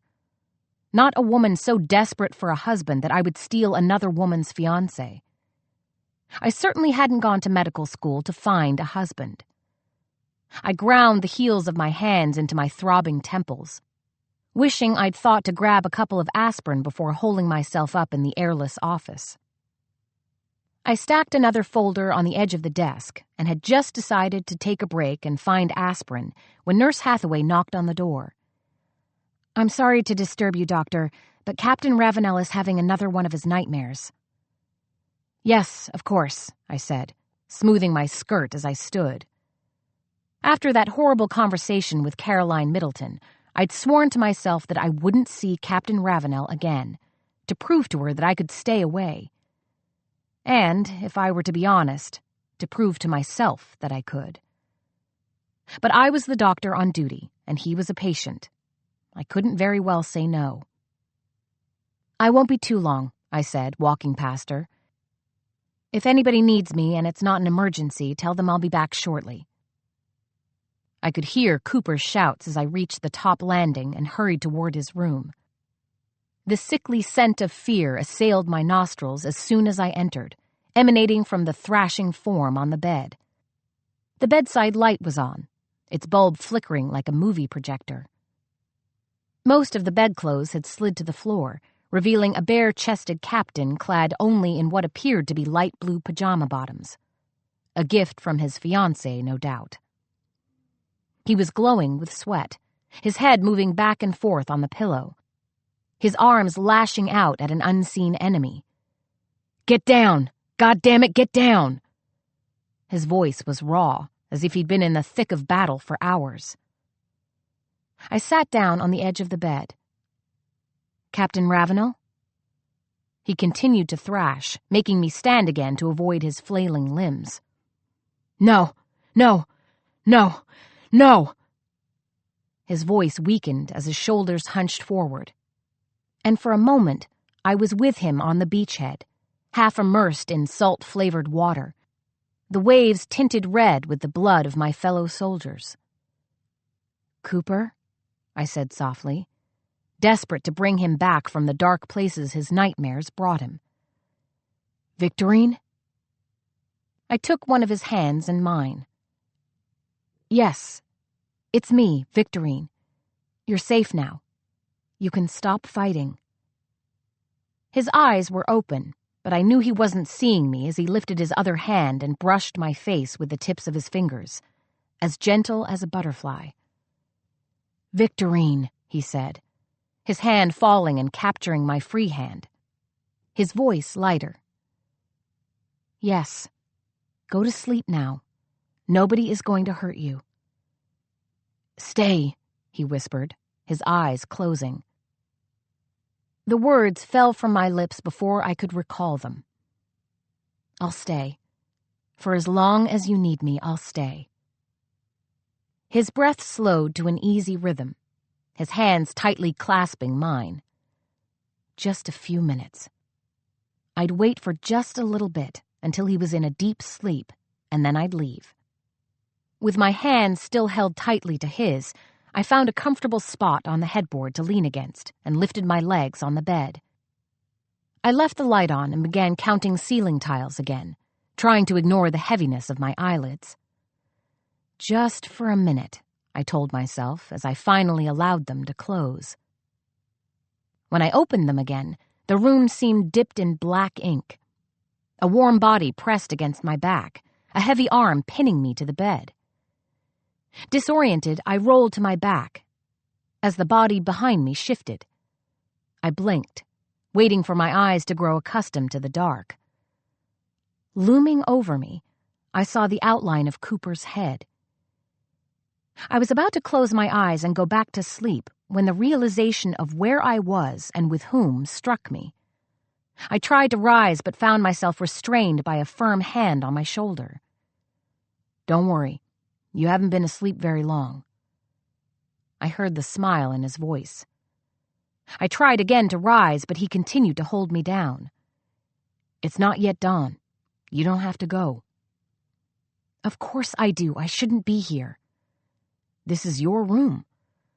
I feel guilty for kicking you out." "That's not what I meant, and you know it. I shouldn't be here, with you, and you don't have a shirt on." "You noticed?" I could feel the warmth of his skin, his chest close enough that if I leaned forward just slightly, I could press my lips against the soft skin under his neck. "No."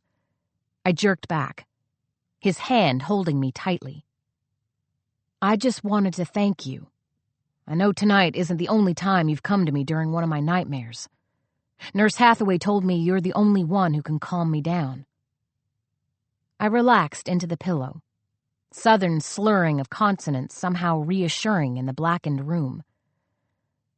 "I didn't think you knew it was me. You always call for Victorine." "My muse," he said.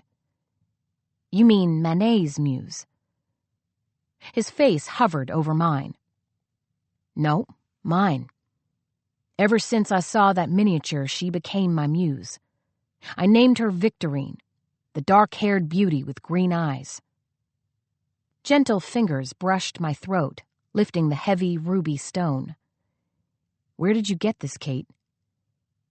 I should go. But there was something otherworldly about this room in the summer night, my bones suddenly limp in the languid heat. His voice soothed me like a hypnotist's, and I found myself suspended in the darkness, where mourning and war and fiancés didn't exist, where my career aspirations seemed very far away. I placed my fingers over his, and it was as if he knew my touch and I knew his. "No!" The word was so loud in my head that I imagined I'd shouted the word. I struggled to rise, but he held me back. "Don't go, please. I know you felt it, this connection between us. I can't explain it. You look just like the woman in the miniature, the woman I've always called my Victorine, and you wear her ruby necklace. It might not be the same. Kate, don't. You and I both know it is. Please stay. Just a little longer. And tell me how you came to own this necklace." I lay back down, unable to walk away from him no matter how much I knew I should. He lay down too, our faces only inches apart. I took a deep breath, smelling the laundry detergent clinging to the pillowcase, and the alluring smell of man and sweat and him.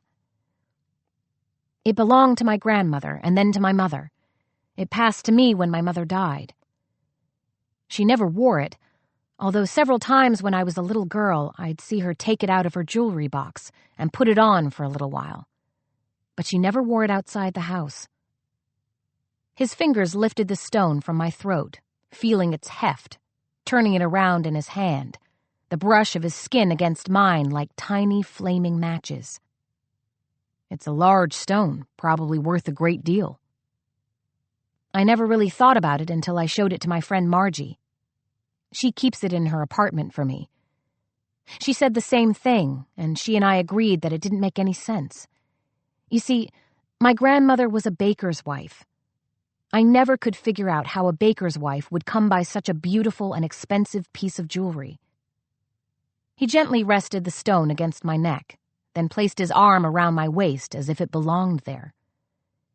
He was silent for a long time, and I wondered if he'd gone back to sleep. "What are we going to do, Kate?" For a moment, I imagined the ruby crushing my chest, squeezing the air from my lungs, feeling for the second time since I'd met Captain Cooper Ravenel, suddenly bereft. I swallowed. "You'll continue to heal, and then you will leave and go back to your home in Charleston, where you will marry Miss Middleton in November, and forget all about me. And I will continue to nurse the wounded officers that the war will spit out until there are no more bodies to throw into the war machine. I hope to become the best doctor that I can be and continue to practice medicine until I'm too old to see straight." I tried to make my tone light and flippant, but my voice had caught on the last word, as if I'd imagined Cooper seeing the bleak world I'd painted for both of us. "Then let me finish your sketch, so I won't forget you. But I want you to wear the necklace. Would you do that for me? As a parting gift?" I pulled away and sat on the edge of the bed, my back to him. I should say no. I should stand up and walk out of the room without saying anything. But the ruby lay heavy around my neck, as if all the unanswered questions lay trapped inside of it. He would be leaving in 2 weeks, and I'd never see him again. It was a small thing, really, to allow him to sketch me wearing my grandmother's necklace. It would be a fitting way to say goodbye. "Yes," I said without turning around. "I'll let you finish the sketch, and I'll wear the necklace." I'd made it to the door before he spoke. "Kate?" I turned the door handle. "You feel it too, don't you? This thing between us, this connection." I closed my eyes, seeing my face in the miniature, remembering how I'd felt the first time I'd seen him being pulled from the ambulance in the pouring rain. But he was promised to another, and my life's path was never meant to intersect with his. "Good night, Cooper." I closed the door behind me with a soft snap before I felt compelled to answer. Chapter 20. Christmas Day, 1892. Olive. The tracks of the New York Central Railroad lay like an open scar all up the length of 4th Avenue, and to cross over this dirty gulf by one of the steel bridges was to cross into another world. Well, maybe the transition wasn't quite so dramatic as that. Nobody wanted to live next to the stink and steam of the railway line, after all. So the houses began shrinking once you walked across Madison Avenue. But the inhabitants of the western side of the tracks still had some aspirations to grandeur. They lived within gazing distance of the mansions around 5th Avenue. They passed these limestone palaces on their way to a morning stroll in Central Park and rubbed shoulders with their well-heeled neighbors at every opportunity. Like an old English ha-ha separating one pasture from another, however, the 4th Avenue Railway Viaduct neatly separated the upper classes from the middle ones. On the eastern side lived the respectable professionals, the artisans and shopkeepers, seeking a little more fresh air than could be found farther south, and here, in a narrow and neatly kept house on 78th Street, between Lexington and 3rd Avenues, lived Olive's mother and the 3 boarders in the upstairs bedrooms, one of which had belonged to Olive herself in the long-ago days of her girlhood. When Olive trudged up the steps to the front door on her afternoons off, she always remembered how her father had scorned this house, which the Van Allens had bought in the early days, when he was only an ambitious junior draftsman at McKim, Mead & White. He hadn't liked its narrow proportions, or its cheap construction, or the muddy brownstone of its facade. When the Pratt mansion was finished, he told Olive, he would buy them a beautiful wide house on the other side of 4th, the right side of 4th, made of noble white limestone with a proper garden in back. The commissions would come pouring in, once the Pratts' wealthy friends saw the beauty of the Pratts' new home, and they would have an upstairs and a downstairs maid, a trained cook and housekeeper, and even their own carriage. The Van Allens would take their place. This was her father's dream, among the very society that employed him. A dream, of course, that would never be realized. And to Olive, returning week after week from the glory of the Pratt mansion, the color of the brownstones had become the exact shade of disappointment. The very sight of them, as she turned the corner, would turn her legs into lead. One by one, she would trudge up the steps, as she might drag her way into prison. But today, Christmas Day, Olive didn't trudge up the front steps, she bounded. Her heart swooped along for the ride. She was too sore and exhausted and exhilarated to notice the ugly brown color of the wall before her. As she dropped the knocker against the door, and as the noise beat against her ears, she thought for the first time that perhaps her father's dream had always been impossible, that you couldn't really enter the hallowed halls just because you had designed them, and even if you could, you might perhaps find that this entree wasn't going to make you happy after all, that it wasn't the beauty of the house itself, but the beauty of what lay inside. The beauty of who lay inside. A year after Mr. Van Allen's death, there was no downstairs maid to open the door on Christmas Day. Only Olive's mother, groomed to her painstaking best in what had once been a fashionable gown of burgundy velvet. "Merry Christmas," Olive said, leaning forward to press a cheerful kiss on her mother's cheek. She did this mostly to disguise the flush that overcame her own skin at the sight of that familiar, maternal face. Her mother had always seen right through Olive's angelic expression to guess at the transgressions that lay beneath. Transgressions that now seemed absurdly trivial compared to what Olive had done last night.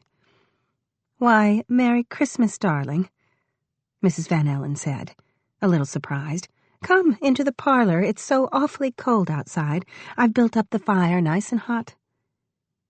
If this was nice and hot, Olive thought, then what had the fire been like before Mrs. Van Allen built it up?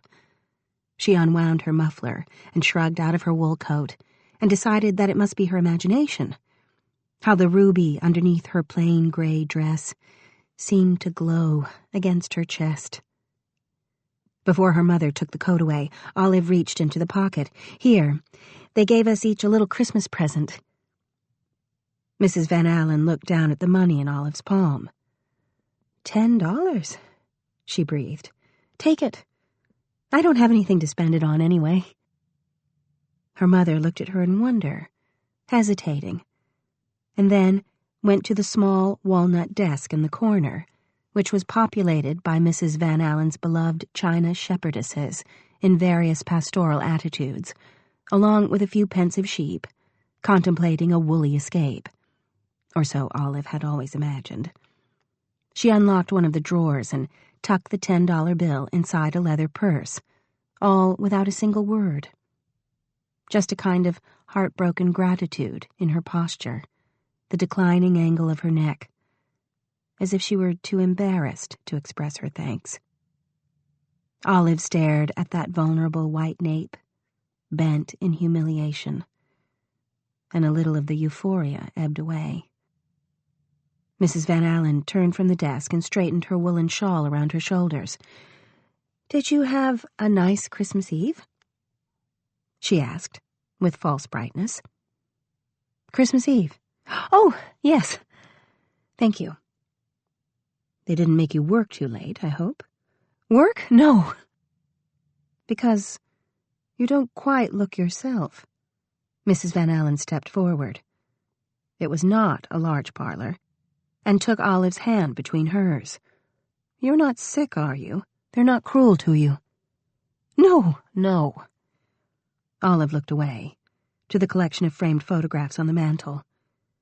Her father's was the largest, right in the center, looking impossibly youthful and handsome in his pressed black suit and neat beard. He had always seemed young for his age, had always bristled with energy and enthusiasm. You could detect his charisma even in the sepia dimensions of the photograph. A little bit like Harry, that way, wasn't he? Even the memory of him could draw Olive's adoration from between her ribs. Mrs. Van Allen put her hand to Olive's forehead. "You're flushed. You don't have a fever, do you?" "Of course not." Olive stepped away. "I was just walking briskly, that's all. I didn't want to waste a moment." Her mother didn't reply, and Olive had the queer sensation that quiet brown gaze was settling on her skin, sinking beneath her surface, rooting out the truth that lay inside. That Olive was in love. That Olive, shameless, glorious Olive, had lain with her love in the early hours of Christmas morning. That she felt him still upon the hollows of her body, upon every patch of skin, in every nodule, as if she now carried him inside her. The old story, a maid and her master. But it hadn't been like that, had it? No, it was Olive who had kissed Harry first, Olive who had placed Harry's hand on her warm breast. She was not an ignoramus. She had once had all her father's books at her command, even the ones not intended for young ladies. She knew what was about to happen. She had known it would hurt, and it had, but she had also known that there would be pleasure, that she could give Harry pleasure, and he could give it to her in return, and that she might never have this chance again. She might live 100 years and never again connect with a human being in this perfectly primitive way, this way she could connect with Harry, as if they understood each other better without the interference of language. So she had gathered up all her bravery and placed Harry's hands on her skin, and when he had asked her if she was absolutely certain, she whispered back that she absolutely was. She had braced herself for the brutal moment, but he hadn't been brutal at all, only tender and grateful and enamored. And he had held her so close afterward, she thought that their veins were clicking in the exact same rhythm, that they had actually achieved the kind of union that would make them immortal. Then she didn't think anything at all, until Harry kissed her awake just before dawn and helped her wash and dress. His chest was still bare, and she had put her hands on him in amazement.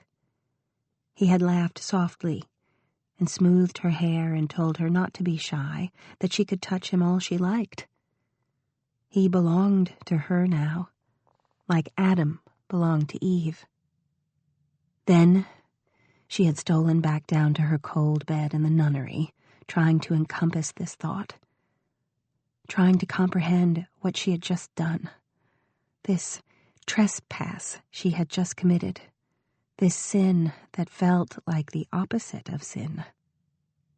"He would be so dismayed to see you now," said Mrs. Van Allen. Olive snapped her gaze back to her mother. "Dismayed?" Mrs. Van Allen was looking at the photograph. "Yes. To see you as a servant to that family at their beck and call, serving their needs." Was it Olive's imagination, or was there a certain inflection in the words, serving their needs? "Only to find justice for Papa," Olive said. "He would want that least of all." Mrs. Van Allen shook her head, making her earbobs jingle against the dark waves of her hair, which were gathered into the same gentle knot Olive had known all her life. "He would want you to find a better life, a husband, and a family of your own." "And if that's not what I want?" Olive said defiantly, conscious all at once of her undergarments, which seemed to chafe on the sensitive skin between her legs in an entirely new way this morning. "Olive, don't say things like that. You don't mean them." "But I do mean them. I want to be free. I want to be independent and able to choose whom to love. Olive! Her name bounced around the room, rattling the china, making the rows of sheep and shepherdesses shiver in shock. Olive planted her feet in the middle of the worn rug and returned her mother's horrified gaze with too much sternness. But she didn't feel stern. She felt as she had last night, as if she were finally telling the truth, throwing off shackles, contemplating the impossible. What if she did follow Harry to Europe? What if they did live in Florence together, laughing at convention, repeating that strange and wonderful act as often as they liked, while the Italian sunshine poured down upon them like a benediction? Italy, where no one knew who she was, where Harry might never find out how she came to live on 69th Street. "A parcel arrived for you yesterday," said Mrs. Van Allen. "A parcel!" Olive's heart leapt. Her mother turned back to the desk, and for the first time Olive noticed a small package resting among the china shepherdesses, wrapped in brown paper. "It's from Mr. Jungmann." "Mr. Jungmann?" Olive repeated. Her heart settled right back into its ordinary place. "The grocer, you mean? Such a nice man. Do you remember how you introduced us after church last month? He's been so kind. He calls on me every week to see if there's anything he can do for me. He fixed that stop drain in the kitchen a few days ago. There's something to be said for a fellow who's good with his hands, don't you think?" She handed the package to Olive. "I think he's rather handsome." Olive stared dumbly at the brown box in her hands and tried to remember seeing Mr. Jungmann at church. Well, it was possible, wasn't it? She and her mother always met for the 9 o'clock service at the Church of the Resurrection, right after the Pratts had bundled off for the fashionable St. James's on Madison Avenue. I suppose so." "Well, open it." Now she remembered. She had been a little surprised to see Mr. Jungmann there, because she hadn't noticed him among the congregation before. He had been friendly and red-faced, and had greeted her mother with the reverence of an acolyte before the Virgin Mary. He had said many complimentary things about Olive, and parted from them with a quaint and formal little bow, and then Olive had returned to her duties at the Pratt mansion and forgotten all about it. But Mr. Jungmann, apparently, had not. Olive slid the string free and loosened the paper, which had been folded in crisp brown angles around an oblong box. "Oh, look at that," said Mrs. Van Allen. "It's a box, Mother. Dearest, the best things come in boxes. Go on. Go on." Olive opened the box and unfolded the tissue to reveal an ornate silver hairbrush, beautifully made, its bristles so white they disappeared against the wrapping. "I can't accept this," she gasped. "Gracious, Olive." Her mother's voice was slow with awe. "How beautiful. It's too much. It's far too intimate." She set down the box as if it were scalding her. "Far too expensive. It's improper." Mrs. Van Allen snatched the box right back up and plucked the hairbrush from its nest of tissue. She laid it lovingly on her palm, turning it over, tracing the scroll work with an admiring finger. "Don't be a fool, Olive. He's in love with you, but I don't want him to be in love with me. I certainly never encouraged him, and I can't possibly return his affection." Mrs. Van Allen turned sharply. "And why not? Too good for him, are you? It's not that. You do realize we are destitute, Olive. Destitute. Your father's debts—" She pressed her lips together and shook her head. "The money from the boarders hardly covers the housekeeping. Every month I scrape and mend and make do. I've run out of credit at the butcher. I've had to sell off all my good clothes, all the silver, all the jewelry except my earbobs. The last thing I own from your father." Her eyes glimmered. I shall have to sell the house next and live in some dirty tenement. But Olive had stopped listening, because she had just taken notice of those earbobs in her mother's ears, hanging from the tiny lobes, as they always did on special occasions, at holidays and at church. They were made of rubies, a small round one at the top, and a larger teardrop-shaped stone dangling below, in a delicate and distinctive gold filigree setting. A stone exactly the same shape, inside exactly the same setting, as the ruby that now dangled between Olive's breasts. Mrs. Van Alen produced tea and brandy cake, which Olive chewed dutifully in a mouth that seemed to have lost all sensation. She replied like an automaton to her mother's questions, though she couldn't remember, later, a single word they had exchanged. At 3:30, she glanced at the clock and said she had better be going.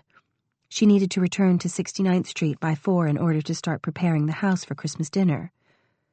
"Can't you wait a few more minutes?" said Mrs. Van Alen. "Mr. Jungmann promised to stop by this afternoon. Then I should leave immediately." Her mother's soft and longing face turned hard. "Don't be stupid, Olive. Just listen to you. You're running off to serve Christmas dinner to the people who murdered your father, when they did not murder Papa." Olive shot back, and then, shocked by her own words, "Not all of them, anyway." "Oh." Mrs. Van Alen fingered the edge of her plate, the second best china, because the first had been sold off last spring. "Oh, I see. I see it now. You're being drawn in, aren't you? Seduced by their riches and glamour just like your father was, so they can swallow you inside and digest you and spit you out again." Olive rose from the table. "That's not true. We have nothing, Olive. We are nothing, thanks to those evil people. You have this chance. This one chance. A kind and respectable man with a nice, prosperous business. Where did you get those earbobs, Mother?" Mrs. Van Alen blinked and touched a finger to her right ear. "These? From your father, of course. I know, but when? When did you get them?" "Last Christmas." The tears began to glisten again at the inner corners of her dark eyes. "He used the first installment from the Pratts to pay for them. Nothing left over for the housekeeping, of course. Oh, no, your father never thought about the price of coal. Why buy coal when you could buy a thing of beauty?" Her voice faltered. She laid her hands in her lap and stared at the small and sizzling fire in the grate, a pitifully tiny pile of cheap bituminous lumps. "Then why didn't you get rid of them?" Olive said cruelly. "Because they reminded me of him. They were your father exactly, dreaming of great things." She paused, folding her napkin over and over against the worn burgundy velvet of her skirt. When she spoke again, her voice had turned soft. "I loved him so. And it seems to me, when I'm wearing these—" "Yes?" Mrs. Van Alen whispered. "He's still here.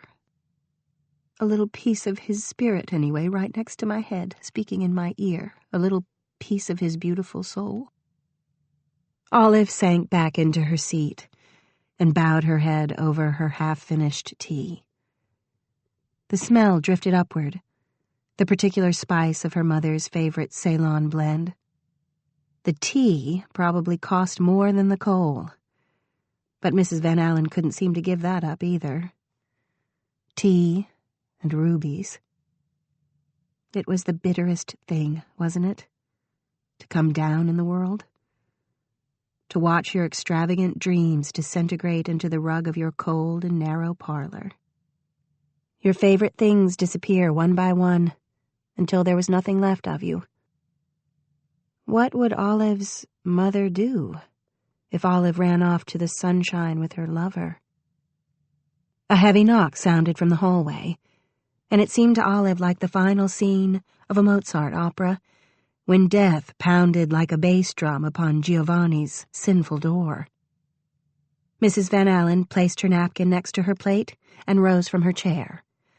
"That will be Mr. Jungmann," she said.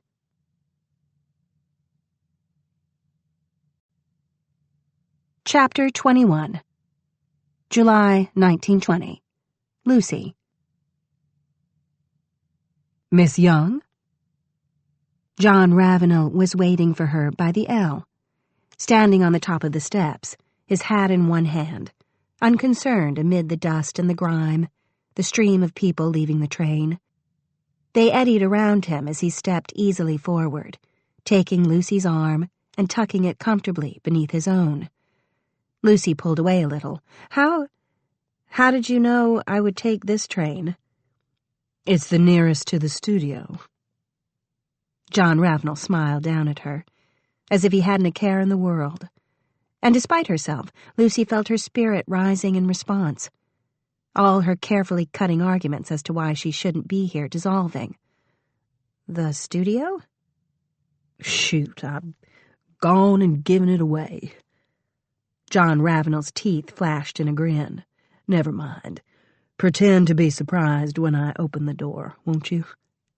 "I won't need to pretend." Lucy held onto her hat as she hurried to keep up with him. "I haven't the faintest notion what you're talking about." Apologetically, John Ravenel slowed his steps. "My favorite place in New York.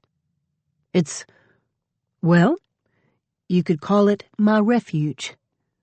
I never showed it to... Let's just say that I've never showed it to anyone before."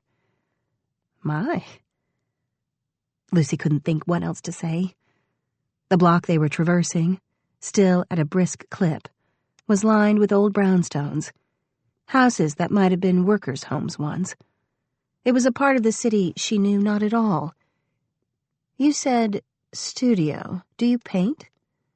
I can't quite imagine you in a floppy hat and a great bow of a necktie." John Ravenel laughed, a great rumble of a laugh, and the sunshine seemed to brighten on the stoops and windows. "It's not an official uniform, you know, any more than spectacles are for professors, but no, I don't paint." As they reached number 147, he paused, looking down at Lucy. "But that doesn't mean I don't appreciate beauty when I see it." Lucy could feel the blood rise in her cheeks. From the heat of the day, of course, and the exertion of the walk. Mr. Ravenel was an art dealer. Finding beauty was his business. Beauty with a price tag. "Is it hard?" she asked, as Mr. Ravenel set his hand to the knocker. "Finding beauty, only to have to give it away again?" "I don't give it away, I sell it, hopefully for a profit." He leaned against the door frame. "You learn a certain detachment after a while. And there's the excitement of knowing that there's always another, and another, and another. Ah, Louisa, I didn't know you were in residence." A woman had opened the door. At least, Lucy inferred from the curves of chest and hip that she was a woman.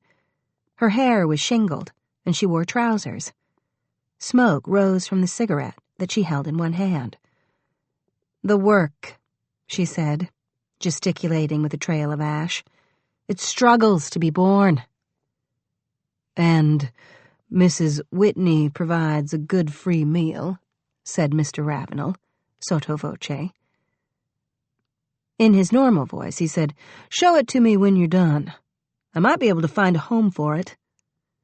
To Lucy, he added, "Louisa is a sculptor." "Does she own this house?" Their hostess, if such she was already trailing away, through a door into a room dotted with easels. Mr. Ravenel laughed. "Lord, no. Welcome to Mrs. Whitney's studio. She provides the space for deserving artists, and if anyone has the eye, she does. There's a reference library and a sketching studio, even a billiards table. A billiards table? Lucy knew she was staring shamelessly, but she couldn't help it. She'd never seen anything like this house before. It must have been a townhouse once, or 2 townhouses, but walls had been knocked through and ceilings lifted, walls painted white and skylights put in. Apparently the Muse likes pool, said Mr. Ravenel. Ours not to reason why, ours just to admire. Another and another and another, he had said. Always the next painting, the next beautiful thing. But never to keep. It made Lucy feel deeply uneasy. To admire and then to sell? And sell. He nodded to 2 bearded men, deep in argument, before looking back to Lucy. You sound as though you disapprove. It was hard to encapsulate what bothered her about it. Maybe it's because we had so little.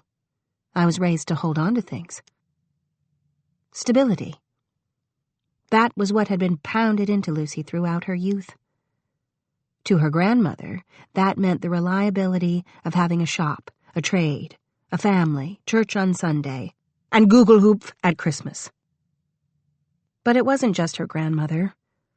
Lucy remembered, in one of those rare moments of communion, her mother telling her soberly, "You don't know what it's like to see your world disappear piece by piece, item by item. Watching it all go, bit by bit. It's terrifying, like clinging to the wreck of a ship." Her hand had gone to the high collar of her dress, as though touching a necklace that wasn't there. In the end, you seek what port you can. She had always impressed upon Lucy how lucky she was. How lucky to have a home, a father, food on the table. But her words had always been at odds with the longing in her eyes. There was something else, to which her mother wished she had held. Some grander past, Lucy had always thought. A house like the Pratt House. Jewelry, gowns. But maybe it had been something else, something more. Someone more. "But these paintings aren't mine," said Mr. Ravenel.